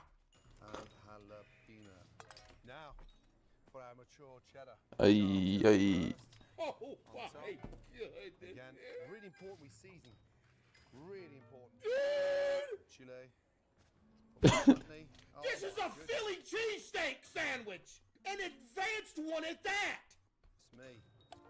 And then from there. There we go. Now, on and on. Oh my This goodness. is a grilled cheese, by the way. Don't you dare cheer. Don't you simpletons better not cheer. And then finally, close that over. We press that down and we pray. Right? That goes in. Buddy, there ain't no saving this. Oh my god. Oh, that looks disgustingly good. You could go to a steakhouse and their biggest burger would be smaller than this grilled cheese, by the way. This is unfathomable. Touch of butter and in. Now, we take our press and we push down. And then very quickly, 4 minutes in the oven. Damn. 50 degrees. You guys excited? So am I. The moment of truth. Here we go. Oh my goodness me. Come on, Tom, look closely. Nick, look even closer. Let's get this out. Lift that up. Oh, that is just a tub of slop if I've ever seen it. I'm sorry. W Secure, I appreciate that. That looks delicious, not gonna lie. No, but that's not the issue. The issue is that this is a grilled cheese. That is the issue. The issue with this entire thing is, Wait, what? is that this is a grilled cheese sandwich. Now, if this was anything else, you're just a world-class hater, huh? Nobody agrees with you, by the way. You actually are a hater. Okay! This, a good Ramsey is preparing a food dish wrong. I wish you would say that to his face. Matter of fact, send me your information. I'm going to get you and Gordon Ramsay to meet him. I want you to say that to his face. You absolutely lost your mind up in here. Did you see his grilled cheese? No, but remind me, I do want to see that now. Grilled cheese, is it good? Sweaty with the 5. The skin intact. The idea is to gently loosen the skin with your fingers so the butter can be stuffed underneath it.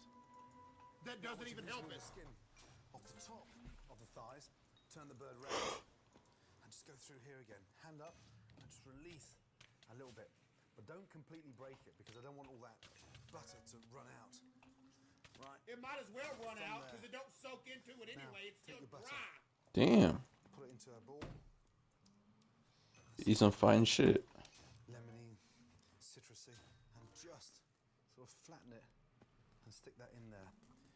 Underneath. All in vain. This is all in vain. Once you've got it in there, pull back the skin. Damn. And just use that to sort of slide all the way down. Another side point right here. If you have to do all of this to a bird to make it taste somewhat edible, let's just let it live and eat something else. Truly. If you have to surgically put butter into this thing to make it juicy, let's just let the turkey live and eat something else. Because it's just not worth. What we want to do now is line the top of the breast with all that butter there. That butter is going to keep the turkey breast really seriously moist. Turn the bird round and finish covering the breast. Ham's nasty too. Damn. Turkeys originally came from North America, and they're best young and plump. My favourite breed for Christmas is either Norfolk Black or Norfolk Bronze, both of which have a wonderful gamey taste.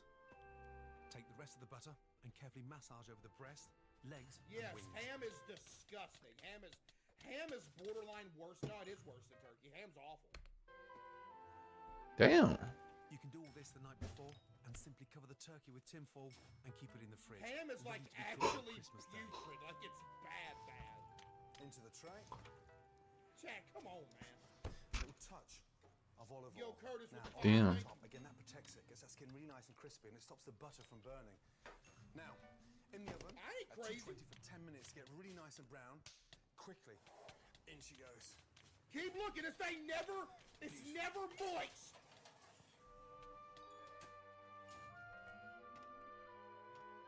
Yo, I'm very moist. Sandwiches are goated. You know what else is delicious? Me. You wanna know why ham sandwiches are goated? Because they have like bread and like some mayo and some cheese to go with it. Ham on its own is disgusting. Yo, I'm starting to get tired. Tomorrow it's Friday though. It's Friday. Real ham is bad. It's nasty. Friday. After 10 minutes, take the turkey out of the oven and baste. Then cover the breast with smoked streaky bacon. What I want to do is It's Friday. You've done taken this too far. So the bacon protects it, stops it from drying out. Dude, I forgot dude, you keep talking about stops it from drying out.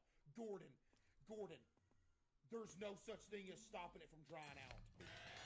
So the bacon protects it, stops it from drying out, but it's going to start to really give. It's Friday. Cap. Turn down the oven to W base. You're delusional. This 5 kilogram bird will feed 8 people comfortably. It needs roasting for 2.5 hours or half an hour per kilo, basting every so often. Jay, you think I'm delusional, bro? And now, I'm literally not. Most people agree with me, by the way. You may sit here, man. Look at that. You may sit here and think that, but most people are in agreement with the fact that turkey's always dry. Beautiful. Because it is. It's as pretty as a Christmas tree. Right. Hold it. Okay, your feelings are about to be hurt. I'll pull it right now. Where was I at?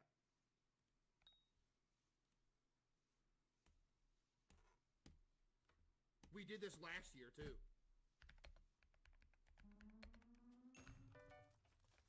There's no It's legitimately just logically true. It's turkey dry. Yo, lure him with the 5, thank you. Look at this, beautiful. Absolutely beautiful. I told you, this isn't like a thing I'm making up. Dude, I wish turkey was good. Buddy, believe me, I wish it was, but it's it's just straight. Y'all can't cook. Okay. Big dog. Did you see that? Did you see that chat right there? Chat, did you see it? Look. Y'all can't cook. This is the exact reason that every Thanksgiving we watch this Gordon Ramsay video to prove that Gordon Ramsay himself can't make a turkey that's not dry. That's the whole reason we're doing this. But you go ahead and tell Gordon Ramsay he can't cook. That smells fantastic. Wow.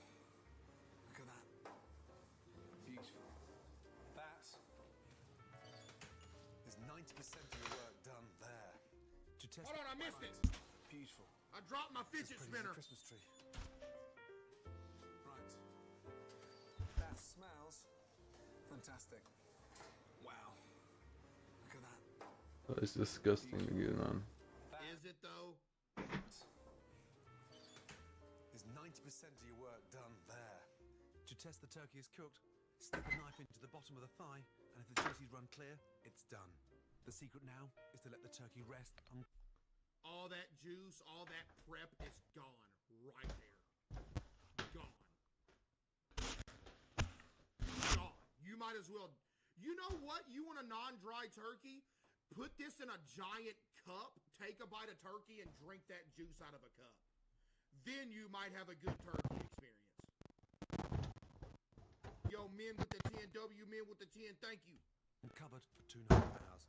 As the meat relaxes, it reabsorbs its juices, making it succulent and tender, plus it'll be easier to carve. No, it does not. It might seem like a long time to let it rest. It does not rejuvenate. But remember, the turkey doesn't need to be piping hot, because I'm serving it with hot gravy. That... There it is. My number one point.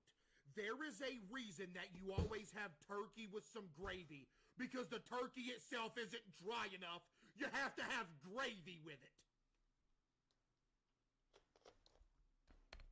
Looks like $1 million. Let that rest, because the flavour will be 10 times more exciting once it's rested.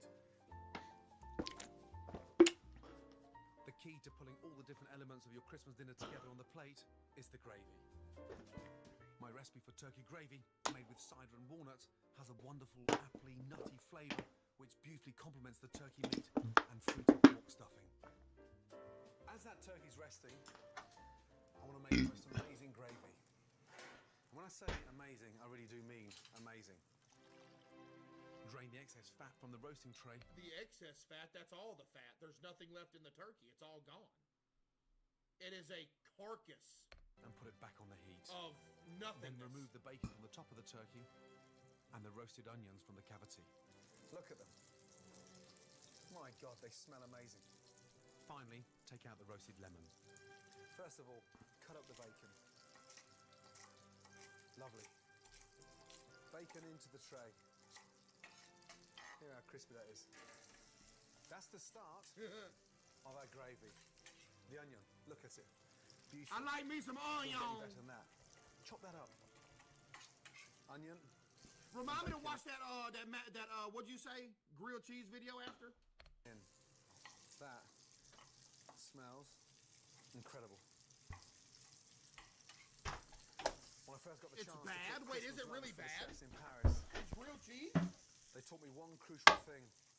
I was only 21 at the time, and they made me rest the turkey for as long as I cooked it. So I cooked it for 3 hours, and I rested it for 3 hours. What a difference. Dude. Incredible. Dude, that's so much effort for just a turkey. That's a total of like 6 hours. For something that's gone in like 2 minutes. You know what else is no? Next, chop up the roasted lemon and add to the tray. Put in a couple of sprigs of rosemary to give it a lovely aromatic punch and fry. Then, add 3 chopped tomatoes, which helps to thicken the You're gravy. the GOAT, by the way, Gordon Ramsay. I am not disregarding anything you're doing. Do not kill me. I am merely watching this to show everyone that even the best cook of all time, it's still going to be dry. And give it a lovely fresh taste.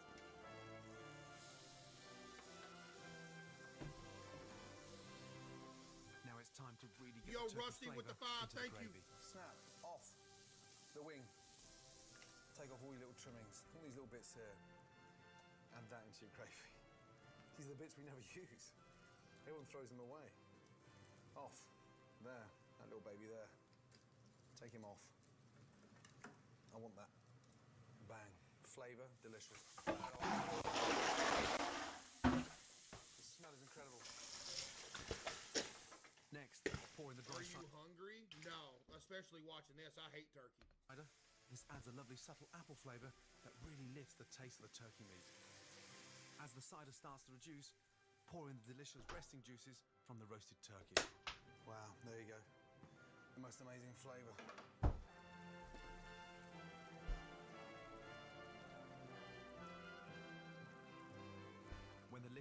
turkey over ham? No, it is, but it's just a mid-off. Reduced by half. Crush the vegetables and the turkey pieces That's with all a it masher is. to extract the maximum amount of flavour. They're just And having a basically what's happening now mid-off. is that we're giving the gravy a little bit of body. Pour in the chicken stock and reduce again. In. Now, a little taste. I ain't hating. I'm really not. Wow. I mean, just close your eyes and wow. It oozes flavour and turkey. I bet that turkey gravy good, but the gravy, but the turkey itself, no. Sieve it. Use the back of the ladle to push it through the sieve, extracting every last drop of flavour. Yo, Pop in a Echo sprig of with the rosemary fire. and leave to infuse, ready for the finishing touch.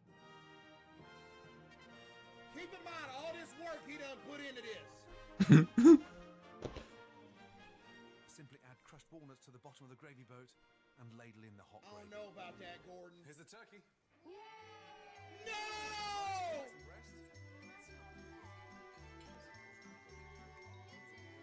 Dry as a bone!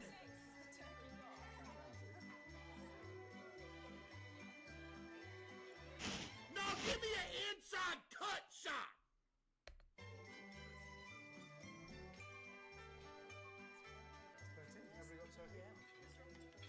Why you dumping gravy on it? Why? That's not dry. That literally looks like a piece of sandpaper, big dog. I'm gonna keep it a stack with you. That looks like a piece of sandpaper.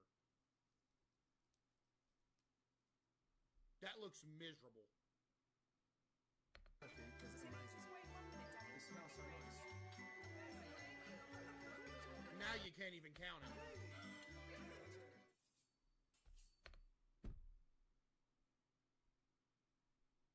Disrespecting Gordon? No, hey, no, nope. I done put my disclaimer in there. Gordon Ramsay's the best chef of all.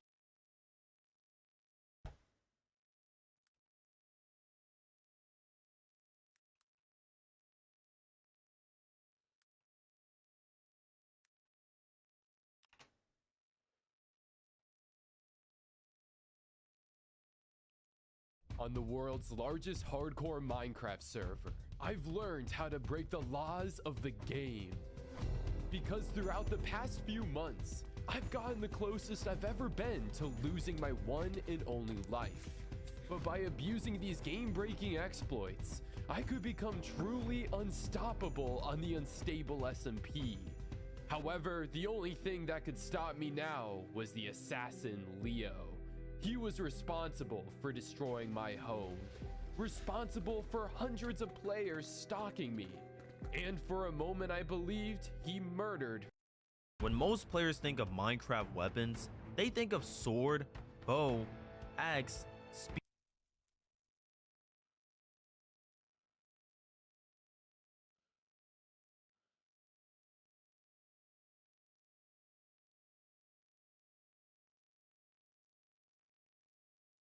This video, I speedrun Minecraft while 5 of my friends try and hunt me down and stop me. If I die one time, they win. But if I kill the Ender Dragon, then I win. This is Minecraft Manhunt. If I can beat 5 hunters, just like I beat 4 and slayed the Ender Dragon, by popular vote, then I will finally move on to 6 hunters. Enjoy the video and make sure to subscribe. Thank you.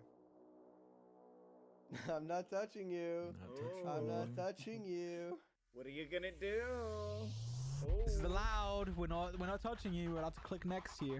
Yeah, literally. Yeah, we're not touching you. He's jumping. He's going. Go. Get him. Is the chest looting? Oh my gosh. I stole the chest. I stole the whole chest. He's Jeez. on the tree. And I got a horn. Oh, I hit a He's nice on the tree. stand him. on him. Oh, he got blocked. He got blocked. Stay with him. Stay with him. There's so many pillagers down here. I'm on him. Oh well, that's. He fell. He's down. He's down. Oh, sorry. I'm behind him. Oh, he's going. Yo, he's in oh the my iron goodness, golem he built, farm. he built up. Guys, get blocks. Bring the fuck. Oh my god, holy pillagers. Oh my god, I'm dying to the pillagers. There's Oh my so gosh. many pillagers. I'm in. Get him bad. I broke it. I broke it. I died. There's a golem. Oh my god. Guys, he's in the cave. iron golem.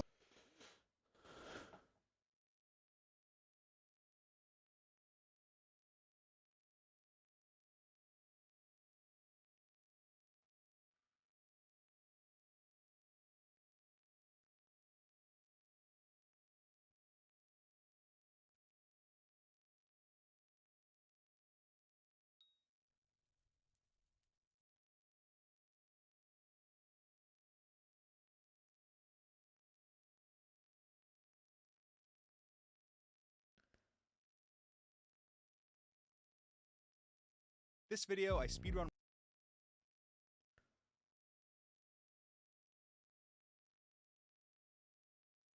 12 million blocks away from spawn on the unstable SMP, generates terrain. When most players think of Minecraft weapons, they think of sword, bow, axe, spear, or mace. But what if I told you there was a combat strategy so unique that most players have never seen it before? A strategy so powerful it's stronger than every weapon in the game, and so difficult that less than 1% of players can actually use it. A combat strategy known as TNT Minecraft PvP. And on the unstable SMP, the world's largest hardcore Minecraft server, I want to master. And murdering spree that Clown Pierce is about to go on with this mace, and I'm hyped to jump into this. Before we do, can you please show Clown Pierce some love by subscribing to his channel? And you know the deal. We're trying to get to 250,000 subs. So if you haven't yet joined the Sauce Gang, stop playing around. Please smash that subscribe and like button. It's absolutely free and it greatly helps the channel. But enough talking. Let's get to reacting. Now roll that bomb ass intro, chat. Pew! Hot Sauce Beats is finally here. Hot Sauce Beats is finally here. Eat, sleep, make beats. Eat, sleep, make beats. Hot Sauce Beats. Woo-hoo! Hold up, wait a minute. Gotta put some Clown Pierce in it. Lifesteal only has one mace, and it's currently in the possession of a shadowy organization calling itself the Keepers of the Mace. Their goal is to host a series of trials to decide who will be their warrior of peace and to receive the mace. But if you know me, I'm anything but peaceful, and everybody knows that. So, if in a competition where I have to prove I am the most peaceful, I'm gonna have to go way above and beyond. The competition will be set up as a series of trials. Now, the first one was to build a farm at spawn, and while some may have made a wool farm or a chicken farm or something they could crank out in a day, I decided to make an obsidian gold farm. I decided to use ENXO4's instant obsidian farm design, and even though I made a lot of mistakes, it got done relatively quickly. After AFKing it for about an hour, I had more than enough obsidian, not just for this build, but for the rest of the season. And with that, I could get started on building.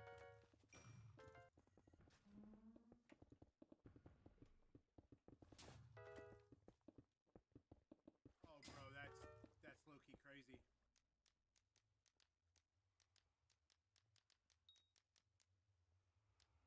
What?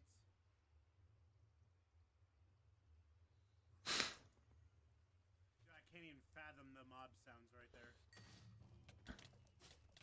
And with the farm now fully built, I went to bed exhausted, and the next day I would be able to show it off to the Keepers of the Mace. First, I would like to announce that I have my first ever sponsor. It's Lucky Blocks, and they're finally coming to Bedrock. I know I used to watch so many Lucky Block videos back in the day, and now you can play with them too with the official Lucky Block Bedrock add-on. Fight bosses, collect OP weapons and armor, and test your skills with this insane variety of features. There's just Play so around much with you can new do with structures, Minecraft that explosions, I and new never armor understand, sets, like and the it Wither always Plate Mill set, and blows so my mind much how more. much you For can do instance, with they just vanilla straight Minecraft. up have a helicopter. This Click I'm the saying link in the vanilla. description to get the best Lucky Block add-on today. If you fly in a helicopter, Hello? if you fly in a helicopter in Minecraft, Anybody it ain't there? vanilla. Hi, it's Master Sheepu and Master Sheepu. Hello, Clown Pierce. Hello, how have you been? I'm good. I've been a busy bee yesterday. Busy? We saw you were on, and we heard some noises. I wasn't sure if that was coming from you or like. All right, are we ready? Oh yeah, we are so ready. Show us your wonderful farm creation. Only about 300 blocks out. Okay. Yeah, the ground of... So you guys don't have elytras. I have an elytra, but Squiddo doesn't. I haven't played until now. Will I get bonus points if I give you an elytra? The masters. I think their minds are gonna be blown, chat. But I would still appreciate it. Okay, let me get my elytra out. Thanks. Thanks, Clown. Does it come with rockets? Let's see this wonderful farm. Oh, is it this? We saw this when we were coming in. Oh my god. This is insane. Damn. More like what we were imagining, isn't it, Forsey? This is more like what we were imagining. Oh my goodness. I saw the cactus Oh farm. my I was like, goodness. really? That's my competition. So this is nice, right? Because at spawn, right, you're a little chungus, you're bacon waffles, you get dropped, right? A little chungy. Oh, Okay. gosh, darn it, my gear. Right? You start grinding some XP. You brought your diamond armor. You get your XP. You get your gold. You can start making golden apples. That's Look, you get so much rotten flesh. You sell it to this guy. Oh so my much rotten god. flesh. You sell it to this guy over here. I appreciate the effort that you put in of bringing a full-on villager up to this position just for us to use as a public farm. That's really... I can't imagine how painful that was for you, thinking about it. This is really impressive. I've already hit 30 levels. Damn. I have 0. Can I try it? Yeah, go on. Squiddo. Repair Here, let me log anything you out want. this time. This is the spawn repair station. Oh my. Oh. It's really, see, I feel like this server has been lacking in like a public gold farm as well. So this is really contributing to the community. Like everyone's Oh, Clown Piercer's dude, he's gonna get the mace and murder everybody. Okay, so Squiddo, where do we go? We'll go right below this trap door right here. You stay up there. Okay. We're gonna go discuss privately in a place that you obviously I'm gonna eat can't hear sushi. us. Okay, Squiddo, how are we feeling about this? Obviously can't hear us. This is pretty big. This is pretty impressive. It was pretty impressive. I think that the OSHA violation was pretty damning, but he did fix it straight away. It just makes me wonder, are there any more violations that we haven't seen? But at the end of the day, I think I just heard God, and God told me that there's not any more violations. So, all right, do you want to go and tell him to school? Because he can't hear us. Oh yeah, no, he can't hear us. Okay, we'll go up. We'll go up. Okay. Hello, Clown I can't hear anything. I'm holding my ears. Oh God, you scared me. Hi. What's up? Hey. We've come to a decision. Really? Clown Pierce, you are the first person to get a perfect score of 30 points. Congratulations, Clown Pierce! Let's go. Wow. Wow. This is super impressive, and I'm very happy that you were able to put this together. This is Thank you so much. So beautiful. All right, it's safe to say that the first challenge went really well. And the second one definitely wouldn't be as tough because we had to change one violent thumbnail on our channel to a very friendly thumbnail, and there had to be flowers. So I got to work on one of the thumbnails I made with SB, where instead of killing him, I'm now handing him a rose. The next trial would be a random wheel of every lifesteal member, and whoever it landed on, no matter whether they're your enemy or your best friend, you had to give them a full set of enchanted diamond armor and weapons. But remember, I have to go above and beyond with every challenge. So instead, I decided to make Friendship Castle and write a whole personalized message to the person that was picked for me, Ashwag. I even created a shulker box with the enchanted diamond gear, notch apples, and all this extra stuff that wasn't specified, but I do need if I want to go the extra mile. So with everything ready, I waited for Ashwag to log on. And I waited, and I waited. 2 whole days had passed before the Keepers of the Maze decided that they would re-roll my submission pick because Ashwag just would not for the life of him log on. Instead I got Hannah. And Hannah logged on right away. Now, I could show you the interaction that I had with Hannah, but instead I'm actually going to show you the video that I made for the Keepers of the Maze. Enjoy. Yo. Let's go. How are you? I'm chilling. How are you? Nice, I'm good. I got a little something at spawn. Is it something cool? Good time. It's really cool. I think you'll be very happy. Have I seen it yet? No, probably not. Unless if you've been on. I've been on. Spawn last yesterday, basically. Oh, I didn't walk around spawn much yesterday. All right. What's going on? Welcome to the Friendship Castle. Castle Friendship. Yeah, friendship. Friendship Castle, the heart of ultimate friendship. So is this for team friendship? In a sense. Castle. I got something I want to read to you. Okay. Okay, go ahead. Okay, Hannah. Our friendship has been a rocky one. Even though we're on team friendship, one mistake has created a chasm between us. I'll admit, though not intentional, it was a mistake to invite Main and Flame to that team fight. I didn't know they would turn on you, but they did. And I was the one who brought them there. For that, I'm sorry. I truly hope we'll be able to reconcile. I'm not gonna lie, that sounds pretty heartfelt, dude. I'm sold. Give him the mace. Give Clown Pierce the mace.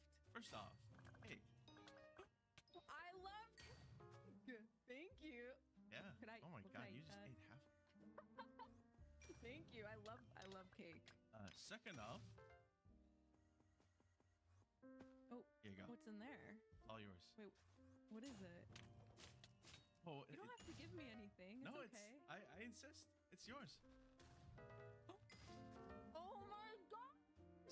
No way! An enchanted golden apple and a bunch of cherry pink petals. Oh, you just gappled. That was no, you didn't. No, you didn't. Let's go. Alright, don't kill me. Don't kill me.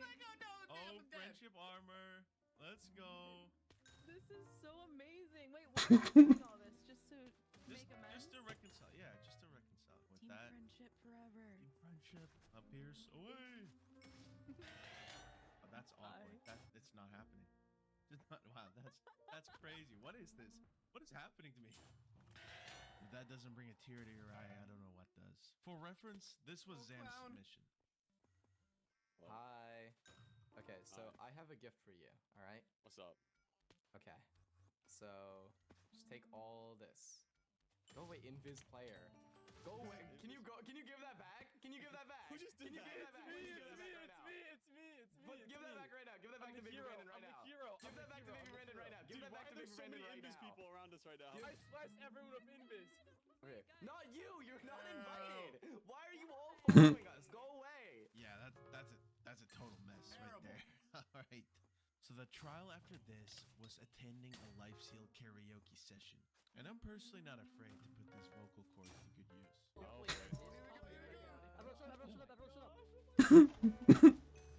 And now the end is near, and so I face the final curtains.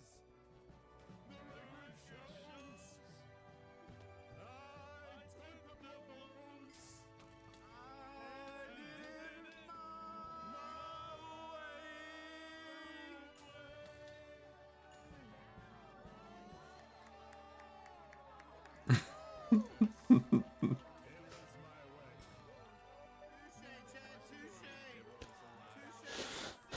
I've gotten 2, bro. And they're 28 million coins each. They're worthless now, so.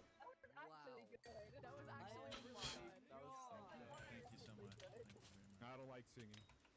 Alright, that was just too easy. Also, I totally would have put more of the song in there if it wouldn't get... I said, yeah, that's it. I don't know if that's enough to get it copyrighted already. It might be, but we'll see. The next trial was to spend time with someone you hadn't interacted with much before. For this, I chose one of the keepers of the maze themselves, Squiddo. Together, we went around the server and helped Yo. various tasks, and I passed the test with ease. The next thing they had in store for us was to make Oh, what's next thing? Twitter apology for all the wrong we've done on Lifesteal. And I had quite the list, so mine ended up looking something like this. The last task was to find the person on the server who Damn. helped the most and to return the Just the beastery for Skyblock XP. I am missing 1 Skyblock XP for max level right now, so. whole build again and make a video just like I did last time, just to impress the judges. Hello? So yeah, that's basically my life right now. Oh, good. What is this? I'll show you. Wait, no, I'm just. Wait. Nobody trusts me. Oh. This isn't a trap, right? Nobody trusts It's the I'm so sorry I killed you like twice jumper cafe. Damn. Here, okay. Do you have a turtle master potion? Yeah. Can I have it? Also, just look. Wanna see under it? What is this? Oh, okay. Well, interesting. Aww. Okay, I'm just like, oh, thank you. Okay. She doesn't believe him, Hank. Giving me this to apologize? Yeah, I mean, well, no, it's a cafe. I'm just Feel free to pick whichever seat you want. I'm not gonna. Well, you already did. Yeah, I did. I picked my seat. Is he gonna serve you some coffee? Right. So yeah, I mean, a while ago, I killed you twice. Yeah, he's gonna do it again. He's gonna do it again, bro. He's gonna do it again, man. Okay, do you have another turtle master potion? I sadly do not have No! Okay. Alright. There, okay, you know we're in the spirit of apologizing. You can have this instead. Feel free to eat that if you want. Oh. Put you at ease, or hold on to it. It's up to you. Okay. It's up to you. I'll hold it in my hand just in case. A different weapon after procure lies. I killed you twice at your base. Ooh. What's your combat level and what's your budget? But I couldn't find you, and then help showed up. Yeah, I remember that. What budget we talking right now, man? And I am sorry. I was blinded by greed at one of those parties. But recently I've come to realize that it's not really worth it for the hearts. You know, it's not really actually worth it. So that's why I'm gonna give them back to you. Wait, actually? Yeah. Wait, you're kidding? Oh my god! Wait, I wasn't expecting that. Wait, thank you. Wow. Oh my god. No problem. No, I got you. He really wants that mace, and he's gonna get them hearts back. Yeah. Thank you. Damn. Well, That's all I'm this really glad that you're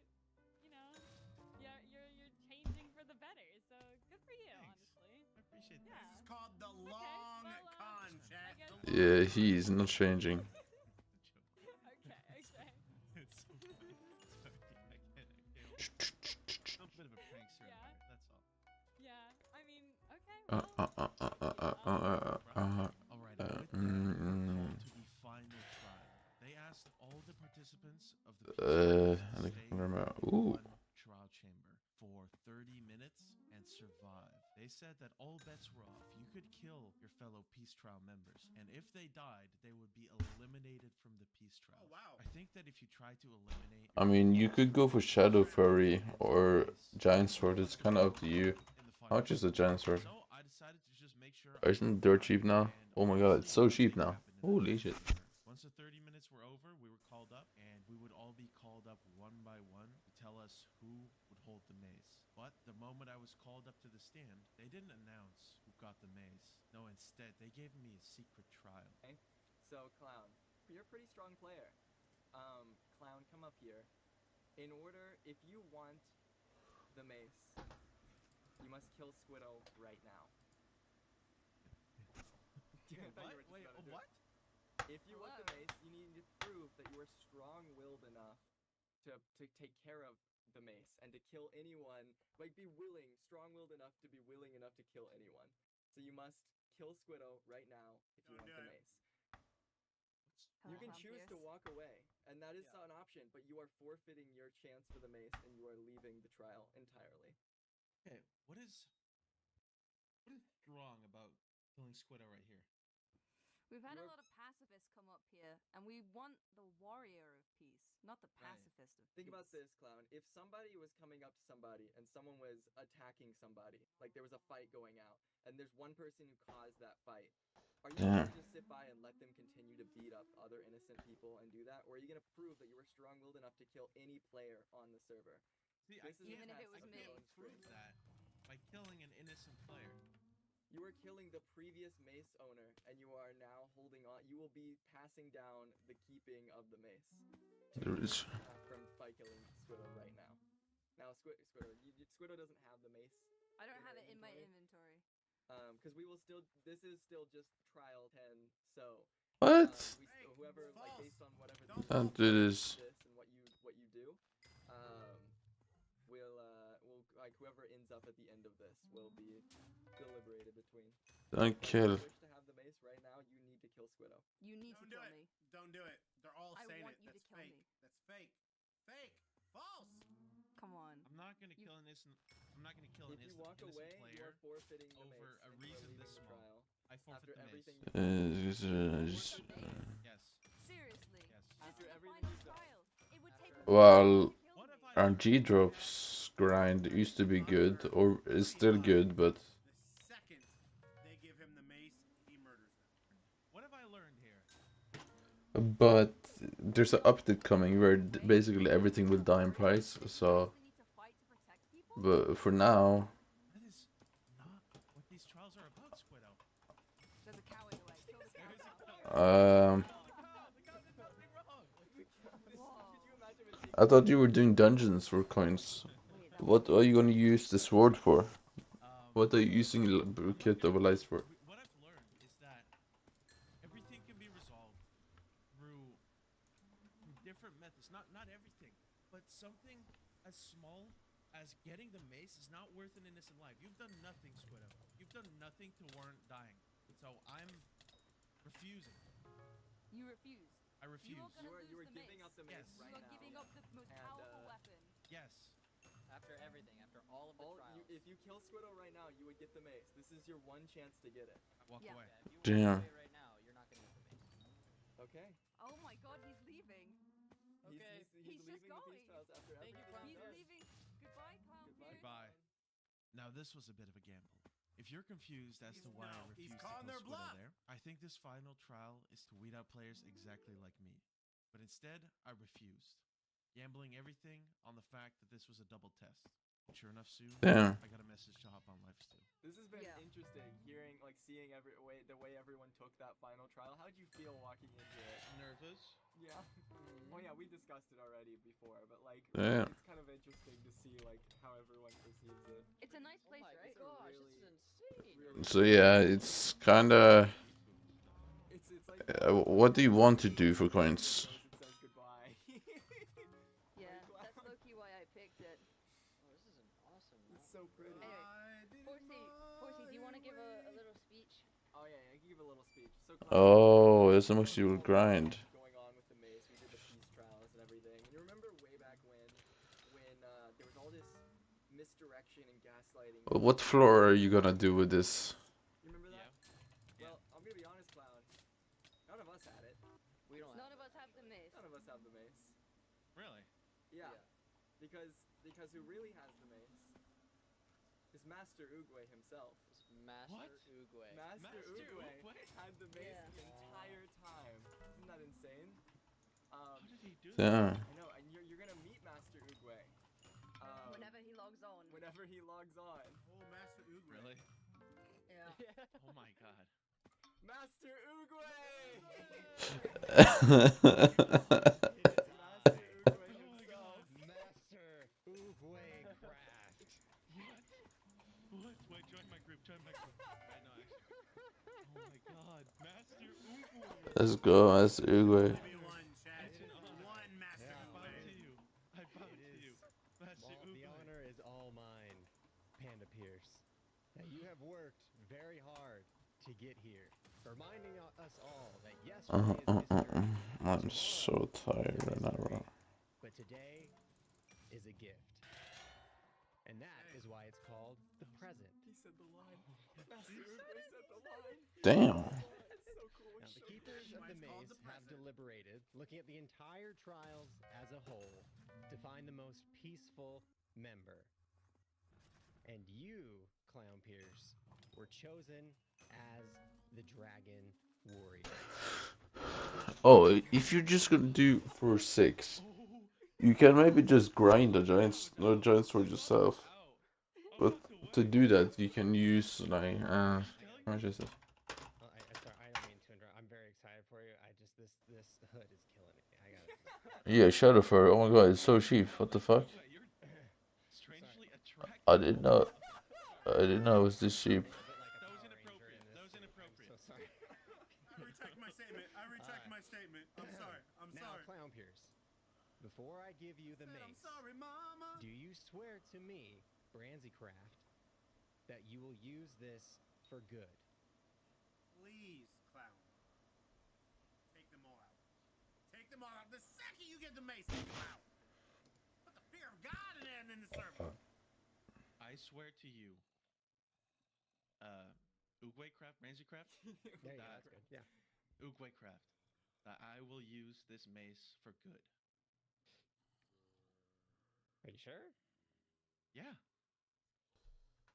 Alright, that's fine. Yeah, whatever you want to do, definitely. Can you not use Shadow Furry? Let's go, Clown Pierce! You got the mace! Congrats on being the most peaceful lifesteal member. Wait, we have to bring it to its true strength. This is the ceremony. Okay. He brought the enchantment table. Oh my goodness gracious. That last test, it was a How much I should have right now? and you didn't. I feel like MP won't really change your damage too much, but you could go for the cheapest upgrades. So worried you were gonna go to Japan MP kind of just adds up over time. I get that. We're watching Kung Fu Panda with Ramsey. Done it. Oh, so strong and powerful. And I knew it. I knew it. It's alright. Oh, shoot. Here's a desert. Oh, that Why was did we beautiful. ever do this? Oh, God. Why did we ever do this? Oh, he's missing Master him. Uruguay, help me, Oh, he's Master missing him. Uruguay. Master Uruguay, help me!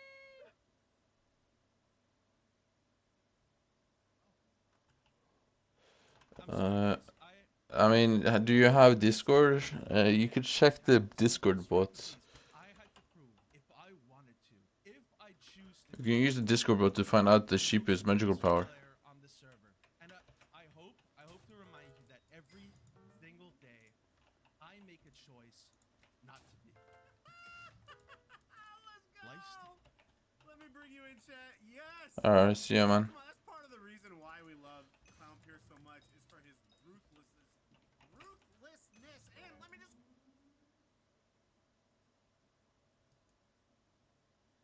What up, Sauce Gang, and welcome back to the channel. Hot Sauce Beats here with a banger reaction for you. That is right, chat, because today we are jumping back into some more Jude Law reactions, and we are peeping out using reverse psychology against sweaty SMP players. That's right, chat. Sometimes you just gotta trick someone into tricking them that they don't know that they're being tricked, but they're actually being tricked, and then you got them and they didn't even know they got. How's that for a mind twist? Anyways, chat, I'm beyond hyped to jump in this, but for you, can you please show Mr. Jude Law some love by subscribing to the channel? You know the deal. We're trying to get to 250,000 subs, so if you haven't yet joined the Sauce Gang, stop playing around. Please smash that subscribe and like button and tap. Let's get to reacting. Now roll that bomb ass intro, chat. Hot Sauce Beats is Hot Sauce Beats is finally here. Eat, sleep, make beats. Eat, sleep, make beats. Hot Sauce Beats. Oh, that's what's up, Mr. Jude Law. I'm gonna use reverse psychology to trap players. You see, I've been having issues trapping people on my SMP. My reputation as a player who makes traps causes players to play super cautiously. That's gotta be the other thing too. That's gotta be really. Miss you. No, you're gonna. That's why, like we've seen, no one goes around him to attack him because they think they're gonna be trapped. Around me. But what if I want them to play cautiously? What if it's all part of my plan? If I can predict what they're gonna do when they see a trap, then I can trap them. So I made 3 traps that I plan to use on strength SMP. The first trap is a reverse sky-based trap. The enemies will think that I trapped myself, but when they go to kill me, they will die. The second trap is a dig-down trap with a little surprise. If they decide to dig next to me, they will get pushed into my 1x1 and they will die. And for the last trap, I'm gonna try and trap the owner of the largest SMP on Minecraft by using his own friends against him. Will these traps actually work? Damn. One way to find out, so make sure you watch till the end. Reverse sky-based trap. Imagine I fall into a trap. Free kill, right? All you have to do is go to the crit out and kill me. But that's exactly what I want you to do, because now you're standing right above the real trap. You look so tired? No, bro. I'm good, bro. I'm not tired. What do you mean? Launching myself into this tunnel. But when I throw the That's Skyblock, man. charge activates a lever in this block. The lever turns off the redstone signal, causing these pistons to retract, and it also causes this piston to retract downwards. This observer then detects the change in the redstone signal, which activates this piston, which pulls everything to the left, opening 5x2 hole right under you in a few milliseconds. Chat, hey, riddle me this. Why, anytime do we see I don't go to bed before I have to. whenever we see a trap, there's always furnaces? What does that have? And then look at the camera price. A block to be moved? And again, I don't know. I'm learning. Pulls everything to the left, opening right under you in a few milliseconds. But how am I gonna convincingly fall into my own trap? Won't smarter players realize that this is an act? Well, I'm gonna pretend and try and use the fake trap on my It's actually crazy, bro. How bad it fellow. try and hit them into it. Then they will hopefully retaliate and hit me into my own trap. Thinking they've just trapped the trapper, they'll go try and Alright, bro. There's camera 5 right now. Anyways, enough yapping. Let's use this shit.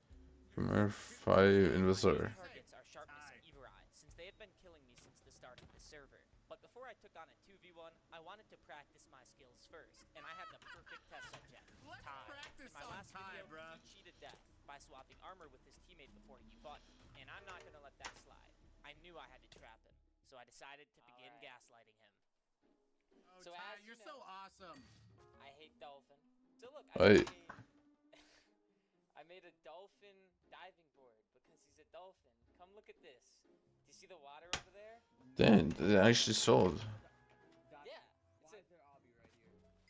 Don't worry about that. That's just in case someone tries to grief. This is just in case someone tries to grief it. Look. There's a It's you. and there's a diving board. So I assume if I don't see anything bad. No, wait. Let me go up first. Look. See nothing. Nothing bad. I should do that too. Nah, bro, this is cap. Bro. You don't think he's gonna fall for this? Are you kidding? Absolutely not. Not at all. What if I hit him with a little, you know, with just a little push? Oh. What? Oh. My bad. Now Ty wasn't trying to hit me in, so I decided to just throw myself in and play it off like it was an accident. Here's another problem. Okay, try and get out of here. Try and get out. Okay. I'll try and get out. You can hit me. It's okay.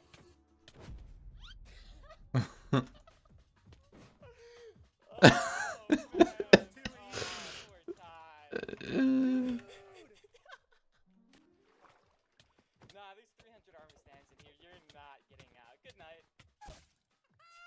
Just 300, bro. Oh, Just yeah. 300. Let's go. Oh my god. I need one of these so badly. Let's go. Now that I know that it worked, I was gonna move on and try and trap Evo in sharpness, but I got a DM from Ty. Ty was angry. I mean, obviously he's angry. He just got trapped and lost all his shit. But he wasn't mad at me. No, he was mad for a different reason. He was mad because his teammate, it's Noob, was gonna bully him for falling for a Judlo trap. So Ty came to me with a strange request. What? He asked me to trap his teammate, so that way if his teammate also fell for the trap, he couldn't get bullied for it. Ty told Noob that he fell for this, the fake trap, but Ty didn't tell Noob about the real trap right under. Uh-oh. What's up, Noob? Please get this ass. What is this? This is look, you wanna read the sign? It's the normal diving board, and I made it for Dolphin because he's a dolphin. And look, there's a pool over here. What? For him to jump in. Isn't that awesome? So yeah, do you wanna do the diving board? Can I break this dirt block? Yeah, sure. Free? Yeah, it's a normal diving board, bro. There's nothing to worry about. Damn. Yo, where is the trap here, bro? What the hell? No, this right here? What is this? I don't know what this is. That's nothing. Don't worry about it. Why don't we go up the diving board together? Okay, I'll go up. Come on, let's go. Let's. I see redstone. Redstone? Is that seriously it? Yeah. Yeah, that's it. He's such a goonball. He's such a. Actually, no. Try hitting him up there. No! No!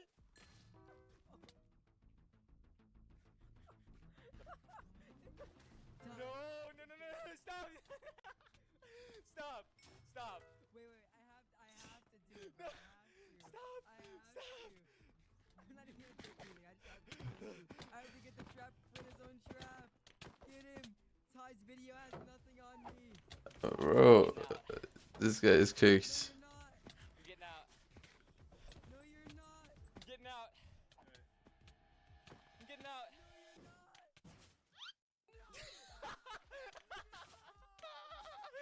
You're so fucking stupid. Give me all that loot. You tried to kill me. You failed the test. Give me that loot, baby. With that side quest out of the way, I think it's time to Sharpness and Evo at the same time. Oh, wait, what? The diving board and began gaslighting them, telling them that the reason why I built this was not to trap them, but instead as a gift to two of the aquatic members of Strength SMP. Yeah, It's right. Do you see it? Look. Okay. Listen. This is a diving board. No. Let me talk. I think we're gonna go up in fall down. No. It's a diving board, and you jump into water. And I built it for shark kills, and I built it for dolphin. But before I try and trap these goonballs, I have a quick word from the sponsor of this video. Remember Honey, that coupon company that turned out to be scamming creators? Where is Honey getting the money? Was this his first face Ladies reveal? and gentlemen, I finally found a better solution. Coopert. Coopert is an extension that uses AI to scrape the internet of all coupon codes, which Cap. saves money with Cap. the click of a button. It's super easy to download and use, but I'm not just gonna make that claim. I'm gonna prove it. Alright guys, here we are. I recently bought this mouse from the Razer store over here, and it cost me $30.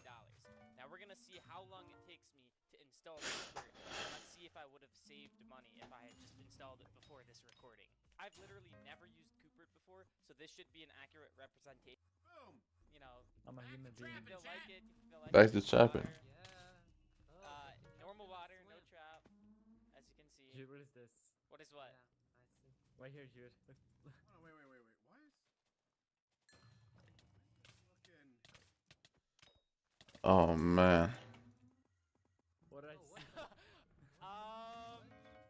Don't worry about that. No, Don't worry about it. Don't worry about it. Let's just go up together. Don't worry about that at all. What do you mean, don't worry about it? it? Just don't worry about it. Get out of here. Don't worry about it.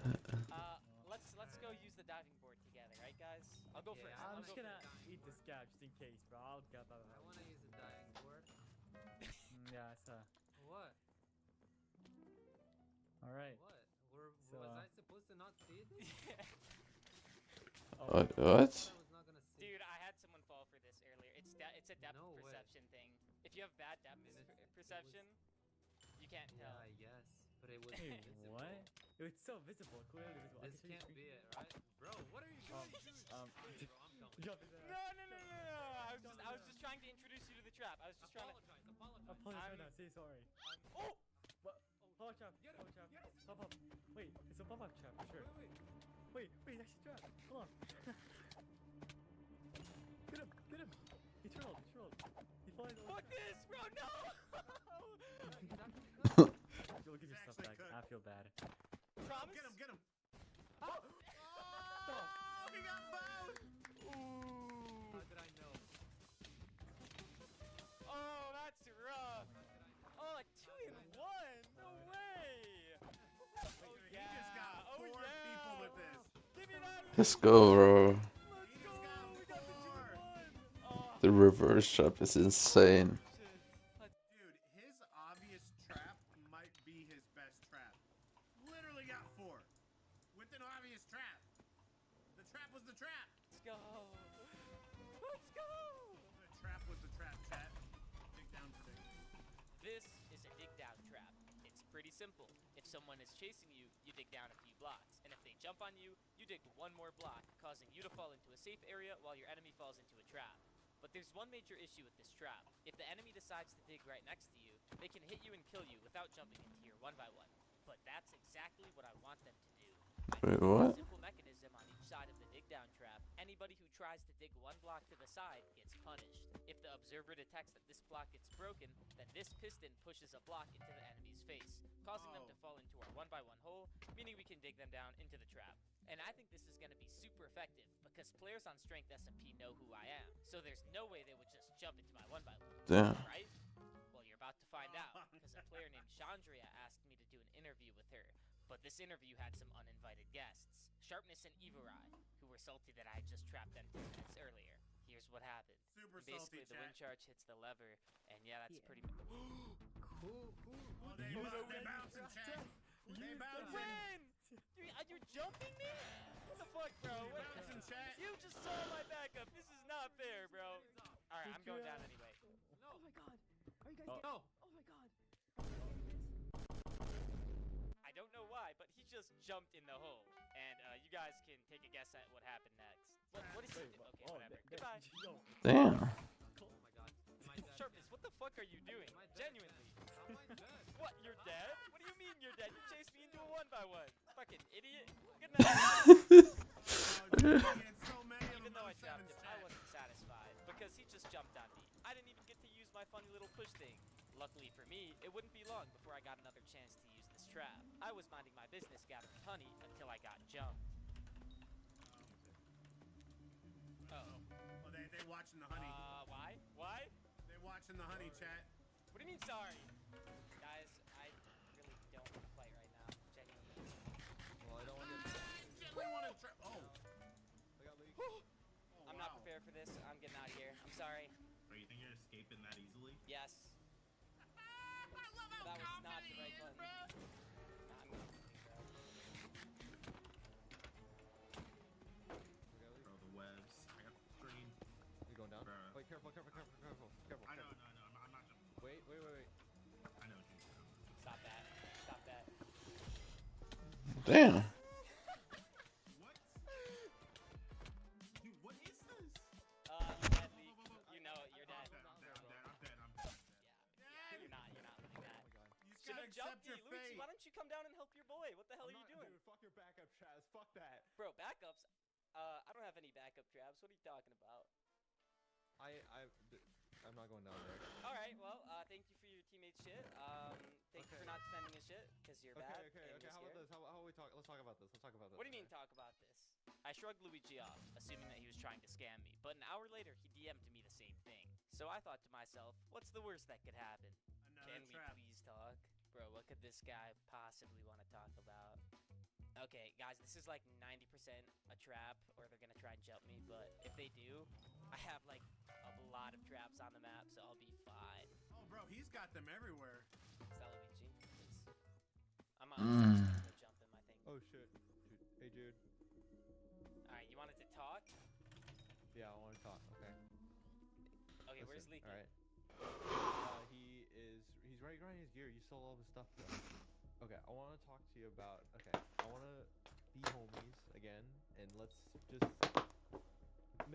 make it. Let's like make it up. Okay. Okay. As long as you Want to give be respect to homies you. again. Okay, I knew you called me here for a reason, bro. I knew you weren't just trying to talk. Please. No, bro, you guys tried to 2v1 me. I'm not giving you anything back. I'm keeping everything. Bro, come on. Can we at least have like the gap, the strength, the armor, like, please? The shameless 2v. What? Wait. What do you mean GG? Did they drop a creeper on me? What just happened? It said creeper. Wait, hold up. I'm flashbacking. Genuinely, what the fuck just happened to me? How the hell did I die to a creeper? There's no creepers.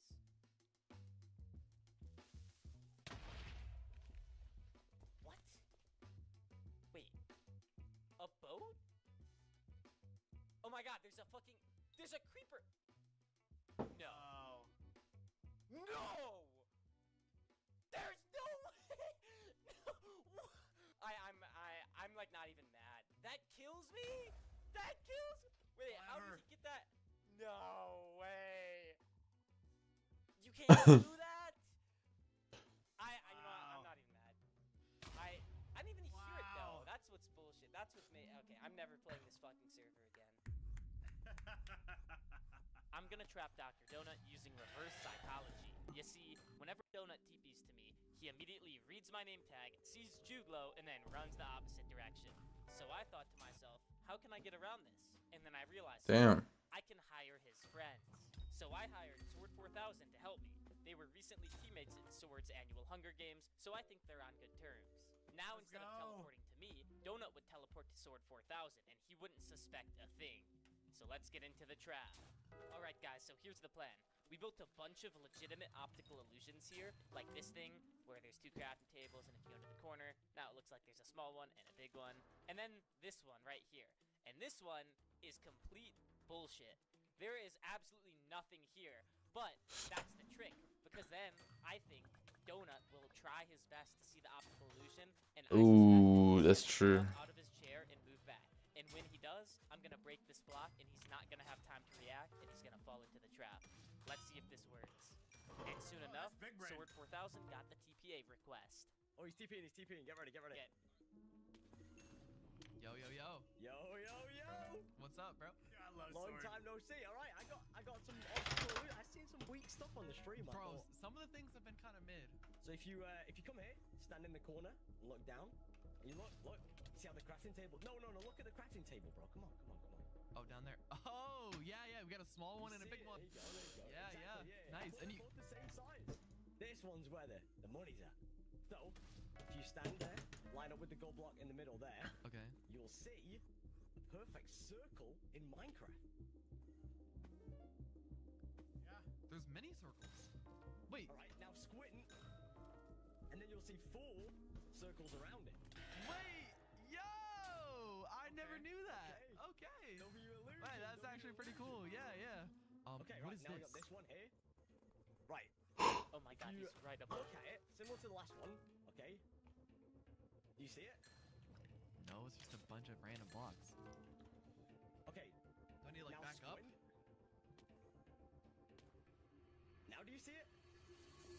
I don't think he sees it, Sword. I don't think he sees it, Sword. I don't think he sees it.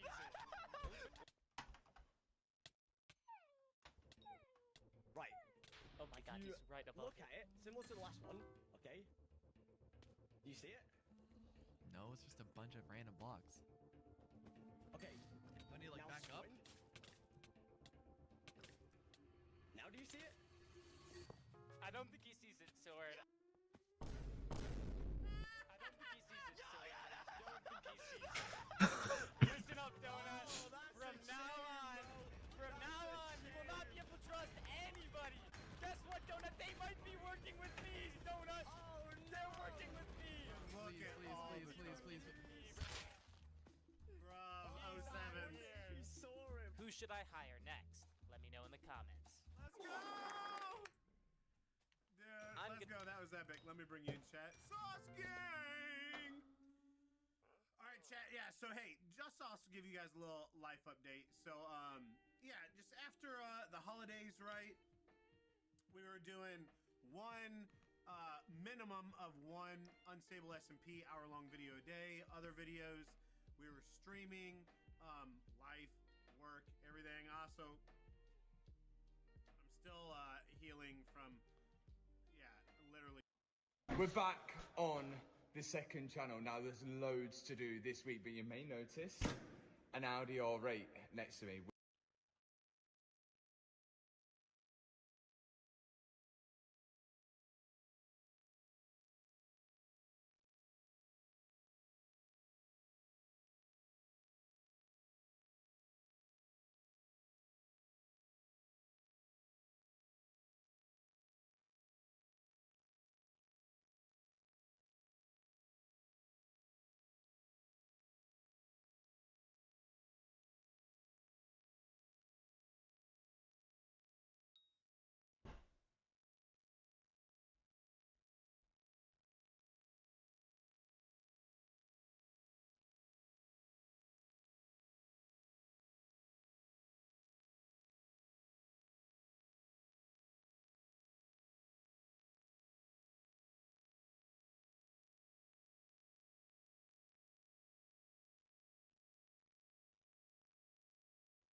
We're back on the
We're back on the second channel. Now there's loads to do this week, but you may notice an Audi R8 next to me, which at this precise moment, Liam doesn't know about, and we're surprising him in this video with the Audi R8. But before we do that, we're gonna go and fix his Audi S3. We've got stuff to do on the Rolls Royce. Last time we went on track, Liam's Audi S3 was puffing smoke out the back of the car really badly. Now we think it's the turbo, but it could be the engine. We're yet to find out, so we need to fix that before we actually go and show him this. And if you remember, I bought the S3 for Liam way back in the day, and now I'm going to get to surprise him with a car which is even going to level up his collection, which is going to be amazing. Now all of us are going to be winning together with supercars, but we've got to fix this first, and we've got to fix the Audi S3.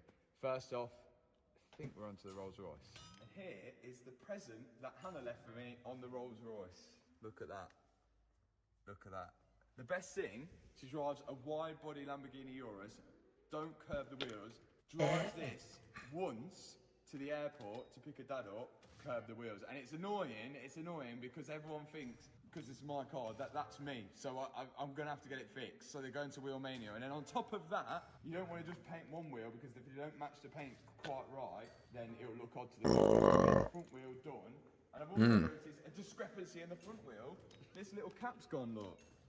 Ooh. What's been going on? But there was always a scuff in this wheel here, weren't there? Look, there and there when we picked it up from Copart. So at least we're getting that. Oh no, look, it's there. There and there. At least Wheelmania can fix two for the price of one, hopefully. You should go for a colour change. I thought that, but there's no other. Like, I thought, do we go gloss black? But it just looks cool like that, doesn't it? I think like blue. Why do you do white match interior? Yeah, that's a good one. Yeah. White wheels. Yeah. What we like, Takeshi 6'9".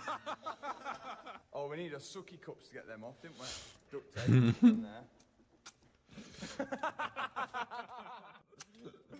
Oh! How am I going to get it off? My little sucky cups in the old unit. Round two, let's try this. It's not going to get a seal on that, is it? Ain't these meant to be just like finger time? You're meant to have like a sucky cup. It goes on there and then it pops them out. That's what Rolls Royce have. Round three. A sucky cup? Oh no. Round four. No. It's not come in. Oh, you've Look, made a we've nice got a little. little... That's another Wheelmania problem now. What do you reckon? I'm just going to have to go for round 5 and try and find Round 5, we might have to duct tape it all up. Hopefully, this will get the cap off, but I'm not sure. I'm not feeling confident with the way this is going to play out here. Did the Rolls Royce not sell you anything or give you anything with the car that takes these off? Normally, if you buy a Rolls Royce, you don't really work on it. You just get. True. You know, like it's one of them, innit? You just like have other people to do it. I can see how this is going to end already. Ready? Ready. So there's yank. Yank. Oh! It actually works. Well, I'll take it back. Yeah, genius. Take that back. You're a genius. Take that back. I can't believe that. Did you see that? No, how'd you get it off? Oh, you wait till you see the front one. You'll be amazed. I'm excited. I know people are going to cry at me using my teeth to cut off duct tape. But what can they do, Liam? Cry what they like. Nice. You ready? Boom. Good, that, innit? Now we need one Let's of the go. caps.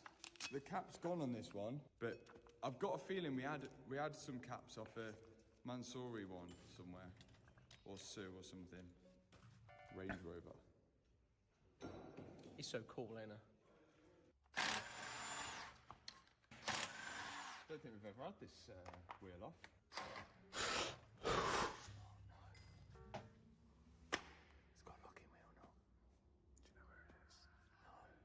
Why would you have a locking wheel on it? You can't even get the centre caps off. Well, you can if you've got some tape. Yeah, no, we've been there a long time. Right, just out of choice, I'm just going to take the glove box. Oh, got it. Locking wheel nuts are so 2008, aren't they? Damn. No one has locking wheel nuts anymore because they just take the car. They don't. They're like, no one leaves car on bricks. They just take. It's easier to take the car. There we go, Liam. To Wheelmania. Wheel. You should have took that on the hoverboard, shouldn't it? Okay, that's the next challenge. Yeah, we'll get him to take it on the hoverboard. Liam, we're not letting you take this one unless you take it on the hoverboard. No phones at work. The foot? Yeah.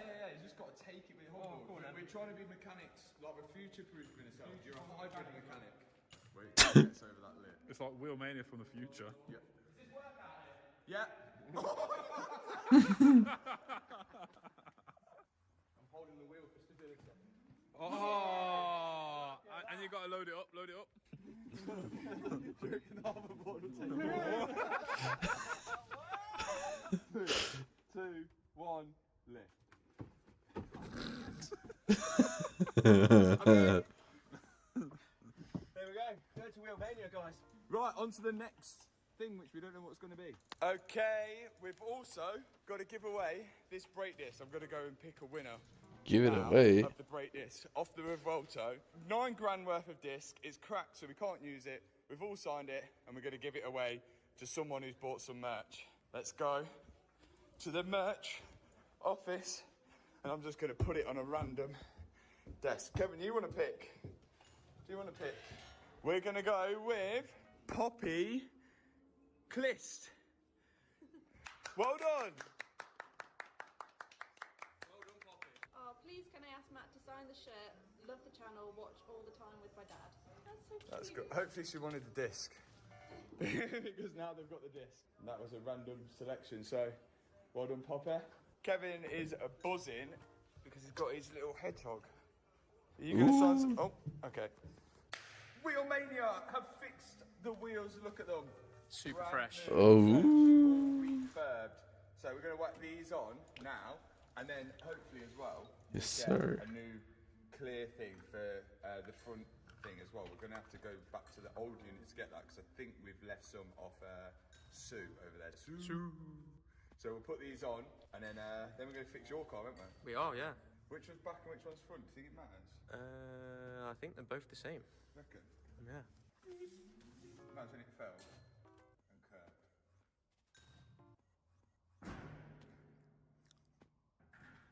Nice.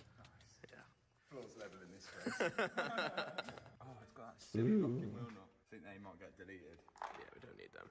Okay. Who's going to nick a wheel off a Rolls Royce colour? Yeah, just nick the No car. one. Yeah. Thought you went to the gym. Yeah, I lift loads of wheels in the gym. Right, that's on. We need to talk them afterwards, but let's put the front. Damn. I've missed driving this car. You don't realise like how much you do like it until you don't drive it. At least you've got another car to drive. I miss driving my car. Yeah, your car's perished, isn't it? Perished. So we've got turbo to do on yours, and then loads of other stuff. Loads of bits, suspension. You want a drive shaft? Drive changing shaft. because the CV bit's broken. Front bumper needs a little bit of Front bumper work. adjustment. Some of the wrap touching up. Oh, we've got Maxton design Maxton stuff, That's going to make a massive difference, to be fair. Yeah. Yeah. Oh, it's going to look sick afterwards, but it's whether it runs or not. We're going to have to get all the oil out of all the. All the turbos. oil's got to be It's gonna drained. Yeah. Intercooler and everything. Yeah. You should have Intercooler's. got an intercooler. I reckon your turbo got so hot, like it just absolutely just took one for the team. Especially how it's like stage 2 as well, and it's done like 100,000 miles, and it was being sent around the track. One careful lady, oh no, it was. What's the torque specs on these? What we've said is you talk it to A spec. Alright, and what's the A spec? Well, that's what it is. I've just talked it to A spec right there. Sound, yeah. Talk to someone's spec, innit? Can't argue with that, as long as it's talked to something. Have we ever had a wheel fall off? No. No, So we haven't. We've always talked to A spec. I've said it now though, innit? Then we'll put these on later once we've got a new cap. Like what I want to do with this, like they've been on like that, but they seem to have undone themselves. I need to do drive, so I reckon Gay Slayer. either a bit of Loctite or Mansory glue or Kinda something. badly. And then that'll hold that in, but we're missing one for the front bit. Let's go get Sue. Let's get. Oh, what's her name? She's called. I can't remember her name. It's Carolina. Carolina the Cullinan. Yeah, Carolina. Let's get Carolina out. She's sitting well on at the minute. Look at that. Oh, it's a bit anticlimactic on camera. Let's go get the S3 and put it in. In it comes. Oh, we've made it dirty already. So, if you missed on the previous second channel video, Liam took the S3 on track and we think he's just blown the turbo. Oil was flying out the exhaust. We're hoping it's just the turbo. So what we're going to do is whip the turbo off, try and clean out all the boost system, and then go from there. But at the same time, we're going to do some upgrades and some modifications to it to get it banging and back on the road better than it was. But at the minute, here it is. Just needs some touching up. Like a bit of the wrap's got a load of stone chips in here. The bumper's a bit perished at the bottom here, which we're going to have off. Try and fix all that. And we're going to change the suspension because his back suspension is seized and it's on the floor. And hopefully, a bigger, more upgraded turbo. So, let's do it. Okay, so the turbo is at the back of the engine, right here. So, we've got Fabian, who's done like 9 million of them. Yeah, he's decided he's going to help because he's done 9 million of them. Even though it does look all right, doesn't it? 25 to 7. I reckon it'll be the new turbo will be on by 25 to 8. Yeah. Yeah? Yeah. Shouldn't we have unboxed the new turbo first to make sure it's the same? For an hour. Yeah, an hour. No way he's doing that in an hour. We've also, because everything, you can see everything's just full of oil. Oil's everywhere. The oil in the turbo seal is basically just put oil all around the boost system. So there's going to be oil in the intercooler, everything. So we're going to whip that all off, and I think I might get another intercooler, an upgraded one. So what's going first? Let's attack the turbo. Let's go. This is the shiny new turbo. It's an uprated one. It's a slightly uprated one as well. Oh, you're going to get all them peanuts everywhere. Why would you make more mess? Oh my god. Look at that. Shiny turbo. Wow.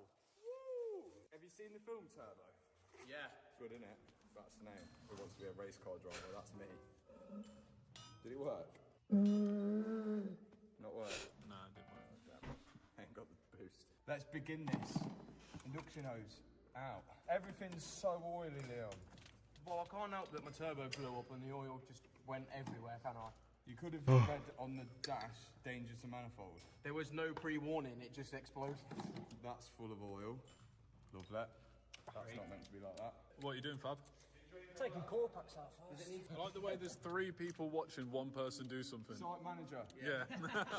Assistant site manager, and then site CEO. Right, yeah, should we put it on the ramp then we can drain the oil, get the bumper off and all that stuff. Wheels off, front bumper off, coolant out. Go. Off! Arch lining's coming out, so we can access the bumper. We're also allowed to strip in the rest of the car. I'm on the turbo, so get this turbo. Don't think it's supposed to sound like that. PC Racing kindly sent Liam some new coilovers, so if you haven't known Liam's suspension journey, it's been air ride suspension, which I got for him.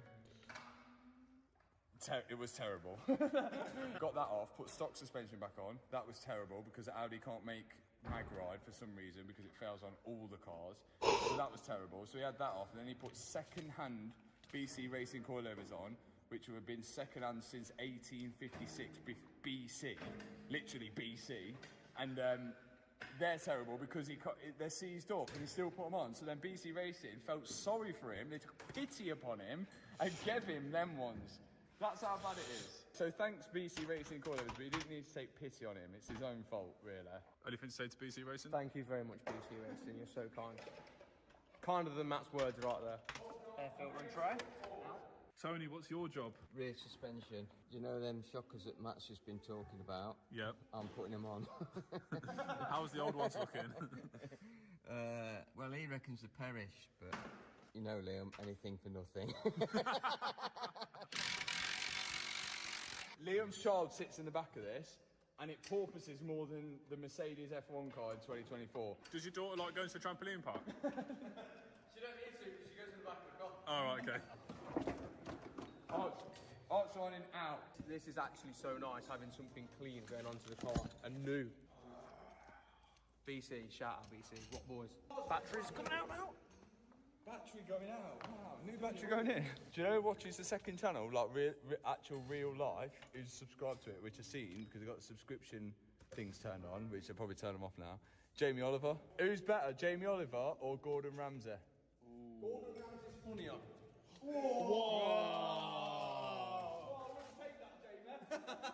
Yeah. I think that was. Oh yeah, but he banned everything in schools that I liked. He banned turkey Twizzlers. Yeah. Incident point. That's a minus point. Fabian, do you remember Turkey Twizzlers? I didn't like him. Yeah, so he's on Jamie Oliver's side. He didn't like them? No, there's something about him. It's funny though, because Gordon Ramsay is really into cars, so shout out Gordon Ramsay, because I've got a feeling he'll watch the channel. We met James Martin at Red Bull, and like, as far as we know, he liked us. And then Jamie Oliver, maybe he's into cars, but he hasn't shown us. So Jamie Oliver, Gordon Ramsay, James Martin, let's have a race on the racetrack, and we'll race it off who is the best chef. We'll see. Decided on the racetrack? On the racetrack. Right, okay. That's how Where chefs, else would it be? Yeah, that's how chefs decide who's the best chef is by racing in cars. Yeah. Okay. Or what The about fast food race. Yeah, you could do them so they've got like cooking facilities in the passenger seat and they need to make a meal before the end of the lap. Yeah, on the Nürburgring. In the back of a camper van, making a full English breakfast, going doing a Nürburgring lap. Jamie Oliver, Gordon Ramsay, let's do it. So by the end of the lap, best full English and best lap time wins. Sounds like... Can't argue with that, can you? Who do you think will win? Gordon. I like Gordon. I'm rooting Gordon. Because he always bangs on about he's got the best scrambled eggs in the world. He does talk waffle though, doesn't he? Yeah. Whoa. Gordon is coming at you. I hope Gordon Ramsay's subscribed. If you're not subscribed, watch it. Make sure you subscribe, because then you could be part of the fast food race. Good news. This shocker's alright. Anybody want to buy it? I wouldn't say it looks good. Oh yeah, we need to get the mount off that as well. Do you, Liam? I'm in the car doing the steering wheel buttons. He's going to be in there all job now. As long as the job takes. There's also, behind the arch lining, there's a plug that you need to put one of those that's behind Matt in. There you go. And it's got to be secured and tied up. That magnetic rod thing. And now it's not got that, it's got coilovers. That stops the light coming on the dash. Well, why ain't got one already then? Because I never had them last time. So for 3 years, I've had a light on saying my suspension's perished. Another 3 years won't hurt.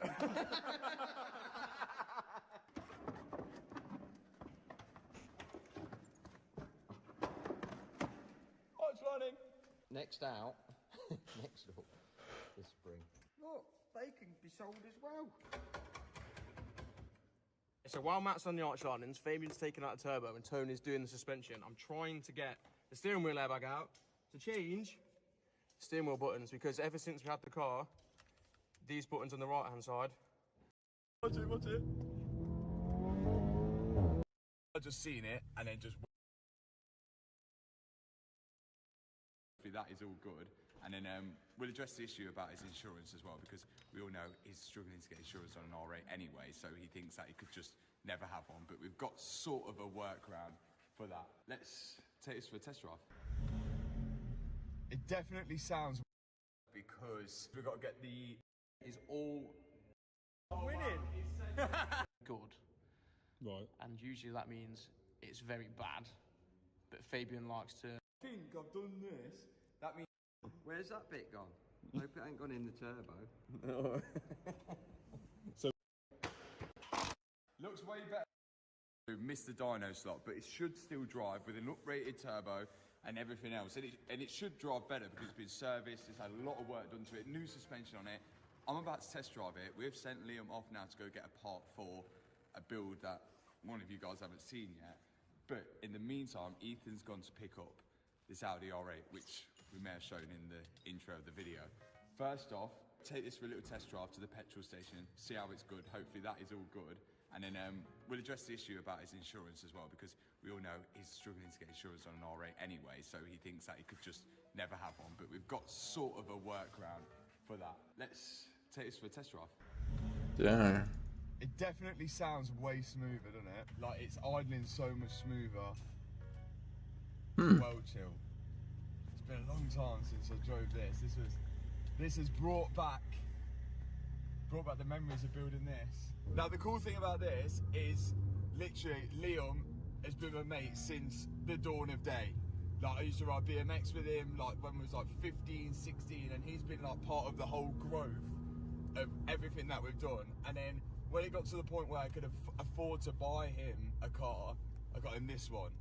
Since then, everything's leveled up dramatically. Like, we've gone from building like Golf R's to then Audi S3s to C63s and now supercars. The best thing about it is that I feel like, if I feel like I'm winning, I feel like everyone around me should feel like they're winning. Everyone now around has got like a supercar. When we're at the track days, I almost feel like I want to get Liam a car when we're on a track day that can keep up with the rest of us. So I think he's going to keep the S3 as his daily driver because he's got a kid and his missus and he can use this every single day. But the R8 now he can use for fun. It's going to be like almost like a work car for him. Bearing in mind we've still got to fix it, which we'll show you when we get to it. It's driving really well actually, this thing. So now he's going to be treated to an R8, and all of us, you've got a Huracan, my dad's got the Ferrari, I've got everything. Yeah, everything. Hannah's got the Urus. So it's literally a dream. Huracan, my dad's got the Ferrari, I've got everything. Yeah, everything. Hannah's got the Urus.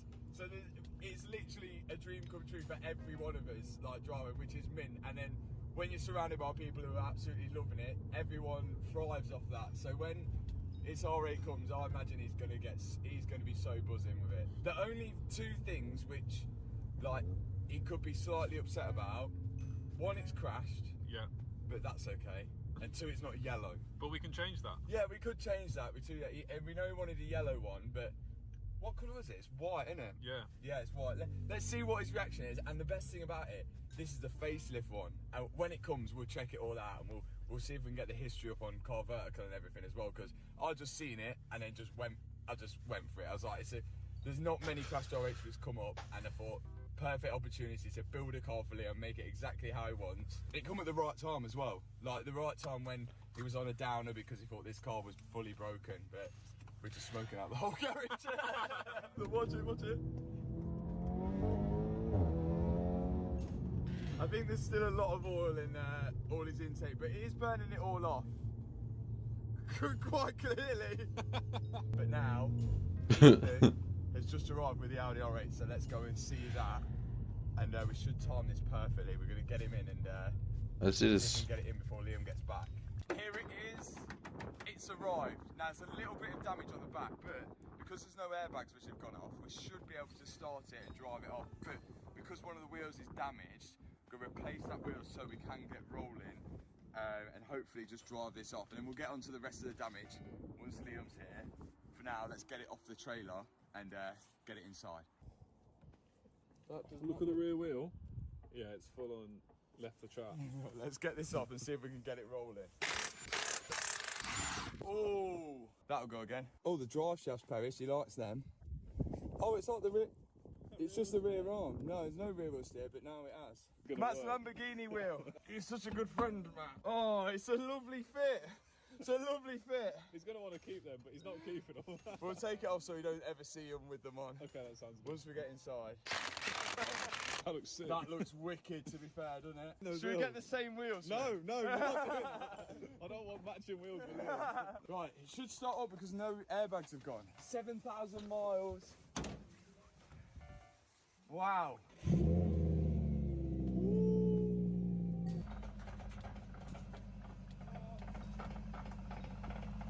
I think the drive shaft's broken.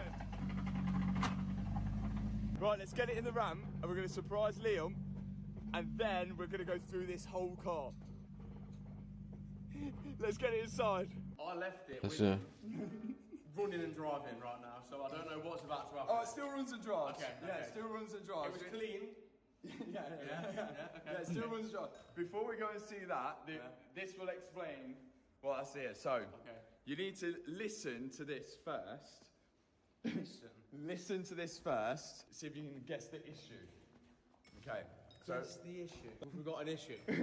yeah. See if you can guess the sound of what the issue is. Is something broken? Yeah, there is something. There's something broken. Okay. Okay. Ready? Okay. This is. Do you know what that is? Why is there a V10? Do you want to see your new whip? No, you've not. No, you've not. No. What? No, you can't be. Yeah. No, not it. There's a new whip. Has it? No, you can't. Facelift. 7,000 miles on it. Are you serious? Yeah. Oh my god. Look how nice it is. I don't even want to go in it. Sit in it. Are you joking? No. Nice, isn't it? This is comfortable. Right, what's the catch then? Come on, here. Oh, nice. It's not that bad though. No, that'll buff out. That's not bad. It's not yellow, but it's white at least. That's sick. 7,000 miles, facelift R8. So now you've got no excuse not to gap. Right, now you've got to rebuild it. We're going to assist. Oh, that is sick. On rebuilding it. Thank you very much. That is sick. You keep the S3. That's the Daler. The Daler. This is going to be. So when we go on tracks and road trips and all that type of stuff, then we can use it until you can get insurance. But you've got to fix it first. Mental. Look at that. It's not right, is it? Well nice, It's a facelift as well. Sick. Yeah, no, that's even like unreal. Like you couldn't have got a better one. Do you know what this is? What? Loads better than yours. Oh. It's already had his wheel on it. Yeah, I had my wheel on it to get it off the trailer. Did it? Yeah, I took it straight off. I went in, seen that. They look well nice. Oh, that's sick. I'm trying to like. Go on, you can cry. I feel like the winning steps are taking place now. Let's car vertical check it. Because I haven't car vertical checked it yet, and then let's see if we can get any kind of history that we might not know about. Right, checking the car. So now it's checking reports and loads of information from all around the world, because this works in over 20 different countries, as you will know, and now it's finding everything on Liam's Audi R. Reports and loads of information from all around the world, because this works in over 20 different countries, as you will know, and now it's finding everything on Liam's Audi R8 now. How does that sound, Liam's Audi R8? Doesn't sound right. Oh. Now you've got two whips. You've got R8, S3, Daler, and then like the absolute track weapon. I reckon this wing's damaged, so I reckon, do you know the big ducktail? GT3. Yeah, the ducktail, yeah. 2022, no mileage fraud, no outstanding finance, damage, needs attention. Yeah, needs some attention. And it's had 3 owners. Oh look, somebody had fun. Yeah. So we can see the mileage by year, and it looks like, 2022, from the January until June, they did 34 miles, and then June to August, they did up to 98 miles, and then from then, they just went crazy and did 4,000 miles. I would say it was sat at the dealership for that time, because... yeah. There is one record of the vehicle being damaged, and category N, non-structural, which is crazy, because you see cars get category S for damage like that, so non-structural damage, and sometimes it'll even show you the photos of when the car's been auctioned off at the car crash auction site on the car vertical check. Sometimes it will do that, so you can see that on the screen now. Average price for this car right now is 131,000. 65,000 pounds I got this for. It's not bad. I think it seems quite reasonable. And then we've got the spec, 5.2 litre, white, 2-door, and here's all the ownerships. Oh, it had a personal reg on it, look. Boss neck. What a plate. Check your car out with car vertical before, not after, like what I did, if you don't want to find out that your car's had a little accident like this. And you can do that with the link in the description box below, and also a discount code on the screen now, which will get you discount on that check. Make sure you're checking them out before you're buying them. Did you think you were going to get an R8? No, not a chance. No. No, Did you think after the insurance scenario? After the insurance, because I can't get insured, I was like, well, I'll stick with the SV for a bit. I'll be humble. Let's have a full check over. The annoying thing, look, it's damaged this side. But I think, like, Body Shop will get that out. Just down there, look. Yeah. But I think that bit can be... I think they'll be able to save that. Obviously, it needs a rear bumper. Best engine in the world. Best engine in the world. Look at that. That's like The Honda Civic of supercars, as Alex Charles said. You can smash a V10 to pieces and it will still go. It's clean, isn't it? Like it's like basically brand new, apart from a smash, a little smash. It's just had a little incident. Yeah, it's just had a small incident. The light even works. Brand new parking sensors. I think someone could get as an exhaust for this, but we don't want it to be too loud because it needs to be able to go on track. Definitely, like, the rear arms perish, and the tyre, I don't know what's happened there, but, like, it's literally Great colour as folded. well, isn't it, these wheels? Yeah, Great it's colour. a nice colour. Start it up, start it up. Loss of tyre pressure. Parking brake. Start. Oil change. That's it. Oil change already, it's 7,000. And look, Alcantara. Oh. Wow. Very Alcantara. nice. Give it rev. 3K soft The soft limiters is so annoying. Yeah, we've got to get that off. Yeah. Oh, it's got heat seats. Oh. Taylor. Oh, this is absolutely unreal. Let's get it in the ramp. Let's have a look Just underneath drive it. Put it in gear with your foot on the brake. Obviously, it's on the skates, so don't let off the brake, but just listen to it. Oh. How do we get it back out of this? I think you should stop that. I can't. That didn't sound great. Right, let's have a look at the damages. So far, side skirt there, rear quarter. So look, bro, another reaction video. I'm back. I'm glad I'm back. I've been moving around a lot lately, but the winter is approaching. Y'all know how I get down when it comes to the winter. I be work. So expect a lot of videos. Speaking on that, DJ Goes Vlogs, get over there. I uploaded some new vlogs, and I'm drop a bike vlog tomorrow. Other than that, we're gonna get straight. Before we get straight into the video, rest in peace, P&B Rock. Before we get straight in the video, rest in peace, P&B Rock, bro. Shit was messed up. Finna get straight to this video though. Hope y'all having an alright day. Protect yourself, protect your loved ones, and protect yourself for the ones you love that don't love you back. We don't even know who they is. It'd be kind of hard to, you know what I'm saying? Protect me from the people I love that think they love me but don't really love me back. How about that? Get into this video though. Court counts be the best. Please have mercy on Christine and I so we can still have a chance to grow old. What do you say?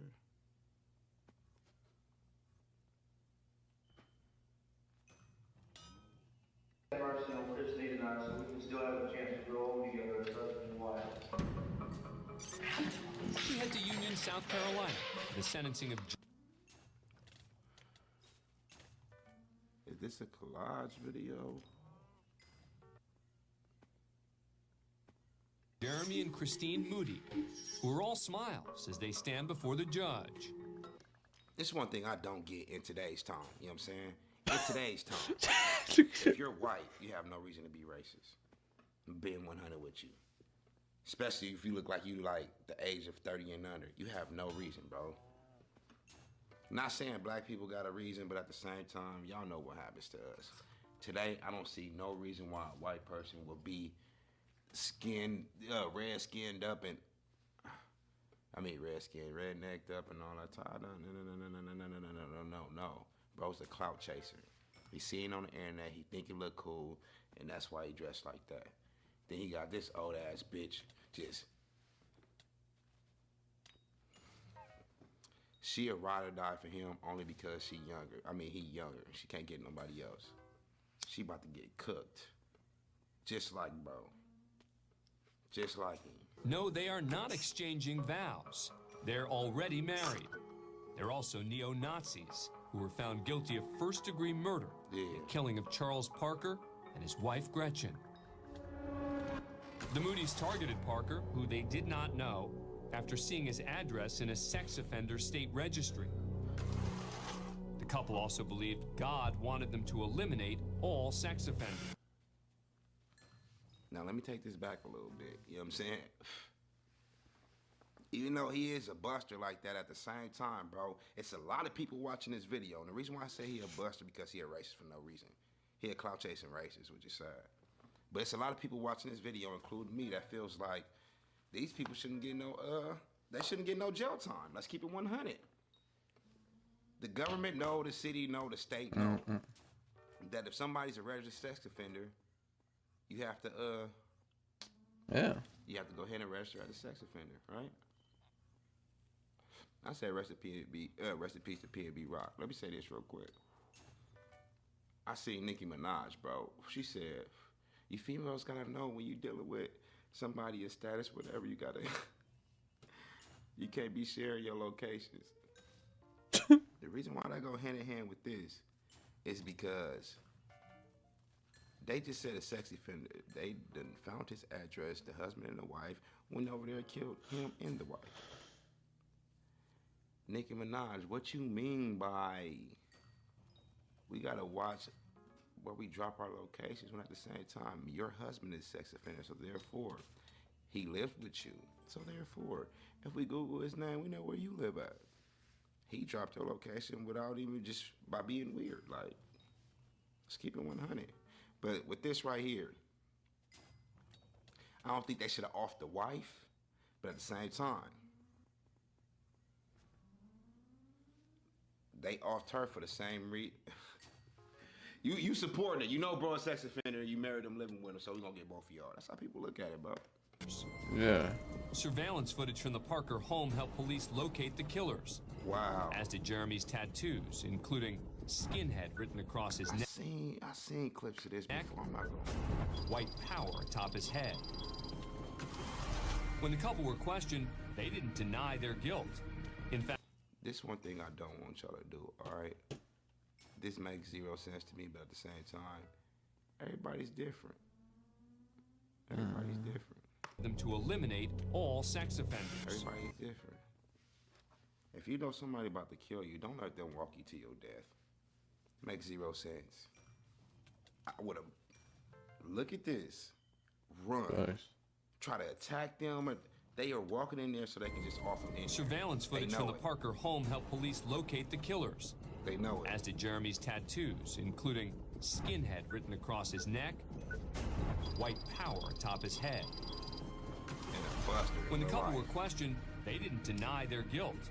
In fact, they both not only confessed, they told authorities they planned to kill more sex offenders. Okay, I seen this clip. The Moody's pleaded guilty to murder, kidnapping, and burglary, and are in court asking Judge Lee Alford for mercy, as well as the minimum sentence of 30 years in prison. They're not getting in jail. Your Honor, Next to I each take other. oath by that I don't regret this happened. And I know that what I've done is a sin, and I believe that God has forgiven me of it. Please have mercy God on called you. Christine and I so we can still have a chance to grow old together as husband and wife. First of all, Christine old as shit. Y'all not growing old together, bro. I'm telling you that right now. Second, you don't have God's number. I don't believe he called you and said, I forgive you for that. And I don't believe he okayed you to go ahead and off them. Bro did what he did. He a sex offender or whatever. Let God deal with that, right? You can't be out here doing God's work, bro. It don't work like that out here. You going to hell. When you going to jail, then you going to hell. Jail and hell. I'm being real. Yeah. And then as far as your wife, her breath stank. She, you know what I'm saying? Talking about grow old together. Bro, you can grow old. She can grow dark. Next, it was Christine Moody's chance to plead for forgiveness. The Bible clearly states thou shalt not kill. I'm sorry I broke that commandment, but I truly believe God has forgiven Jeremy and I. So who convinced who? Because she keep on saying, I truly believe God convinced us. Well, I think our boy said God forgive us, or he's going to forgive us. You believe it, babe? Yeah? Okay, cool. We'll be all right. We're going to go to jail, but we did God's work. That's not the case. And I don't even know why. Then to separate them and have two separate trials. That's what they usually do, bro. That's kind of a little privilege to me that you can be up in court with your wife and y'all both did the same crime. That's two separate trials. Unless y'all got the same lawyer, but I Your doubt Honor, that. please see it fit that Jeremy and I are sentenced to the same sentence of 30 years. Never kissing my husband. You will 10. very worst nightmares. Please give us a light at the end of the tunnel. Thank you. After taking in their words of remorse and request to remain together, it's now all up to Judge Alford. Brutally killed these 2 people. They had no way to defend themselves or anything else. And I tell you that. Look at the smirk on her face. I'm gonna add an extra 7 years just because of that. I think they really think they just really them, and they not, bro. They not. Oh boy, wish he never did it. Her, this is the best time of her fucking life right now. I'm telling you, she is having a ball up in that courtroom. I believe that if these 2 would get out of jail, I would be concerned that they would do exactly the same thing. Yup, throw the book at me. I think it's just a case that justice demands a life sentence. After hearing their sentences, Hey, God the told y'all to murderous do that. couple Why he didn't share tell a judges final to give y'all the kiss 30 years before they're y'all had? separated. Privilege. I don't care what nobody say, bro. That is not happening in court. Y'all act like y'all got pulled over on a traffic ticket. They taking you to jail, but they letting her stay. Take the car home because they being nice. Give me a kiss, babe. That type. You know what I'm saying? Y'all on there for a double murder. Y'all are in court for a double homicide. And they still get to give a kiss goodbye? Come on, man. But as they exit the court, whatever remorse they tried to convey has quickly disappeared. That's what child molested shit. Outside the courthouse, the Moody's continue to express their true feelings. Yeah. I think Jeremy and I would have done it again if given the opportunity. Do you have any regrets? Shut up. I have no regrets. Killing that pedophile was the best day of my life. Yeah, she having a What about not rip. being able to see Jeremy? Jeremy and I have a love that will withstand this. What about The jury with me gonna find him some little ugly little trash redneck to put money on his buckets with. That's on everything I love. He's done with her. He done, and we on to the next, bro. Females got that loyalty, and I'm telling y'all now, to you ladies out there, if your dude do 10 years, he been with him for 5 years on the outs, he get locked up, he end up doing 10 years, you gonna stay with him. Put money on his books, go visit all the time, once a month, twice a month, 3 times, 4 times a month. I'm telling you now, as a dude, if our girl get 10 years, we gonna stay with her, but we gonna be doing our thing until she get out, bro. I'm not lying. We not finna be up there 5 times a month visiting. She gonna, dang, why you calling so much? Like, you call like you not even in jail. Like, stop calling me. I'm telling y'all, bro. Jeremy's done with her. We both got life. What can you do for me besides annoy me and tell me not to be messing with no females on the outs? Because I promise you, she not getting no dick. Not from no dude that's on the outs that want to just, you know how you got pen pals and they be up there looking? Soon as their page come up, we just going to keep on swiping left or right or whatever kind of phone they got. What about what you said in court about repenting? Is that not true then? No, it's not true. My lawyer made me say it. Oh. Do you have anything to say to the victim's family? May they die also. Oh, yeah, we... Jeremy and Christine Moody were both sentenced to life in prison with no parole. No chance of parole. Yeah. I'm appalled and disgusted. Fake cry if I ever see one in my life.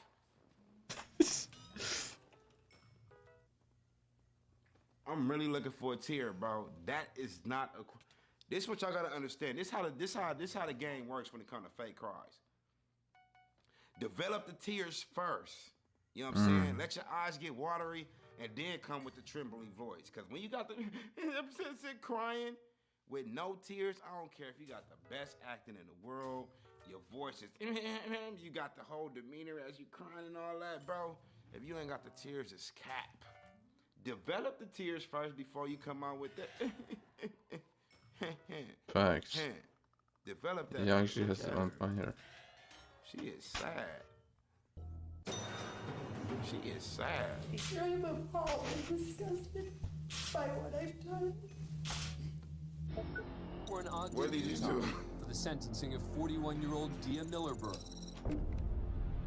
3 years earlier, Millerberg, her husband, and their 16-year-old baby. Oh, I finna say she don't look like that no more. Is that a 60-year-old or her? Babysitter Alexis Rasmussen were sharing alcohol, marijuana, and prescription drugs while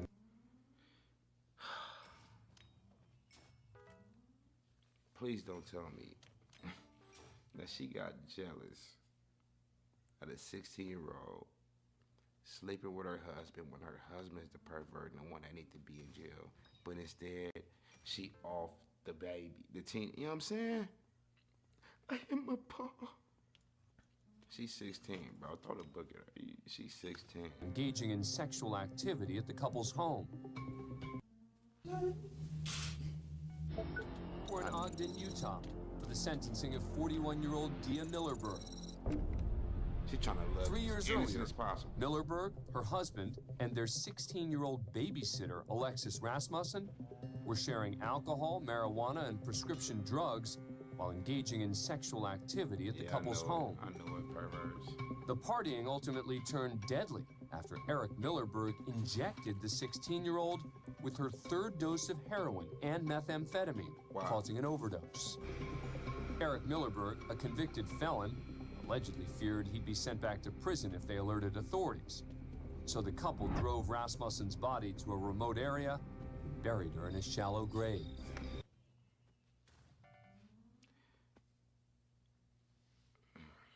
This how it is, bro. This how it is. And I tell y'all this all the time. A female out there, they can't protect themselves, you know what I'm saying? As a 16-year-old, you want a summer job, you want to get a brand new car, you want to look good in front of your friends, and you get you a little babysitting get down. But then that babysitting job happens to come with two weirdos. And these two weirdos, bro, this is the reason. This is the reason. Why every time somebody do something, they mention that they've been in jail before. These two weirdos, even though she might be 100, even though the wife or the girlfriend didn't want to go through with it, oh boy, he convinced her to go, let's go ahead and bury this fucking body, right? They drugged her up in there at the same. This is crazy to me for the simple fact that, as I say this, people that's watching this not gonna think it can, like, they don't think it can happen to him. And it's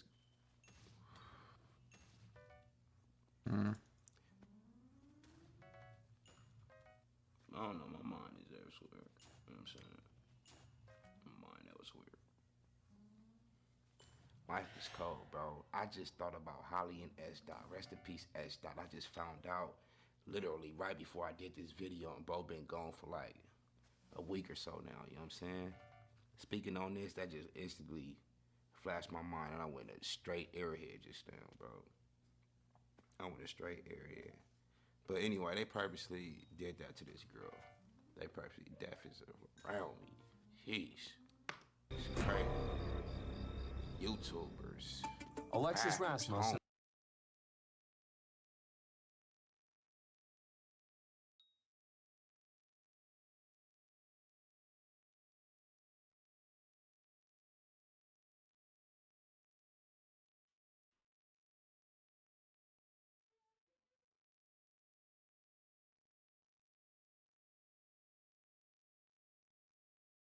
Remained a missing person for more than a month until a tip from a confidential informant led police to her body and back to the Millerbergs. Following the couple's arrest, Dia made an agreement with the prosecution to testify against her husband in exchange for a reduced sentence. That's how it always happened. They not built for that, bro. As soon as I'm telling you, when they killed old girl, it was his idea to go ahead and get rid of her. She probably wanted to call the police. Old girl probably wasn't even gone. Do y'all know people are not paramedics? 9 times out of 10, the average person don't even know how to do CPR. Therefore, when somebody get injected with some dope and they OD, they be alive. To y'all, once they pass out with the thing in their arm, they just dead like, what happened? They OD, whatever. So at that point, they just be like, bro, don't call the police. We gonna get rid of her. Or we gonna leave and leave them right there. The point I'm trying to make is, even though she wanted to do it, and I know she didn't want to go ahead and take her and bury her in the field somewhere, old boy been in prison before. The same way I know she didn't want to do it, the police know she didn't want to do it. So they came at her like, look, we know you was there. We know y'all wanted to have fun because of the little girl, because I promise you, when it come to threesomes, the Look, the female not finna say, hey, babe, let's go ahead and have a threesome with a 16-year-old. No. The weirdo. Come on, I ain't never had it like a fresh out of prison. Like, go ahead, let's get the babysitter. Like, come on, whoa. I promise you. The prosecutors know that. Tell us everything that happened. We know he was behind it. And of course they gonna tell. Stop involving y'all girls in crimes because y'all gonna hate her in the long run. I promise you.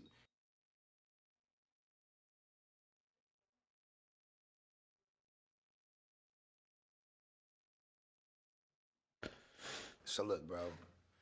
Got another reaction video on deck.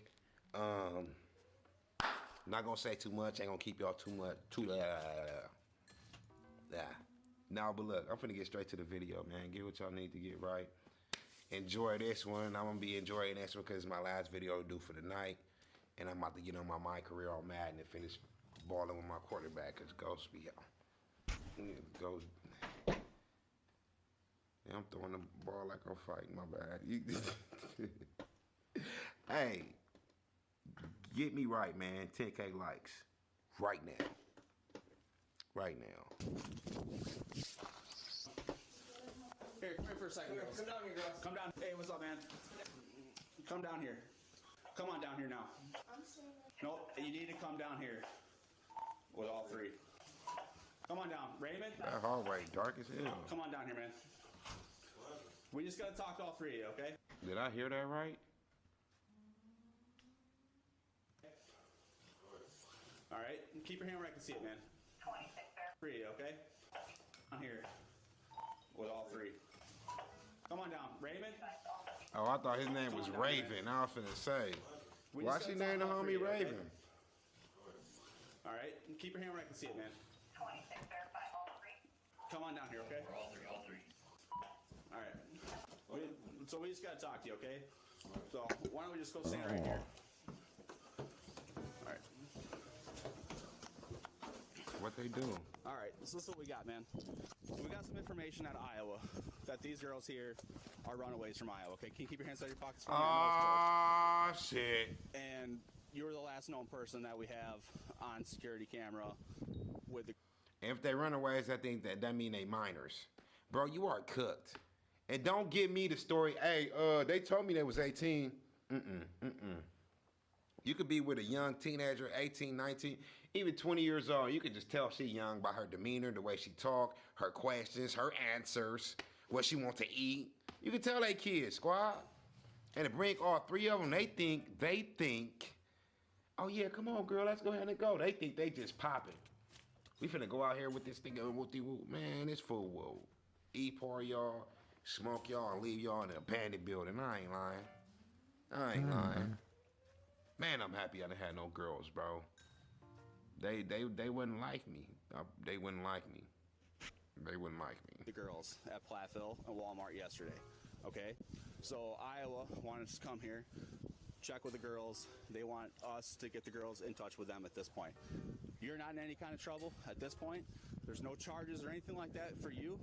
But obviously we wanted to talk about, you know, where you girls came from, how you guys ended up kind of getting in contact with each other. This is where we're at with, okay? I guess what can you tell me, man, on how you came in contact with the girls? Well, I mean, honestly, you know, I'm chilling, man. I'm just okay. They cool. So you picked. How you get in contact with a girl? I'm chilling. They cool. Yeah, take this to get to jail because he groomed him. He groomed him. If he's an adult, which I know he is, and they told him his age, and yeah, it's cool. We just gonna go out. You can bring your homegirl if you want to. Bro groomed them 9 times out of 10, 10 times out of 10 off the internet. Damn, I'm happy I didn't have no girls. Y'all wouldn't even know DJ Ghost. I would have been in jail by now. They sneaky. They sneaky and they fast. And they copy their other homegirls. You know what I'm saying? You can have the greatest daughter in the world, but let her go to school and kick it with the wrong crowd. She gonna be a little hoe. I promise you, bro, up here. Man, look. You come up where, in Dubuque somewhere, or where at? Yeah, Iowa. Over in Iowa. Okay. Are you living here then? You working here? Yeah. What? You are? Yeah. Okay. So which one's? You're who? Lucy. What's your last name? Okay. You got anybody else that's with you then? No. Just you three? Okay. And you guys were at the Walmart yesterday? All right. Okay. You're not a runaway? What are you then? 19. You're 19? Oh, okay. Where are you from? Okay, y'all can't do nothing to her. You can't make her go nowhere she don't want to go. I don't care if my mama want to talk to me. Bro, I want to sit right here all night until a stranger come pick me up. She has the right to do that. She do.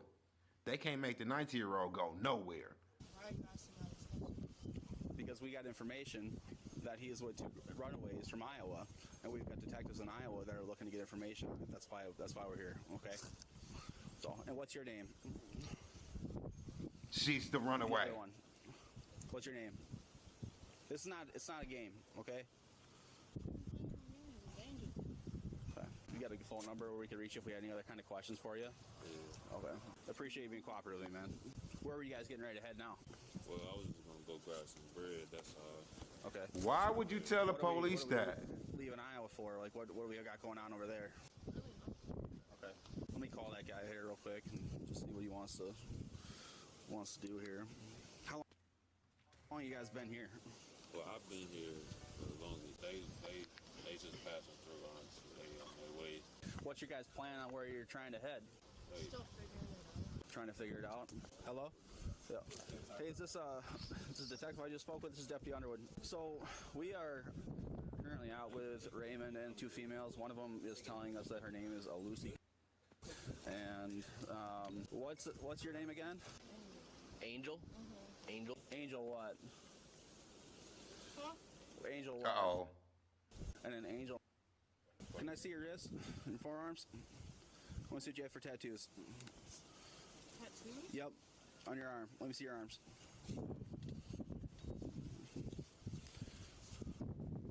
What's that one right there? Is that Playboy Bunny smoking something? Huh? Yeah, What's the one on your right and arm? that give it away all the time. I be telling y'all, when females say it's not because they didn't hear you. They trying to think of a lie in that split second so that give them time. She's lying. See, as soon as they say bro, just focus on your, I'll see you at the gym on Monday. Just focus on you, bro. As soon as did you fuck that nigga? Damn.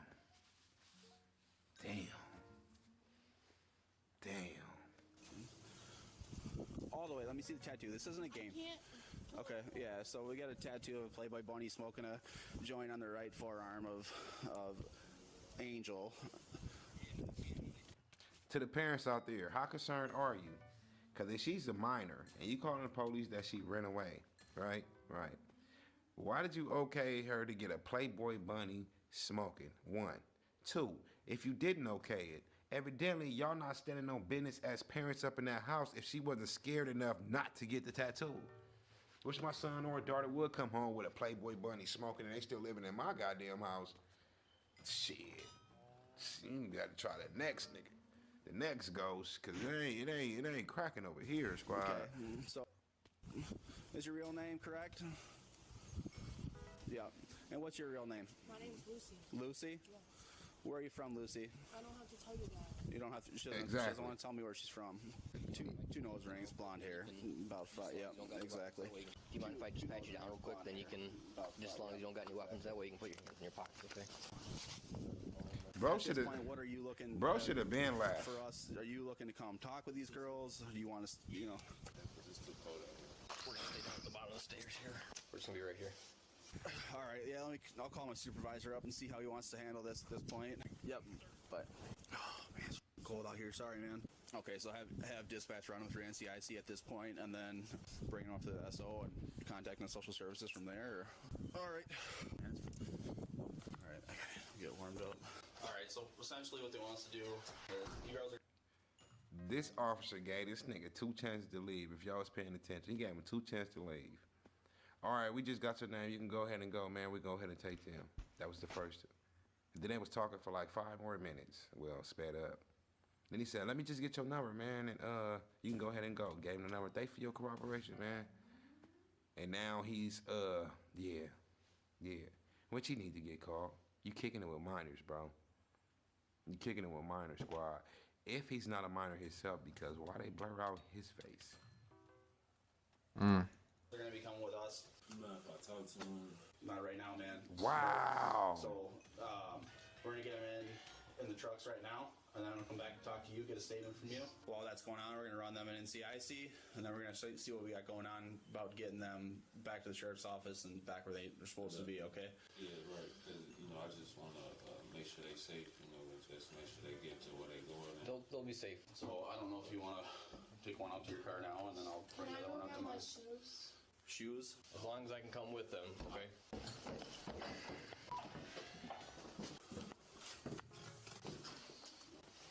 Is there anyone else home with you guys? No. Okay. How long you been staying here, Raymond? About a month. Okay. Raymond's gonna take them little girls down. Girls, keep the door open. Unlock the door. What the hell? Dave, make sure there's not another door out that hallway. Is there another way to get out here? That's it. Nope. Hey, unlock the door now. Girls, unlock the door.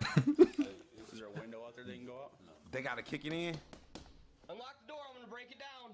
Get them to unlock the door, Raymond. They need to unlock that door right now. Unlock the door now. No, we keep it down. I understand, but the situation. What the They need to open the door fuck? right now. Hey, What are they doing? Come on. I don't need them neighbors call my main. I don't need none of. I don't need my landlord involved. Come on, just look. I'm finna write down my info, and y'all just take my number, all right? Come on. Like, I'm gonna just write down my info, and we good. I'm gonna give y'all my number. All right, let's come out here. Damn, why they listen to Raymond like that? Hey, Raymond, you need a pen? I got a pen. Was We they can write something scared? down. I understand y'all wanna go. So all you gotta do, just call me. Y'all gonna be back. It's inevitable. Y'all got the right to remain silent. Hey, thanks. Like I said, I'm not sure if we'll need to talk to you again or not. Wouldn't be surprised if someone calls you at some point, whether it's us or Dubuque calling just to talk to you about what you got going, whatever you're. y'all better search them little girls, bro. Yeah, what's up? Hey, no, stop! Look at Y'all my. better search them little girls, bro. What are they doing? Where's she expecting to go? She run too slow. Why are they running? They're trying to help them. Or get you in trouble. It looked like they scared. Make this job more difficult than it needs to. I think they just scared. Walk to the car. Trying to help you guys. I don't know what you guys have going on back home. You understand we have certain things we have to do, okay? No, I'm not gonna do that. Not after what just happened, okay? You got anything on you? No. Stop. Do you have any weapons? No. Any contraband drugs, anything like that? Okay, I'm gonna pat down your pockets, okay? Everything's on body cam, all right? You got anything on you need to know about? Anything in your pockets? No, just some change. Some chain. Let me check, okay?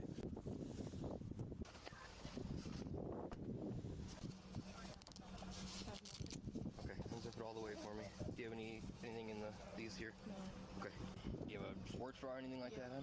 What the fuck are they doing? Unzip your jacket for me. I'm not gonna ask you. Listen. It's freezing outside. I understand that. The quickest we can. No, don't lift it up. Just grab the bottom of it and shake it out. Like this. Okay, go ahead and take a seat.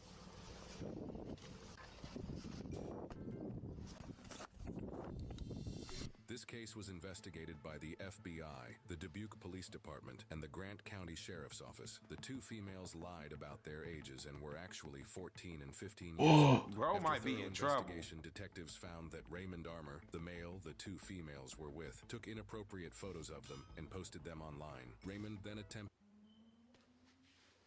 Weird ass fool. Then you gonna do it at your house. Weird ass fool. That's why I am so happy, and I say this all the time. I'm so happy that these predators be dumber than your average person. You know what I'm saying? He did all that out of his house to go ahead and leave a foot trail. He groomed them online, like I said, 10 times out of 10. That's what he did. Didn't have him come out there. So, yeah, we gonna get him for kidnapping, posting minors. I was about to say, E-part. It ain't that. It ain't that. It's molestation. There you go. There you go. We finna cook, bro. attempted to arrange meetings between the females and interested finna cook, individuals. None of the meetings occurred, however. Raymond was charged with 2 counts of transporting an individual in interstate commerce with the intent to engage in inappropriate services. What else? He pleaded guilty to both charges on July 18th, 2024, and was sentenced to 11 years in federal prison. This next case shows a 28-year-old male who has a felony warrant for his arrest.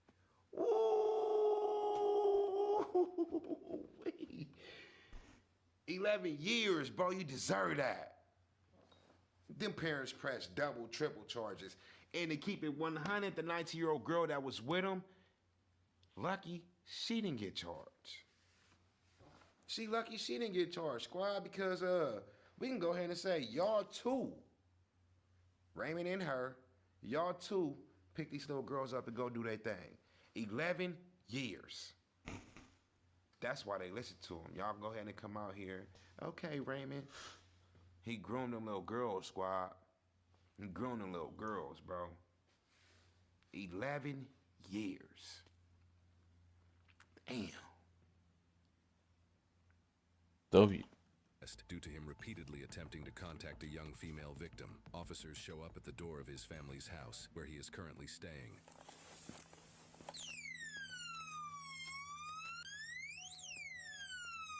Oh, what kind of The fuck? Man, what kind of door alarm is that? There we go. Sorry to wake everybody up. It's alright. I'm like, oh. Are you Bryce? Yeah, I thought some kid was banging on our door. No, I'm a big kid. Are you Bryce? Oh, let's take this back. Prison. This next case shows a 28-year-old male who has a felony warrant for his arrest due to him repeatedly attempting to contact a young female victim. Officers show up at the door of his family's house, where he is currently. You fools ain't never gonna learn. You fools ain't gonna never learn, and I hope y'all never learn. We need y'all off the streets, squad. We need y'all off the streets. 28 years old. Just cause you can't get right with your little man down there. You know what I'm saying? We need him to stay dumb. It's the only way we get him off the street. Staying. I'm using SBO.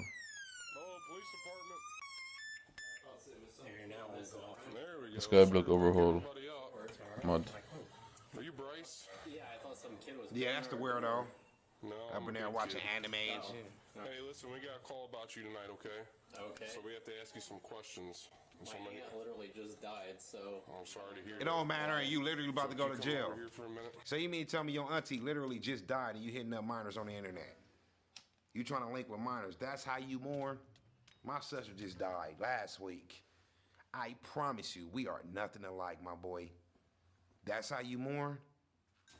We are nothing alike, my boy. My auntie just died, so that means we supposed to throw out all the weird shit you just did, right? Firing squad, smoke this fool. Smoke it. I'm gonna stand right here. I just switch I don't servers. trust you at all. I don't know what's going on here. We're the police department, Bryce. We can't trust your kids, bro. You're Bryce Witchy? You should just download Modern. So I don't know what your problem is. I'm amazing. What is your guys' problem? SBO is only the mod for Diana. You should get Modern, I think that's the thing. Then you can pick Brought mods. a little kid out of that. That's just like 90% of these fools walking Earth right now. They big. But you can boy also this, just big use boy that. I'm Lunar, not even it's talking fine. about just with the police. You will probably need to change it though if you're gonna do a lot of dungeons. You at the mall. Soon as it's time to press up, no, please don't hurt me, please don't hurt me, please don't hurt. Yeah, nigga, you see this shit? You see this? Please don't hurt me. What? No. Don't shoot and kill him. Y'all got the complexion for the protection. He'll be alright. He'll be alright. Talking about don't shoot him. Trust me, he's okay. Y'all watch. He's okay. Dang. I understand. Mom. 28-year-old screaming for mommy.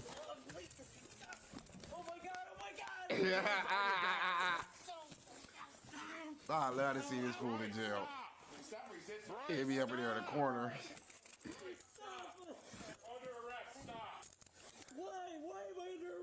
I will explain it to you in a minute. Wait. We got your IP address. That's why you under arrest, bro. Damn. Sounds like I got him.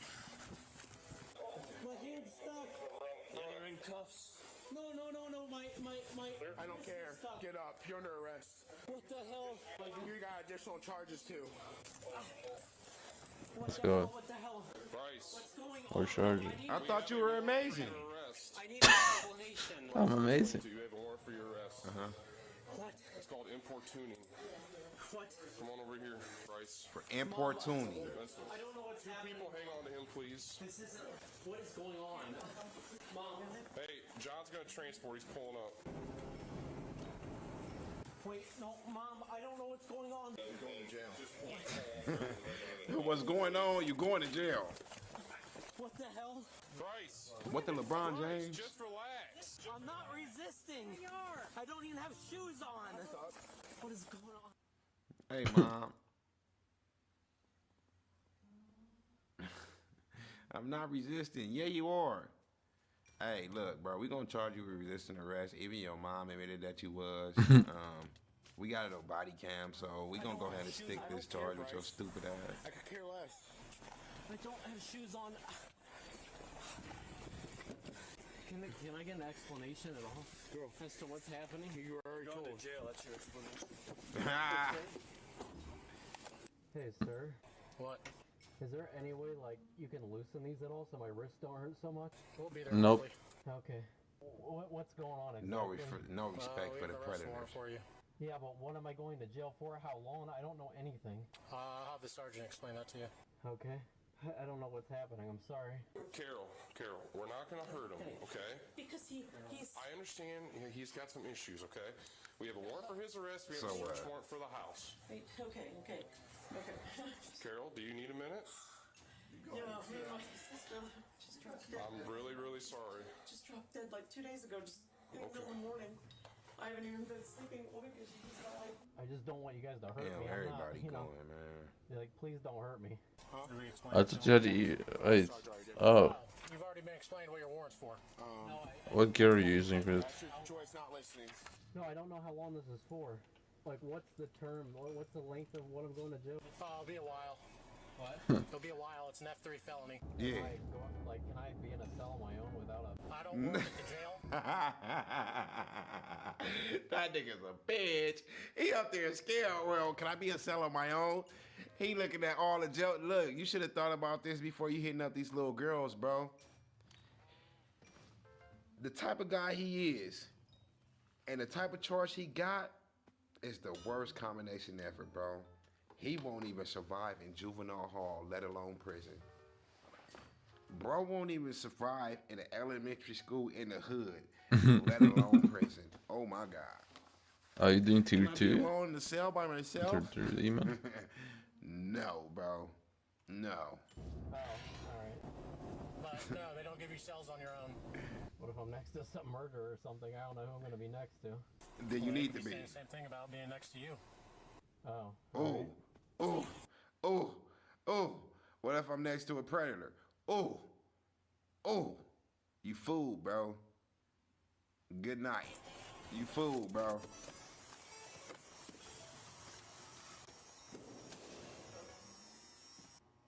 Oh man, this feels weird. I've never done this before. It don't matter. Just tell me where to go. Do I walk in front of you? Yeah, right here by the stop sign. Okay. We'll be out with you. This suspect's name is Bryce Witchy. His warrant was for Witchy. felony telecommunications harassment and importuning for attempting to engage in inappropriate activity with an 8-year-old girl. In addition, What? Oh. Oh, get T4 gears. Alright, that's good. Believe me. 8-year-old. girl is a victim, so I ain't talking about her. I'm talking about her damn parents.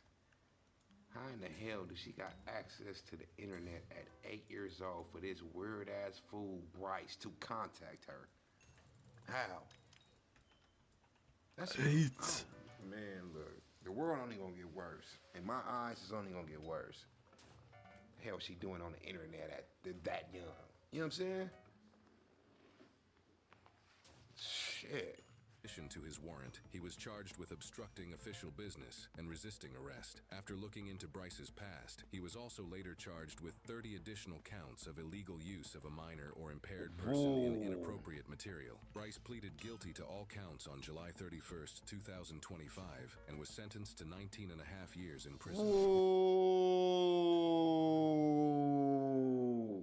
Bryce ain't never coming home. Well, he is, but he ain't gonna be the same Bryce. He gonna be so ran through. It's not even gonna be. Is it worth it? All this grown coochie out here, is it worth it, squad? Damn. Y'all be cool. Y'all stay safe. Y'all stay out the way, man. Let me get at y'all next time. DJ Ghost 100.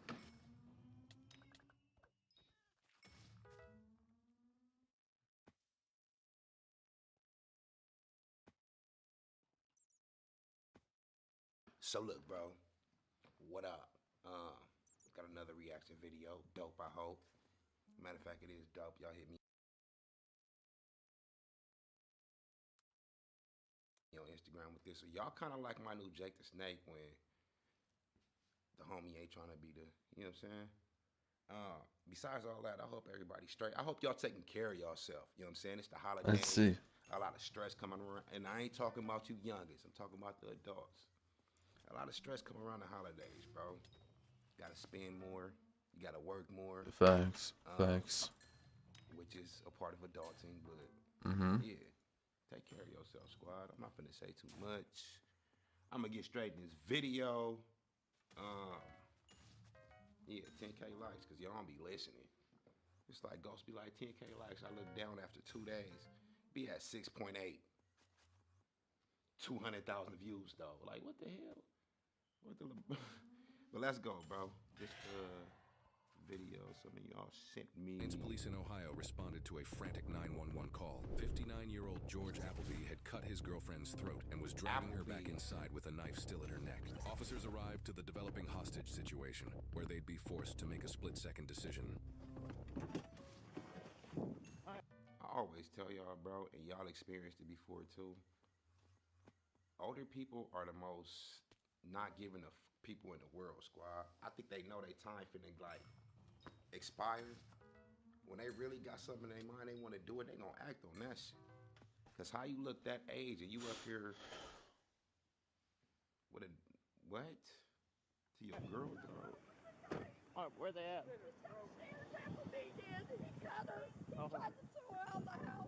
Probably gonna have to kick that door in. This door right here? George Appleby. Police department, show me your hat! He's got the knife to her throat. He's retreating in the house. Pop through the door.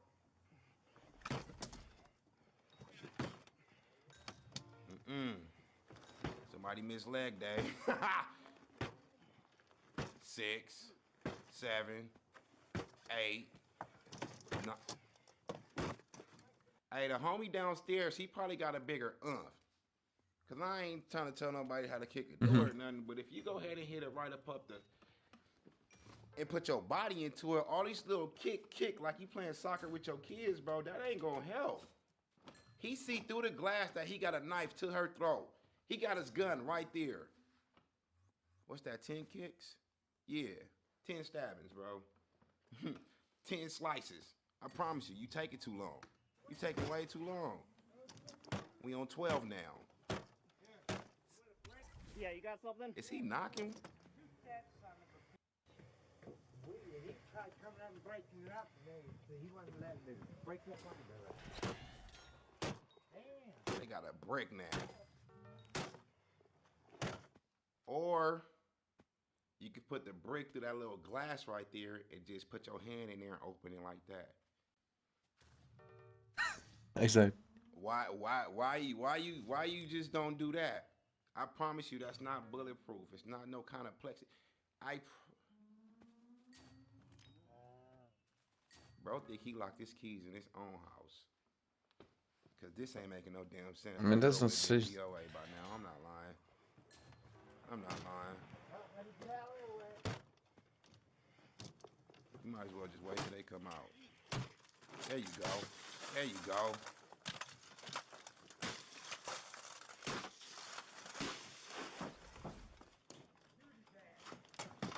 Hey, look, the old man downstairs the whole time. Hey, you need to pop him.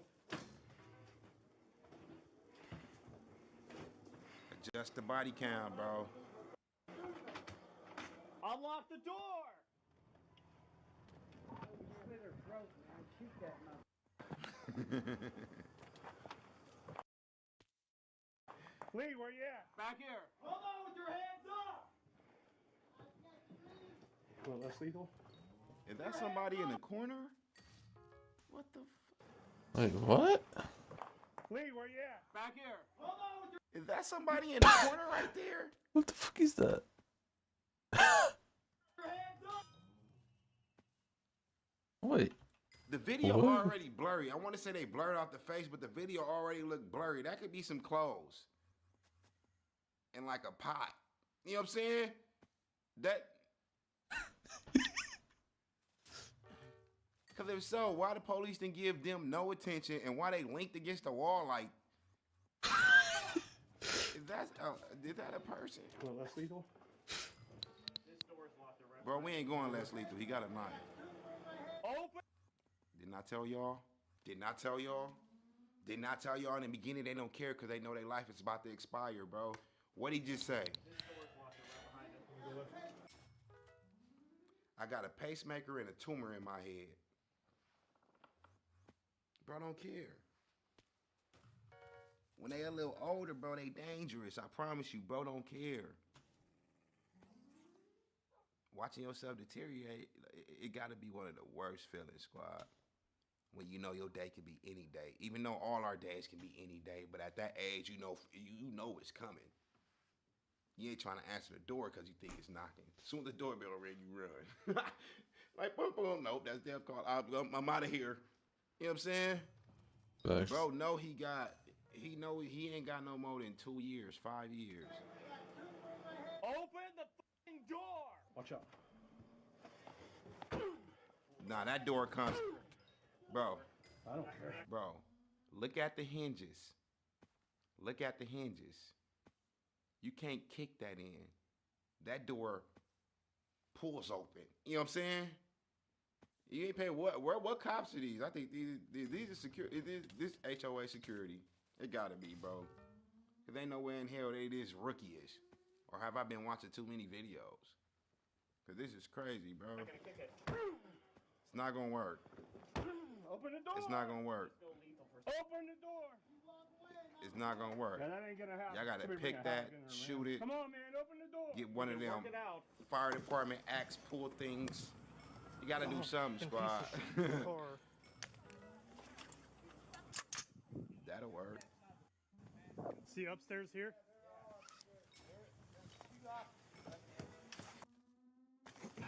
Blue. What's your name, man? What's your name? You have your rifle, Ralph? Yes, sir. Switch me, man. Yep. Come out with your hands up, or we are coming in after you. He's gonna snipe him? We cannot leave, but we need you to walk out. What? Come on in. He's gonna snipe him. Then come out with your hands up. You do not want us to come in the house.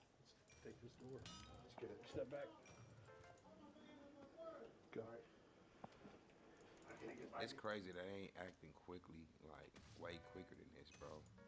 The witnesses said that he just like had a knife to her throat, bro. She probably up in there. You don't hear her screaming.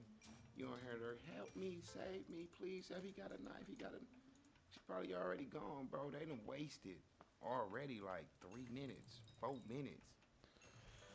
Just to get a visual on them. You know what I'm saying? Yep.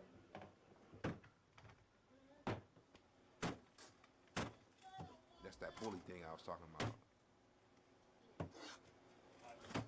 fire department.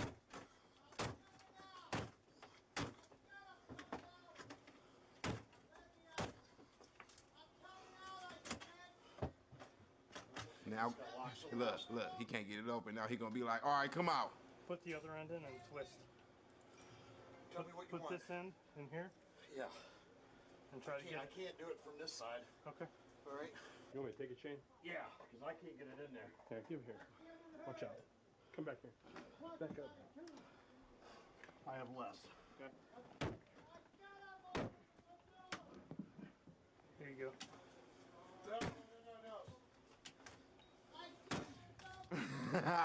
Well, try to get out, bro. You can't open that no more.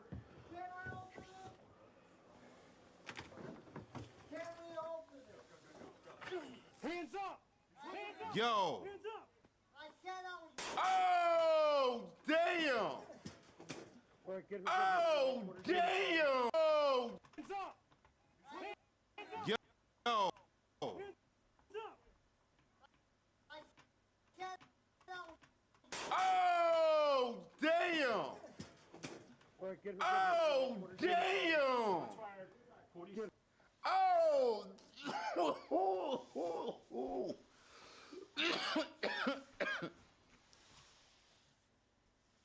Two to the noggin.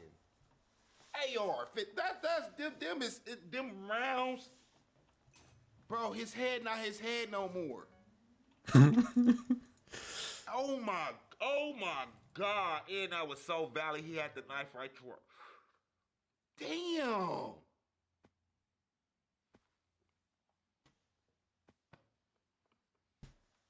Ain't gotta worry about the pacemaker and the tumor no more, squad.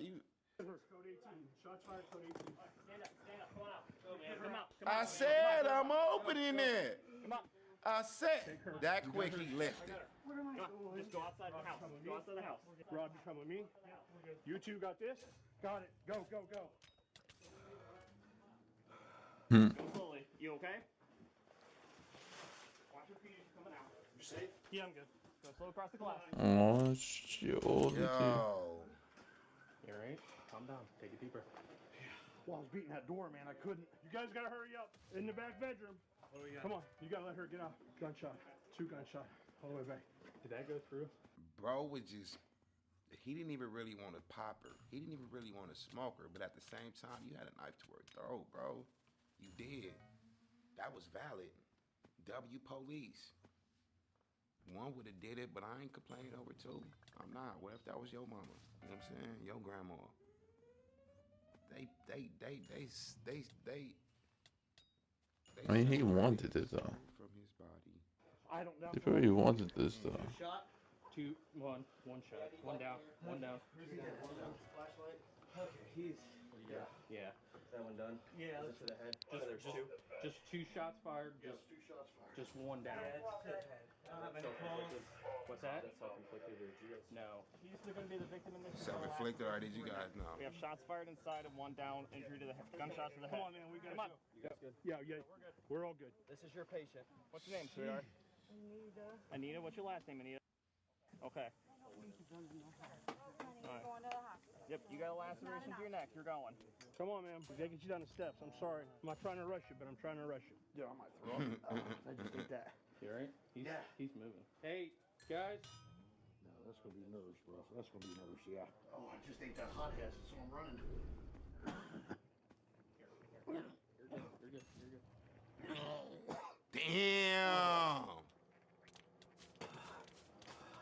That ain't just no regular gunshot. That ain't just no regular hole. He was close range with him. You know what I'm saying? Like the closest does 10 inches, 18 inches at the most, squad.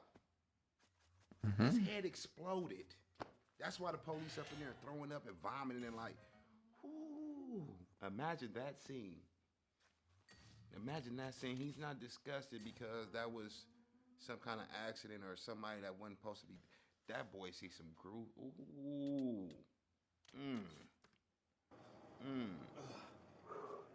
Wrong stuff to eat when you gotta run. Nah, that ain't you running, bro. Trust me. And you're out of shape. You alright?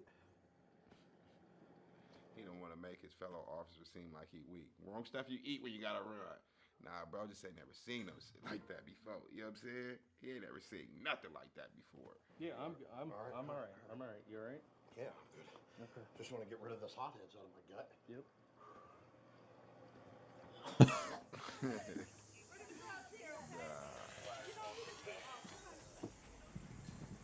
Have him secure his weapon, and he stays with you now. The two of you stay together. Hey, shut everything off, and he stays with you. The two of you stay together. Secure your weapon.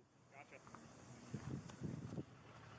He got the face cam, the shoulder cam. Yeah. Need help? Yeah, it was just, I'm telling you, it's just, because I was like, Me throwing up in my tub, bro. It's still hanging on my desk. One of them things I don't have my, I don't wear my thing, and I'm like, what? I think Rob saved her life, man. Oh, yeah. I mean, the knife's literally right there, man. He had it in her throat. When I come around, I'm like, oh my God. Yeah, we got a shell here in the tub. But just secure the scene. Yeah, absolutely nobody. There's one right here. All right, that's good. Then that's a two. Man, that shell popped all the way in the tub. No, that's a screw. And then down there's like a plug. Yeah, well, I was going to do CPR right away. I don't have it. And I'm like, wow. Hey, we just shot and killed a civilian. Towson just whacked him with an M4. Guy had a knife. Look how they talking. They were barricaded in the back bedroom. People were screaming. She already had her throat cut by the knife by this guy. George is his name. When we get here, they're going. Bro, who you talking to? Because the detective, you make that statement to them when they come on scene. You don't call the police department to make your statement. I hope you ain't calling your wife, bro. That's not protocol. Who is this fool talking to, squad? Let me know. He's not talking to the sergeant, the captain, the detective, none of them. You don't call in a statement when you was there. They come out and get this. What? Who the hell am you talking to? He says he's dragging her back inside, go back into a back bedroom. I ram the door open, pry bar it open. He's standing with a knife to her throat. Rob turns the corner. Next thing you know, pow, pow. He's gone. I got two in. Yeah, he was like, she whacked her. Pow, pow, she's gone. Whoopty, whoop, whoop.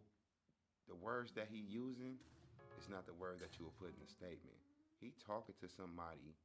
Probably ain't got shit to do with this case, bro. I'm not lying. His homie, another officer off the record, but he ain't talking to no. He shouldn't be making his phone call. I put Rob in a car with Lee Rose and told him to shut everything off and just sit there. Everything's shut off. Your gun secured in that car. You guys just have a seat in the front seat of your car, and the two of you stay there together. We're not talking about nothing. You handle it. You all right? Yeah, I'm good. I know. Why you ask? I know. Just briefly give me what you saw. Struggle over the knife. He had the knife to her neck. Had her as a hostage. And if I didn't take action, he's going to cut her throat. You already cut her once? Yeah. Okay. I'm good with that. What do you want me to do, yeah? Well, no. I think you did fantastic. Yeah. Obviously, we all did the right thing here because we all get to go home. I just talked to Hills on the phone. Him and the chief are aware, so is X. If you have an issue, call me. Oh, that was Hills? Thank you. Yes, good. Yeah, we're good. I talked to Hills on the phone, him and the chief are, so Hills is one of the top dogs. Hey, we don't watch nothing, my bad. I thought he was talking to one of the homies. You know what I'm saying? He's a little side bitch. My bad. Be wrong sometimes. Water? No, yeah, water if you got one. That's what I'm just throwing up the tub. You want one too? Yeah, I'll take one. All right. Yeah, 2 waters if you don't mind. It might be piss warm, but water. Hey, just something. Who want to drink something that just said it was piss warm? Yeah, he can't touch anything. Don't even go in the room, dude.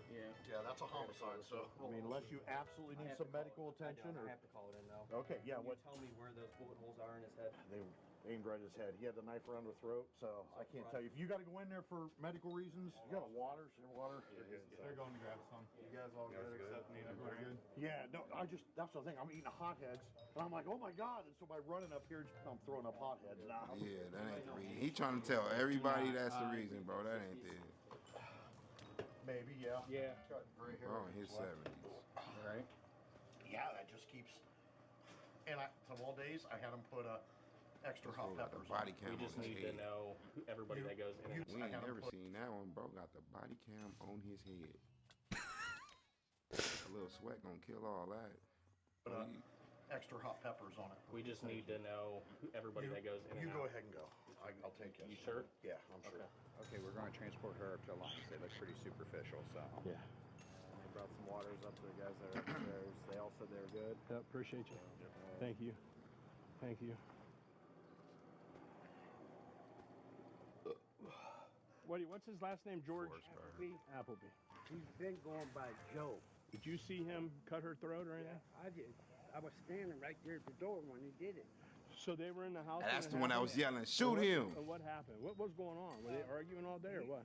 Not that I know of. I mean, we were right here. I'm working on my bike. He opened the screen door, and he told her to get the out.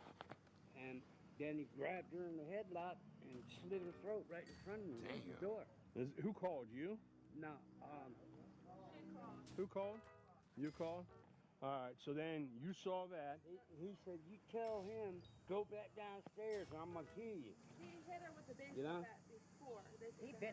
So what happened just today? I was upstairs looking out the window, and we kept hearing a lot of bumping, and we like, oh, that's him with her, you know. So all of a sudden the door busted open, and he came. He had her around in the chokehold and had Are they a smoking? big ass knife. What's your name? I know you, but what's your name? Carla. My brain's going 100 miles an hour here. I'm trying to make sure. He's not even allowed here. George? Or his sister won't let her here. Let her or him? They body demeanor and bikes everywhere. Are these smokers? You don't see no kids, but I see 2 bikes. And then they upside down the handlebar, so it takes somebody longer to steal them if they try to take yours.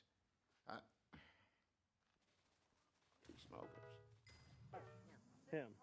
He wasn't allowed here because a couple weeks ago he hit her with the baseball bat and slashed the whole side of her. What's your name? So all you guys live here? You staying here too, Whitey? No, where are you staying? Are you up behind Salvation Army? Okay. It looks like there's only one entrance, so I'm going to put you at the bottom of the steps. Nobody comes or goes now. If you and Tallman want to switch, that's fine. Towsett and Rose are in Rose's car. He said he's okay. Said he's all right. So, nah. You guys check him out or anything? Do you want us to at least talk to him? Just ask him if he's okay. In Rose's car? Yeah, he's in Rose's. I know he's squared away, so just ask him. Just make, thank you. Yeah. Tallman. Yeah. Dude, I'm blowing chunks. I feel like I'm gonna pass out. You're okay. The tub's just full of. Just give me some air for a second. I'll be right back. All right, buddy. Everybody's okay. Step in here, take your vest off, and sit down. I threw up all over where I can't. Take your vest off. They broke down the window though? I don't know. When I didn't know where anybody was. I showed up the Halligan and they said up here. So. Well, I was handling that accident. How did this all come in? Did it come in through 911? I was eating. I heard something about a 911. You know, and I'm like, what the hell, son? I'm eating, and I hear that there's a knife. You know, a knife in somebody's throat or something. So I'm like, oh, you see my sitting on the desk. I just obviously, you know what you do. And so they said we need a Halligan. As I'm pulling up, I knew there was one in there. So I pulled where you need me. He said I'm coming out. They said okay, come out. He wasn't coming out. So they told me to start hitting the door, and I was just beating the shit out of the door. Couldn't get in. Waiting for a shot to come through the door, so I didn't know. So they said, you want me to try? So he's doing the same thing I am, bam, and trying to bust that lock. I busted the lock out, but it must have been locked somewhere else or stuck. Yeah, there was just a slide lock. Okay, that's what. What the fuck? My boy up here farting on scene, throwing up on scene. You too old for it. Hey, it's time for the homie to retire. Let me make sure I heard what There was just a slide lock. Okay, that's what. Yeah, bro. So, it's time for homie to be released. The suspect, 59-year-old George Appleby, was pronounced dead at the scene. Investigators noted Appleby was known to police for decades of violent incidents. His girlfriend, 68-year-old Anita, survived the attack and was treated for cuts and stitches to her neck. Despite the trauma, she would ultimately go on to recover. At some point in my career, I stopped. Yeesh. Y'all watch out who y'all date. You see, the age don't even matter. Bros out there tripping. I'm gonna get at y'all next time. Y'all be cool. Y'all stay. It looked like 90 though.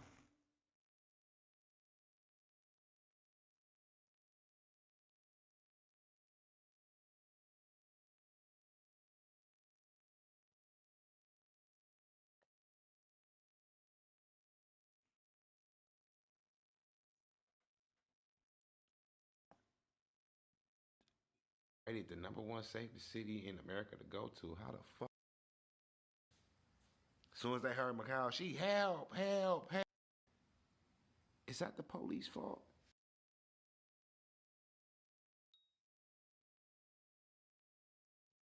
Rated the #1 safest city in America to go to. How the fuck that happened?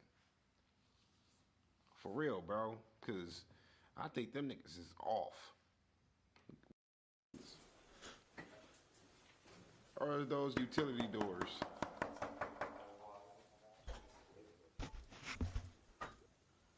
You gotta wait to leave out your own apartment. Where all y'all leave at the same time? Call police, open the door. Huh? Call police, open the door. Huh? Whoa! He's stabbing me. He's stabbing me. Let me see your head! Let me see your head! Get out! Get out! Shoot that fool! Get out! My son! W to the nigga that told. When they first got there, it's the fool standing downstairs that said, look, come upstairs. They up here, they up here, they up here. You seen the blood all on the stairwell. So that means this fool stabbed her outside. He kidnapped her, squad. In the car outside, whatever they was at, brought her to the house and finished killing. Damn, bro, finna finish killing her up in the house. As soon as they heard Macau, she help, help, help.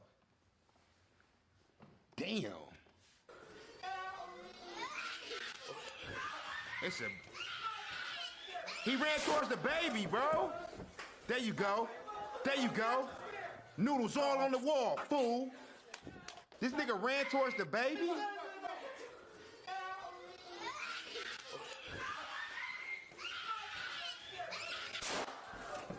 Yeah! That was... Oh, Don't tell me he killed the baby. Don't tell me he killed it. When the police first walked in, and y'all tell me if I'm wrong.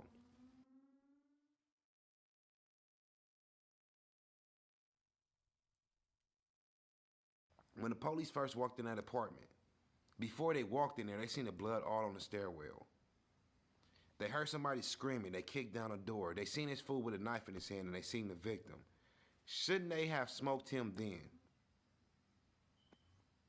I ain't seen the video, but I'm hoping when he ran to the left real quick, he didn't go kill a baby real quick. Is that the police fault? Y'all niggas killed them 13 seconds too late, squad. Too late. no! No, no, no, no, no! No! Oh my God. We need lifeguard. We need lifeguard now. He killed the One kid down, baby. one kid down. One adult male down. He killed the baby. He stabbed the fucking baby, bro. Bro, to put a hole in the... Bro. Happy you killed that fool, man. Go ahead for 113. I know Keanna Miller had been stabbed. A stabbed up woman, and if you need any... Shot the suspect in the baby. I mean, if you need any more medical condition, I don't even see nobody. Shot the suspect in the baby.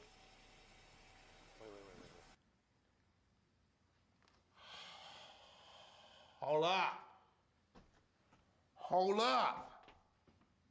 I thought the suspect with the stabbed the baby, he came back and shot him. The suspect came back with the baby in his... Bro, you tripped.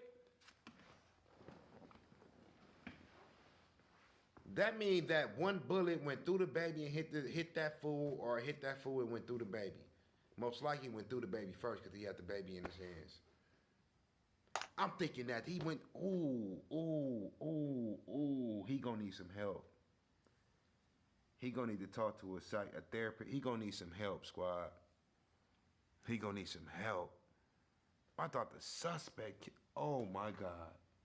Oh my God. Shot the suspect in the baby.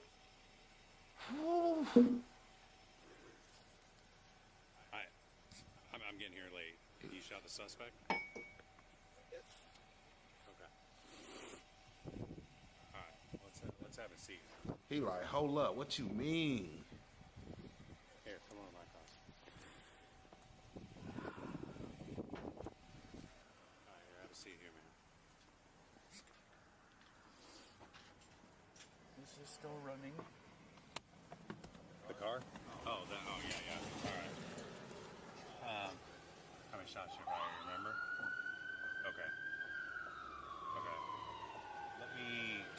tight right here, and let me find out what's going on.